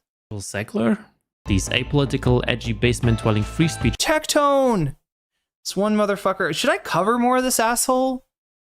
It's just like his face looks, you know, goofy, and I just don't take him very seriously, but apparently, yeah, Asmongold I should probably be covering more of. Yeah, Tectone. Warriors just want to protect the last sacred safe space. Well, you're getting 148, you know, you're 52 away from securing double bonus content, which would be this and the, what was the other thing? Hasan reacting to Destiny on Destiny's appearance on what do you call it? On CNN. For men. The Donny O'Sullivan. Place that's safe from being feminine. No! Chat, I used to have, let's see, ants sometimes crawling on me in my old place in Seattle. I think I definitely, like, there was a while where we had fruit flies all over the house, and I was constantly like that. I have never had a fucking roach. I would flip out so hard if a roach crawled on me. I wouldn't be able to handle it. I don't know. The last manly refuge where real men can still be men. Oh, is that that's the Grok? That's Mecha Hitler. The guys are gooning to Mecha Hitler now over on X.com. Real men. And I'm so tired of the world. Ants are okay. No, I hate ants, right? Because it'll be like I'm just sitting around and all of a sudden I'll feel a little itch. I'm so used to that itch being, oh yeah, because your hair is tickling you, right? And I look down and there's a little ant, little tiny sugar ant, and I just go like, right? Because I don't want to touch the ant, I don't want to kill the ant, but I definitely don't want the ant crawling on me. Being dictated by emotions and feelings, and we have to accept everybody even though they don't accept us, and this new era is just a bunch of fuck. Oh fuck, thanks for reminding me, Moni the whale. Roaches can fly. Damn, those things are evil. Why don't they do that more? They're like overpowered, aren't they? Are they just like, they're just fucking with us, right? They're like, yeah, I could fly, but I'm not going to. I'm just chilling in your house. I'm not gonna fly. I mean, I could fly. I could land on your forehead. I could land in your teacup if I wanted to, but I'm not going to. I'm just gonna scuttle around the ground. Pussy. Because I am a roach. The sugar ants. Due to this all being resurfaced by Hasan. Oh wait, what got resurfaced? That is about his dad? Left mid sexual assault allegations. Wait, against him? I thought that the assault allegations were against his dad. Does this guy have allegations too, chat? Maybe I don't know all of his lore. Vinegar jar. That shit's there's a way that you can, if you take the vinegar jar and then you create a paper funnel, right? And you put the funnel nose down in the jar, the fruit flies will actually crawl under and they'll get trapped in there. They can crawl in to get the vinegar, but they can't crawl back out. And most of them will not be killed by it. You can just like open your window and like let them fly free. I suppose I will no longer be interacting with my father in any way, shape, or form on my stream. So how does there's an act of Congress introduced by his father's like sexual harassment in the military? Tectone has allegations too. His dad had congressional hearings. Damn, his dad sounds like a menace. Factors of masculinity visually manifest. Oh, but you're gonna fucking get a PDF, a fucking pedophile. You're gonna get a predator. He's a proven pedophile. Shut the fuck up. Who are these fucking weirdos, man? Whew. Memes, anime, and pop culture characters. It's like memeing into existence a government agency. And then speaking to the internet the way it likes to be spoken to. Which this guy is apparently, allegedly, buying views on YouTube.com. I should probably cover his cringe, closeted ass. Like, this is the what? How come these gay guys keep on trying to suck my dick guy? This is the, like, why am I getting served gay cruise ads? Like, it's like the ads that are literally coming to you because you've clicked on stuff. They made a law after his dad was convicted to add more transparency around sexual assault in the army because of his crimes. Yo, how long before Trump, pardons his dad? So he should have just done that, like, right? He could have probably gotten a pardon. I'm surprised that Johnny Somali hasn't gotten a freaking pardon. Or not, it wouldn't be a pardon. It would be it'd be Marco Rubio flying over to Seoul to negotiate his release. Just because he loves gay cruises doesn't mean he's gay. Yeah, he might just love the banter. He might just enjoy the banter on the gay cruises. That's right. is memes, actually. The left can't meme. Harris campaign was trolling Trump. They're already trolling him. He has been trying to troll the city back as much as he believes he's been trolled. It's epic trolling, shall we say. Just makes trolls like myself very happy. I am become meme. Yeah, pretty much. Bro, propaganda back then actually. I love it. The one time that you had somebody on the left with enough of a platform to actively troll the right, and like her campaign goes from dead in the water to being neck and neck with Trump overnight. And then those shitheads from Biden come in here. The people that Pod Save America were sweeping for, right? Pod Save America had all these advisors on to be like, it's not our fault. Please hire us for your next campaign. Please don't blacklist us because we lost, you know, a race that she was actually winning with like no advice, or not winning, but she was, you know, up with no advice. But yeah, chat, there's some weird fuckers. The right wing are some weird motherfuckers, and that's kind of, sometimes that's all you need to say. Actually kind of slap, but now we have this. Du wirst abgeschossen. Is that an AFD guy? They especially love using Wojak memes, like the stoic men who don't get triggered unlike those liberal SJW soy boys. Which is so fucking ironic. There's the NPCs, the chats, the soy faces, and so on and so on. And just to show you how painfully uncreative the right... I guess I don't know much about stoicism, chat. Is there any good, like, version of stoicism, or are they literally using it to be like the facts and feelings like thing? Is it literally just as simple as facts over feelings that they like talk about stoicism, that they buy a few books as doorstops? Usually is they constantly recycle the same old memes over and over and over. Oh god, that one needs to like freaking, like, I still see that shit again. Doge, laser red eyes, thug life, epic troll, and dear god, if someone is still unironically using Pepe the Frog outside of a streaming context, it's a massive red flag. The fascist appropriation of Pepe has been thoroughly documented, and it's still a favorite among white supremacists and incels. The really Groiper version especially. Twitch, I'm looking at you. No, just kidding. But Wojak memes are currently the newest victims of appropriation, which frustratingly is pretty smart.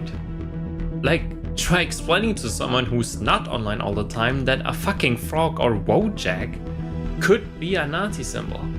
They understandably... We use it for good, says Twitch. My damn mind. What the fuck is Wojak? Solarpunk, Trump is Jesus. Well, if it's a peepo, you know, I can't be mad at a peepo. Jim Bros, Brie Larson, gamers, fucking memes, and now... anime. Oh no. Let's make this very clear again. Just because you like some of the same things a fascist would like, doesn't mean you're fascist. Nor am I implicating you are one. I love gaming, anime, and Star Wars too. But, bro, how am I not supposed to talk about anime aesthetics when you constantly see this kind of shit? What another... That's like a regular anime character, right? Like, that's not like a canonically... Like, what was the show, chat, that was... there was like a little, like... anime Nazi girl? Is it Tanya the something? Anybody remember that shit? I'm guessing this one's just like been photoshopped and repurposed. Creator. The cover knuckle noticed is that I love Pepe Smoke, but we don't have it on YouTube. A particular subgenre of anime is especially popular in these circles. Moe anime girls. Moe. It's pronounced Moe. Tanya the Evil, yeah. Was that like a Nazi? I remember that was like, I remember, okay, I think I paid for a membership for Crunchyroll. I don't remember what was on it at the time and how I was able to justify the $10 a month, which now seems ridiculous, but I do remember having a Crunchyroll subscription. At one time, I guess I was watching a lot of anime and I just didn't want the ads, right? So I got a subscription, and then I'm like downstairs in the common area of the dorm, and I was just like kind of checking out new anime, right? And one of the ones that I clicked on was Tanya the Evil, and I had this one roommate does not like anime, not into any of that shit, right? You know, and so I put it on, and he's like, "What's this?" And I'm like, I don't know. It's a new anime. It's really popular, apparently. So, like, I think I actually, I went to the bathroom or something, or like I went upstairs for something, and then I come back down, and he's like enthralled. He's like, "This is the best shit ever," right? This is like, what is it like? You know, he was like, I made him a fan, right? and I didn't even watch it. Yeah, I don't think I watched it like at all. I remember I was doing something else, but I just hadn't, like, you know, what is it called? Chromecast. I was Chromecasting it to the common area TV, and he was just, you know, he was making something in the kitchen, and then he comes in and just plops down, and he got super, super into that. Wait, Tanya was a salaryman who was a shitty middle manager, and commentary is that his professionalism? Wait, what? Was similar to Nazi mentality? Wait, what?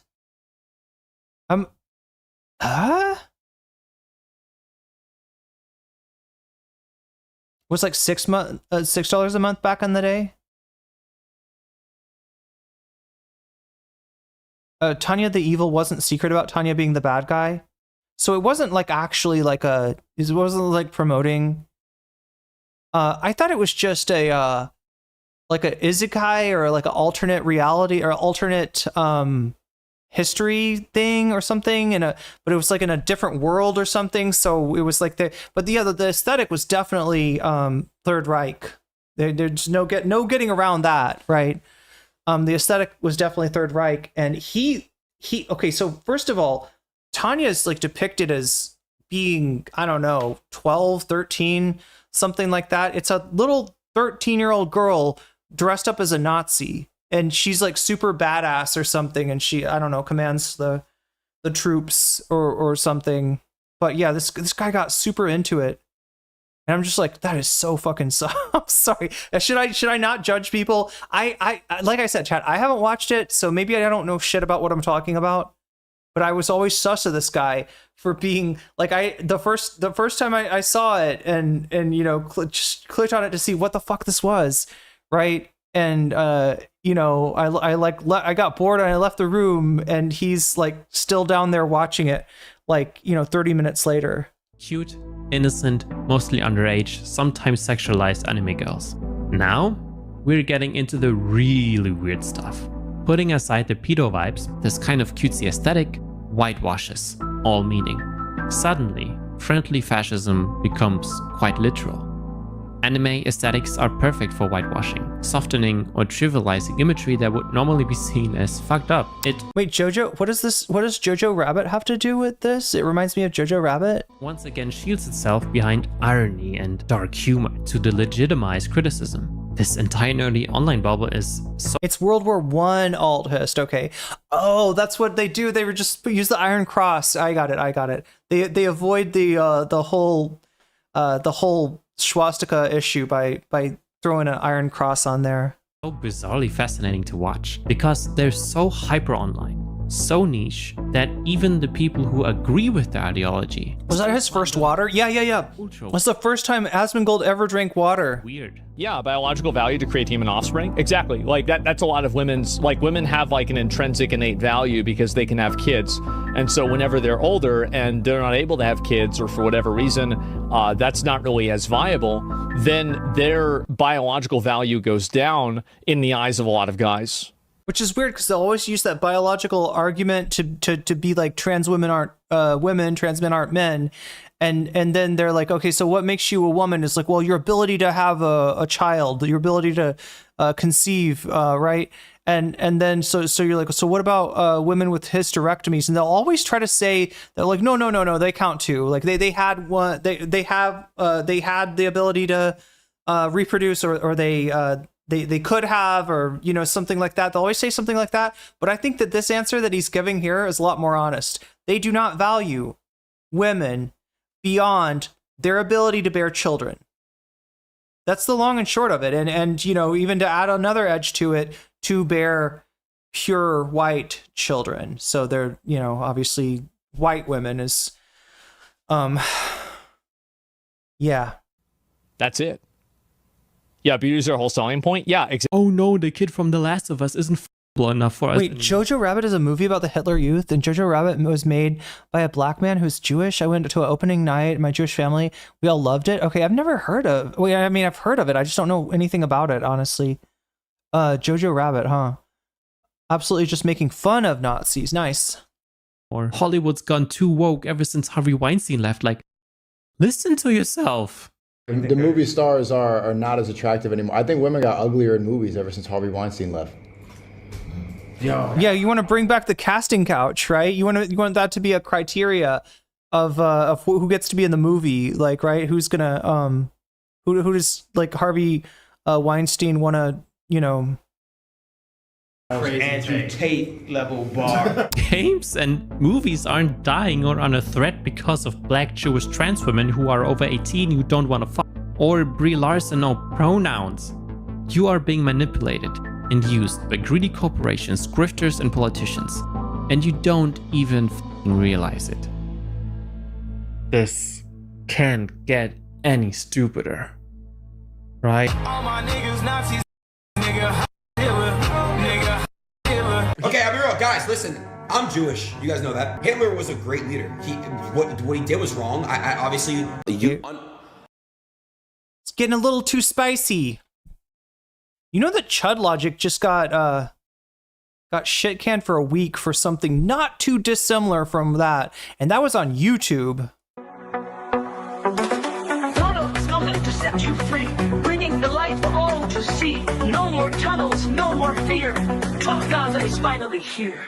Trump Gaza shining bright, golden future, a brand new life.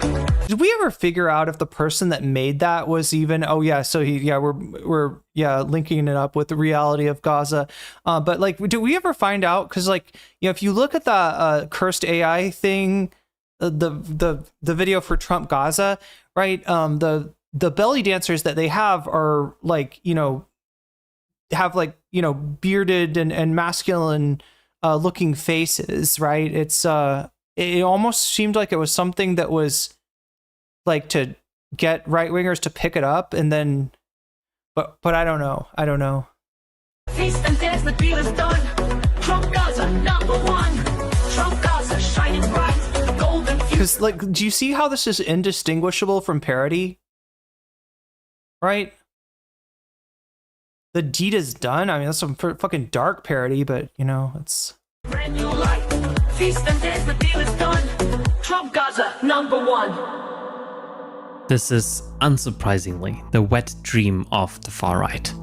Unoriginal, unappropriative, and hostile. AI is the pinnacle of all of it, not a shred of originality or creativity. So, of course, fascists love using it. What a lot of people notice especially, politicized AI slop is almost exclusively used by right-wing actors. But why? Writer Gareth Watkins argues that generative AI models primarily attacks copywriters, graphic designers, or artists, jobs associated with young, educated, urban, and often left-leaning workers.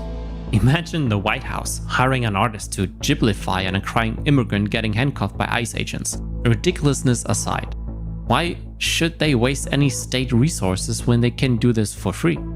There isn't just an utter contempt for art in general, but also for people and labor, creating depthless imagery that yields only the reading that its creator intended. No room for interpretations, self-reflection, or any value that typically comes from actual art. Grok, is this true? One of the reasons why I called Nazi art soulless and empty in meaning in my previous video is their absence of soul and thought-provoking avant-garde. Did you catch that it was Mecha Hitler? Like, he asks Grok if this is real, and it answers as Mecha Hitler. Bravery. Like the Italian futurists had, they instead insisted on the same heroic, romantic, conservative optics that were close to classical Greek and Roman art. The same realist class. It's captioned the deal is done. That's not how I hear it. Yeah, I mean, whatever they're saying, it does. This is slop over and over again, reproduced to death, using art as politicized weapon to reinforce norms and national myths into society. But hey, at least those were statues, right? An actual skilled artist was involved in the making of those pieces. And as flat and propagandizing the art maybe was, at least it looked good. And Leni Riefenstahl is to this day being taught in film schools. Where are far-right artists now? Today, the same reproduction of politicized art can be made at mass scale, without the use of any artists whatsoever. The right-wing aesthetic project is to flood the zone with bullshit, in order to erode the intellectual foundations for resisting political cruelty. AI co-ops art and is perverting it. the ultimate weapon of aestheticization. The original artworks the AI models are trained on are being endlessly and endlessly reproduced, therefore softened, diluted, until the substance of which I hope you've enjoyed my stream so far. You know, if I disappear, you'll understand why. Aestheticized content. Are you sure that Hasan did not take the visual off for at least some of the React? Everything is made beautiful. The obscene is being normalized. Everything becomes Tumblr core slop. And we're still in the very early stages of AI content. The pinnacle will be deepfakes. Once deepfakes become normalized, we'll have reached the final stage of total meaninglessness. Deepfakes are the ultimate tool of oppression. In a September 2019 survey, researchers at DeepTrace found that of the deepfake videos they could identify online, 96% were pornographic. If Trump can get people to believe shit that is blatantly on its face false, can you imagine how much easier it would be for them to pump propaganda if it's combined with a visual, a deep faked visual of whatever that backs up the lie that they're spreading? It's going to get real ugly.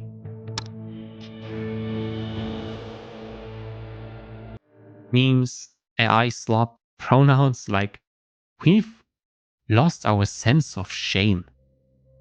Nothing is obscene anymore. And if anyone gets offended, just say it was edgy, ironic humor.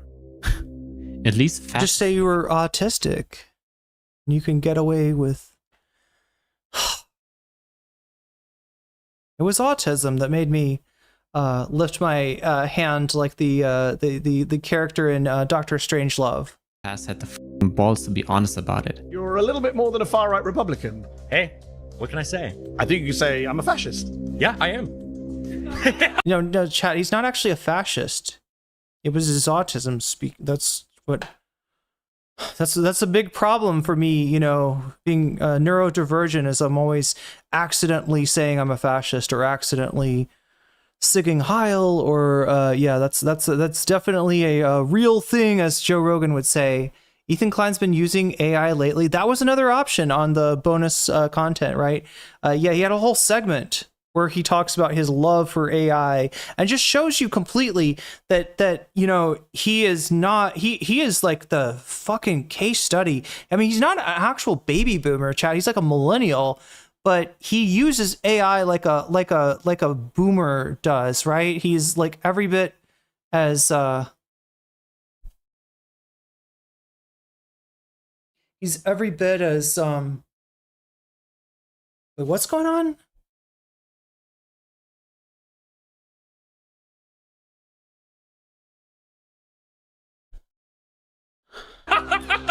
Listen to me. I am an immigrant. I'm speaking from personal experience. Get the hell out. I don't even like...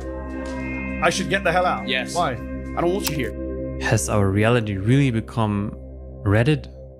Or worse, 4chan? Look at this clown and tell me he's not the embodiment of Reddit. But Musk and Trump are just symptoms of our time, a mirror reflecting how the world works. Narcissistic rich white men grifting their way to the top only to hoard even more wealth and power for themselves. The most powerful country on earth is now basically a content house. Everything is content now, a spectacle, masking politics through optics and emotionalization in order to make it suitable for mass consumption. We truly live in the dumbest timeline imaginable. Have they trained alligators to actually hunt the inmates? I'm gonna assume that somebody's finger slipped in Twitch chat. Am I right about that? Is Tom Homan riding around in a fan boat? Is Donald Trump in the watchtower with a pair of binoculars? And the worst part, it fucking works. Wait, what happened? I don't know. I don't think, no, it's not taboo. You can mention Ethan Klein. Maybe there was a misunderstanding.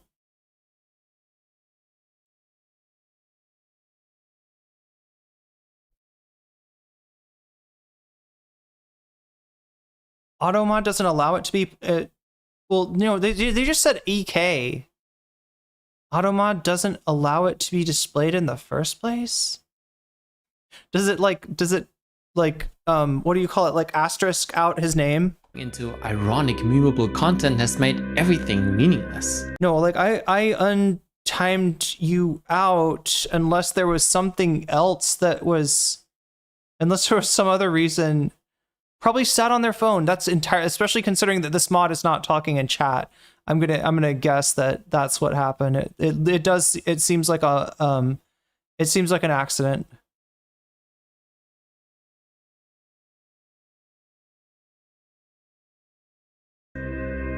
Yeah. See, you can say Ethan Klein. I mean, look, if shit gets really bad, we might have to make the name auto modded, but we don't have it like that now. Like apparently we have aristocracy auto modded, but not Ethan Klein. Restraints on fascist rhetoric are gone.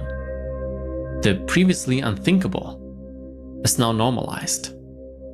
No shame, no consequences. Oh no, Miku, it happened in Twitch chat, actually. No wonder no one takes you seriously when you call something fascist. Because you're right, it has lost its meaning. Call them MAGAs. All right? When you called somebody a Nazi at first, it was descriptive. It was, you're a member of the National Socialist Party. They called themselves Nazis, right? Eventually it did take on a highly pejorative meaning. Let's do the same thing with MAGA, right? If you want to, unfortunately, chat, it's not enough to call something fascist anymore. People have forgotten what's wrong with fascism. They think that the fascists were just kind of mean or something, or they hated Jews for no reason. They don't understand what fascism is, right?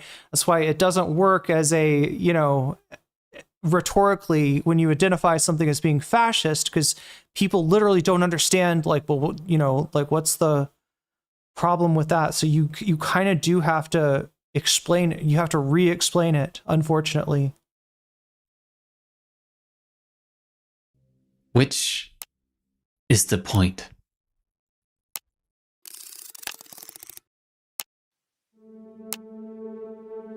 One key aspect of friendly fascism is the distraction from class war to culture war, because we remembered. Sorry, I think abstraction from, it's what he was trying to... Away from material conditions. I mean, obviously his English is way better than my German, but I think he was trying to say abstraction from... To a narrative that's mostly based on emotions, scapegoats, and conspiracies. And what better way to hand out megaphones to the working class to express their frustrations than with the use of social media? This is the perfect megaphone, as expressions can now be monetized, more manipulated and controlled via algorithms, AI bots, or outright censorship by insecure CEOs. We now live in a deeply, mutually dependent globalized economy that forces fascism to change its tactics. Yeah, they understand Nazi as referring to the supporters of Adolf Hitler in 1930s and 40s Germany, right? A Nazi is somebody with a swastika to them. They don't understand the application of that something can be Nazi-like without having the trappings of Nazism as it was in the in Germany. It can't appear as militant and loud as before. That's too obvious. The rising influence of private companies and their... In other words, chat, somebody literally has to be waving a swastika for a lot of people to recognize them as a Nazi. And even then, what is the deal with Elon Musk? What is the deal with Elon Musk? No, he wasn't doing a Sig Heil. He just had an autistic moment. What the fuck? What the actual fuck? Be really interested to learn about what the discourse was in the US in 1939. Some people were pro-Nazi. Prior to, basically Pearl Harbor. Some people were pro-Nazi. There was this thing called the German-American Bund. They did rallies in Madison Square Garden. A lot of people didn't really know or necessarily pay a lot of attention to, what was going on, or, they a lot of people just were like, you know what? I don't want to be drawn into another war. World War I fucking sucked. We didn't even get our bonuses. I don't want to do. Let's not get involved in another world war. Yeah, that was the discourse in like the 30s leading up to the U.S. Intervening. For unelected officials in politics, slowly. I mean, like I think you can find positive like articles in Time magazine and in the New York Times and just the papers and magazines of records from the 30s about Hitler. Places the interests of the people into the interest of profit. Within the framework of friendly fascism, this culture war is not merely reactionary rhetoric, but a structural tool of governance. By mobilizing cultural anxieties and moral panics, an authority-oriented worldview is normalized, one that increasingly influences media, education, academia, and jurisprudence. This dynamic gives rise to a yeah, exactly. Nazis took inspiration from Jim Crow. Form of soft authoritarianism. While democratic structures remain intact, they are substantively hollowed out through normative pressure, production of enemy images, and discursive polarization. To achieve higher profits, nations are now seen as businesses with privatized military-industrial complexes. In order to maximize profits, the working class needs to be repressed as much as possible to extract the maximal amount of capital out of their labor. Cheap production, higher profits. That means repressing unions, protests, deregulation. Can you imagine, chat?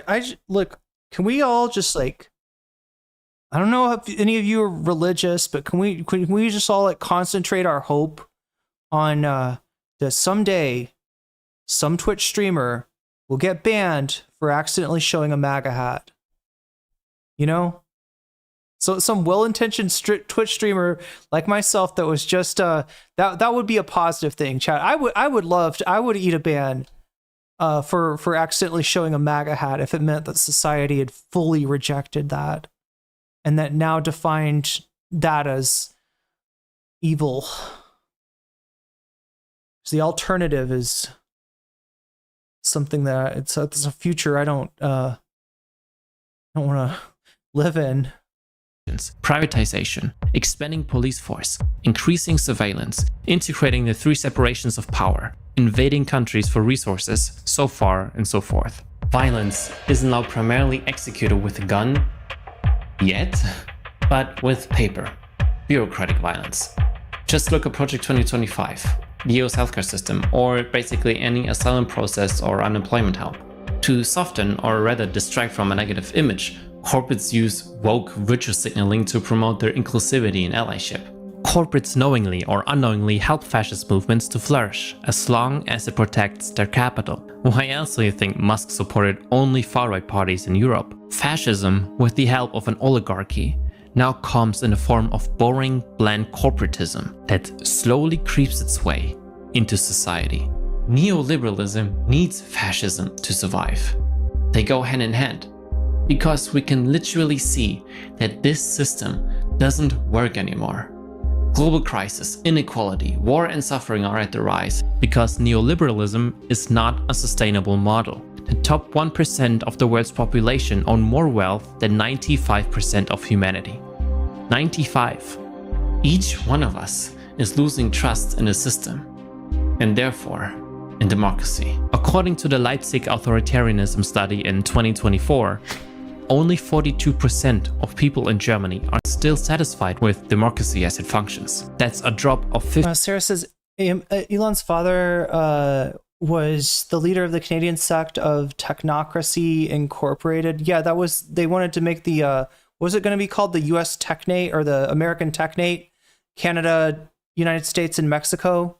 15%. Meaning that the United States, I guess, ostensibly conquers those other countries. 2022. And in East Germany, that number plummeted from 53.5% to 29.7%. Meanwhile, racist attitudes in the West jumped from 12.6% to 19.3%. In the East, it's still high at 31.5%. And around 1 in 5 people are now openly showing sympathy for authoritarian alternatives like dictatorship or a strong male leader. Fascists exploit this by tapping into the collective frustration. They amplify the feeling of despair and offer people an outlet for their rage. But actually helping people would destroy the breeding ground for fascism. That hasn't changed since the past. In the 1920s, mass image production became possible for the first time, a powerful propaganda tool for fascists. Today, we see a similar phenomenon: the internet. And don't even get me started again on AI. The aestheticization of politics has proven its power once again, whether in the 1920s or today. We are witnessing in real time the shift into a post-factual world where fairy tales and horror stories with dangerous monsters have become the new reality. Again, step by step, the tracks are being laid to build a society ready for violence. A society eager to restore traditional masculinity, revive national pride, and troll the enemies of the people. But friendly fascism is fading away. It has become more bold, louder, more aggressive. The snake has finally begun to show its face again, and we are doing nothing. We have been completely desensitized. Hitler and Mussolini were connecting themselves to history in order to achieve an immortal legacy that is remembered as glorious and intimidating. Today's fascism comes with a corporate, memeable, ironic wink.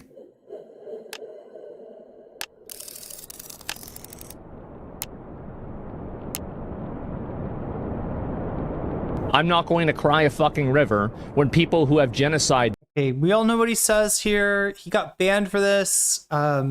Obviously, I'm watching this for educational purposes, disagreeing with the piece of shit on stream who Twitch only banned for 2 weeks, while they banned a bunch of streamers for a month for dissing a certain kind of hummus.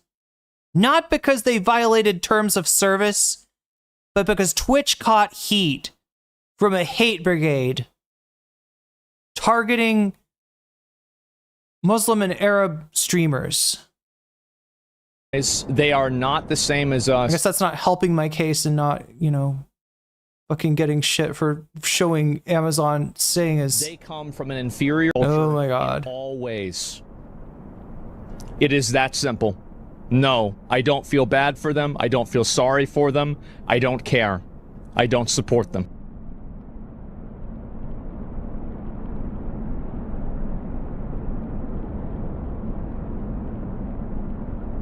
Every cult needs enemies to sustain the constant feeling of victimhood and revolutionary progress. Defining in-groups and out-groups is crucial in every fascist ideology, otherwise the illusion of righteousness would fall apart. Everyone is out to get you, to destroy the beautiful thing you're being part of, to destroy your cause, to destroy your leader, to destroy what you love, your country, your culture, your identity, and your life. There's always one conspiracy after another. Fascists are spreading the belief that strict, unchangeable natural hierarchies exist, based on race, gender, or culture. The ones on top, the supremacists. So yeah, that Homeland Security tweet that he just said, remember your homeland's heritage. You've also got a, let's see if I can find this. It's an ICE recruitment, ICE defend your culture. This was obviously made before this was tweeted from Kristi Noem's Homeland Security. Defend your culture, apparently from dogs. That's what Kristi Noem does. She shoots dogs. Will decide your... If Asman ever bathed, he would just dissolve. Maybe so. Maybe he's just made of dirt. worth. If you're feminist, refuse to be a tradwife, or have slept with more than one man, you are already used and undesirable. The feel when oh god, I never got to show you the I never got to show you this, but there's a right-wing I can't show you actually because there's a bunch of slurs in it. But yeah, I should bring this to you. Wait. I should bring it to you as a preview. Let me see if I can bring up I've already made the thumbnail for this, so let me see if I can put it up.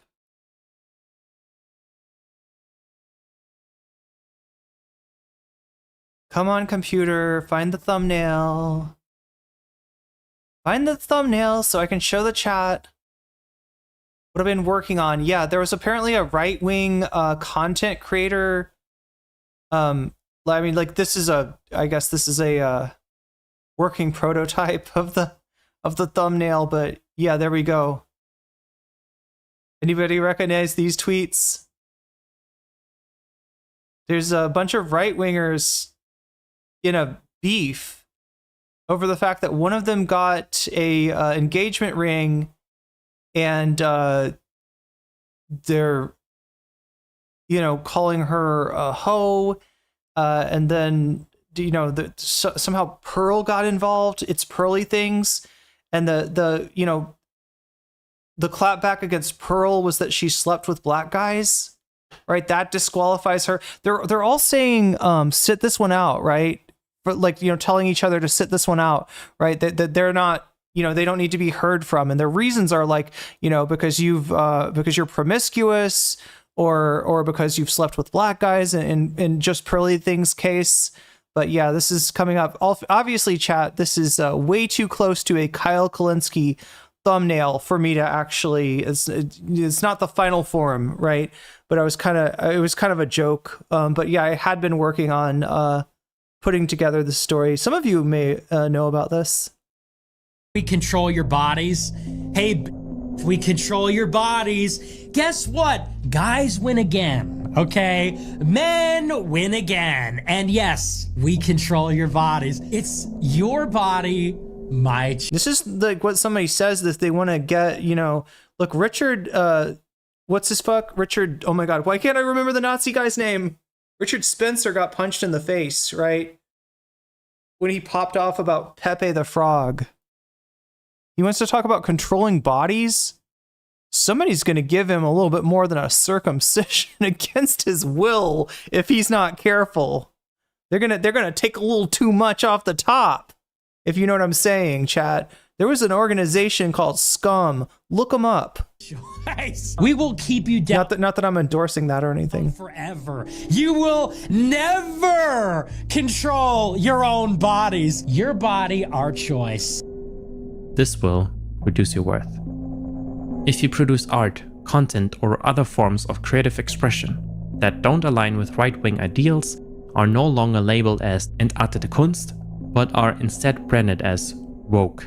Anyone who challenges conservative social values is automatically considered woke, a neo-Marxist, a communist, a beta sheep. This will reduce your worth. Jeez. And there was a wisdom in what Richard Nixon said approximately 40, 50 years ago. He said, and I quote, "The professors are the enemy." If you're an academic or professor, part of the entertainment industry, or a politician who doesn't submit to the president, you are seen as part of the deep state, the elites, and are therefore labeled as communists, globalists. Wait, didn't he already have people come to his house? Yeah, it was over that shit. It was over that exact shit. People like showed up at his house. Freemasons or satanic pedophiles. This will reduce your worth. If you're part of the queer community, you will be seen as sick, perverted, and pedophilic. Again. This will reduce your worth. If you don't have a full functioning body or mind, your genetics are seen as broken or infected that needs to be dealt with. This will reduce your worth. If you're black or an immigrant, you will be seen as barbaric, aggressive, and unintelligent. This will reduce your worth. Honestly, I'm pro-genocide. Like, it's not. Oh my god! Really shitty, but like, I think that Israel should just drop its fucking borders about where it is now, and basically, Palestinians can go live in another place. That's really shitty, but like, that's about where I'm at. If you're a Muslim, you will be seen as anti-Semitic, barbaric, and a terrorist. Ever since 9/11, and now with the extermination of Palestinians in Gaza, the dehumanization and death toll of Muslims worldwide have rapidly grown. This will definitely reduce your worth. I saw in Auschwitz that if a dominant group wants to dehumanize others, so as the Nazis wanted to dehumanize me, These dominant group must first be dehumanized in a way themselves by diminishing their empathy due to propaganda and indoctrination. I am and funk edits, yeah. appalled about how hateful, how dehumanized. I'm not even kidding about that. That they do not see any human aspect in any Palestinian anymore. It's terrible. The Zionists have not any right whatsoever to use the Holocaust for any purpose. And if you're Jewish, you could be, again, seen as a parasite that conspires against your people. The murder of 6 million people. Oh wait, wasn't that one of the right-wing influencers that was involved in the whole ring dust-up? You and the generational trauma you've suffered will be weaponized by the people in power to justify the war crimes and genocide, resulting in a surge of modern anti-Semitism. Again, this will reduce your worth. One of the most naive mistakes is to believe that you yourself would be safe under a fascist regime, no matter how much you submit to the state. One question will always linger in your head.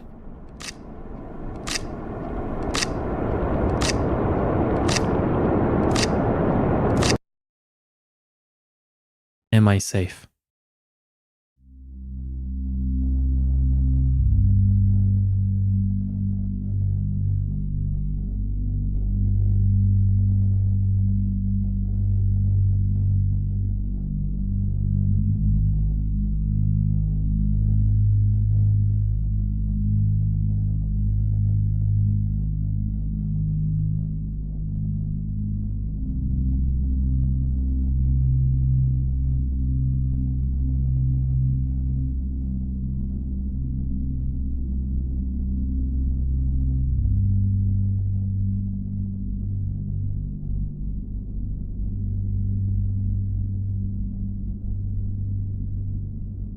Good video.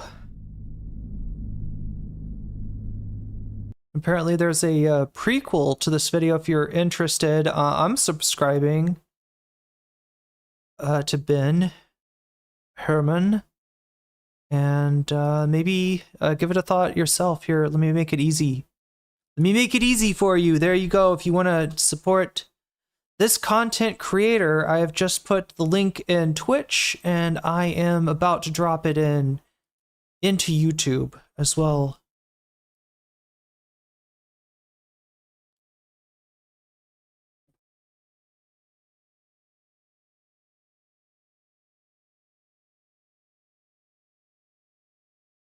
It's really well done. It's so brutal, but it's incredible quality. Yeah, and it's like, you know, it's the only art that really connects at a time like this. You know, like all the, I don't know, anything else just starts to feel superficial. And I say this after having covered a drama slot for, you know, 3 or 4 hours today.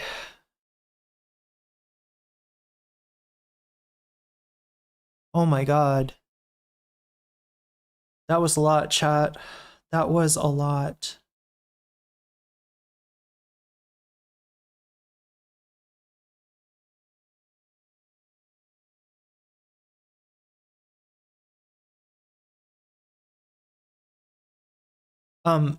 One in chat if you feel more angry right now. 2 in chat if you feel more scared right now. I'm definitely a 1. Might not look it, but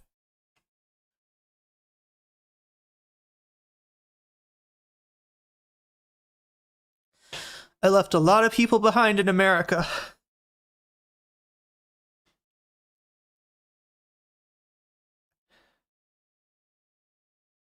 And although I am truly scared for them, I think I'm actually more angry.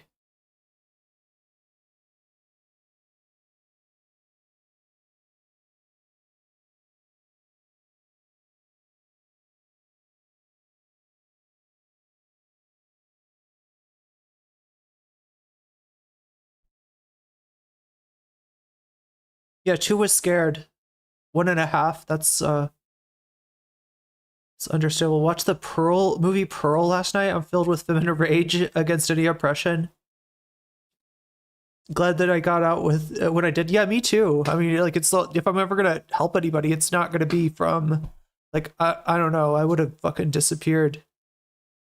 And you know, I literally would have run out of money, gone homeless, and just disappeared from the internet if I hadn't left when I did. I definitely wouldn't be able to afford Trump's America.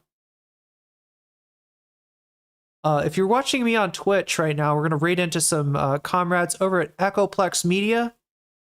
Wait, what is this? Night Twitch is right. Twitch is the name of the stream. I can't really tell what Echoplex has got cooking, but I think that you're going to like what the Rock is cooking as soon as you, or what Dave is. Wait, no, what am I doing? Oh, no, stop. Fuck me, cancel. Oh my god, I almost raided you into a chat that had gone. Okay, so it looks like Dave or whoever is there on Echoplex tonight is having some issues with or maybe just went offline. Almost raided ya. Oh no, are we gonna get their raid? Is that what's gonna happen? No, it says I raided! What the fuck? Did we raid them? I thought I turned it off in time. Twitch chat, are you still there, or did you get raided into an empty chat? I'm good? We're still here? Okay, I'll try to find another suitable raid target for tonight. That is not Echoplex. I just wanted to hit them up because I haven't raided them in a long time.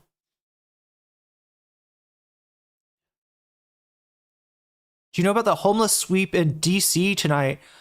No. I know that there's been an executive order. I know that a lot of fucking liberal cities are excited about fucking. They're like you know, sounding happy about, like, you know, new tools in their anti-homeless arsenal.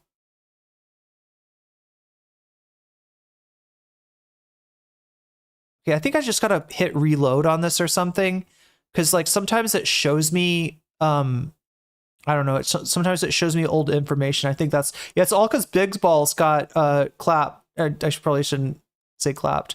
There's got to be a better word for that. I know that clapped has a second meaning, and yeah. Big Balls got wrecked by a bunch of a gang of unruly 15-year-olds. That's what happened, chat. That's what happened. Looks like we're raiding into, if they are still online. I don't know. Like, chat, I might have lost like half my audience on Twitch already. I don't know. If you're still there, get in, because we're about to raid into. I lost a good portion of the audience. I guess that's okay. I would make myself big again, but I'm full of, you know, tears and anger and stuff. I got all this anger and I don't really know where to send it, but I do know where to send you for tonight. If you're watching on Twitch, we're sending you over to US A-Hole, who is one of the coolest streamers I have met on Twitch. So hopefully you will enjoy. Thank you, mods, for keeping us safe. Thank you to the Thumb Gang for getting my stuff out there. Thank you to everybody who interacted with the Blue Sky thread is what I'm trying to say. And also thank you to all of my Patreons, right? If you support me on Patreon, I give you a shout out at the beginning and end of each stream. And if you support me if you support me at the $5 level and above, I give you a shout out. Let me do those now. Shouts out to Oral's Ellipsis. Shouts out to Temporal Insanity. Shouts out to Steven Sayers. Shouts out to Funky Monkey. Shouts out to Sarah. Shouts out to Nadia Yvette. Shouts out to Morinoy. Shouts out to Jules K. Shouts out to Izzy Mandia. Shouts out to Infallible Foul. Shouts out to Good for Gabby. Shouts out to Emily French. Shouts out to Direful. Shouts out to Buffy Geek. Shouts out to Big Al. Shouts out to Animus. And a fancy shout out to Zerazerix, to Rachel K, to Crystal Saphira, and to Omega Star. There we go, chat. Rate it out. And yeah, I will see you again tomorrow. We'll do that Willie Mac thing maybe. I mean, I'll try to cover it. Definitely a creative outlet or a gym session. Yeah, I feel like going over and kicking throwing some knees at a tie bag. You know the tie bags, right? They're like the heavy bags, except they don't reach all the way down to the floor, so they can kind of swing further, and you can sort of grab them up top and throw knees into them. The first time I ever did that workout, I was sore. My core was sore for like the next 2 weeks or something. So yeah, pretty intense exercise there. There's a whole thing where you're supposed to, there was like a challenge where you throw 1,000 knees and 1,000 teeps. And I never got up to 1,000, but it's good stuff. I feel like doing an 800 plus piece of a Lego set. Nice. Anyway, chat, much love to everybody. Take care of yourselves and each other's, and get involved. All right. Google Food Not Bombs. See if there's a local affiliate near you. When these snap cuts hit, there's going to be a lot of hungry people out there. And that's horrible, but it's, every time the government stops taking care of its people, it's also an opportunity, and an opportunity for you to meet other people and form solidarity and learn to take care of each other and create those parallel power structures that are the only thing that's going to get us out from under this fucking mountain. This mountain of hate and fascism. Anyway, much love, everyone. I will see you again tomorrow, and I will try to stop crying in the meantime. Hopefully, will not be teary-eyed when I come to stream tomorrow. So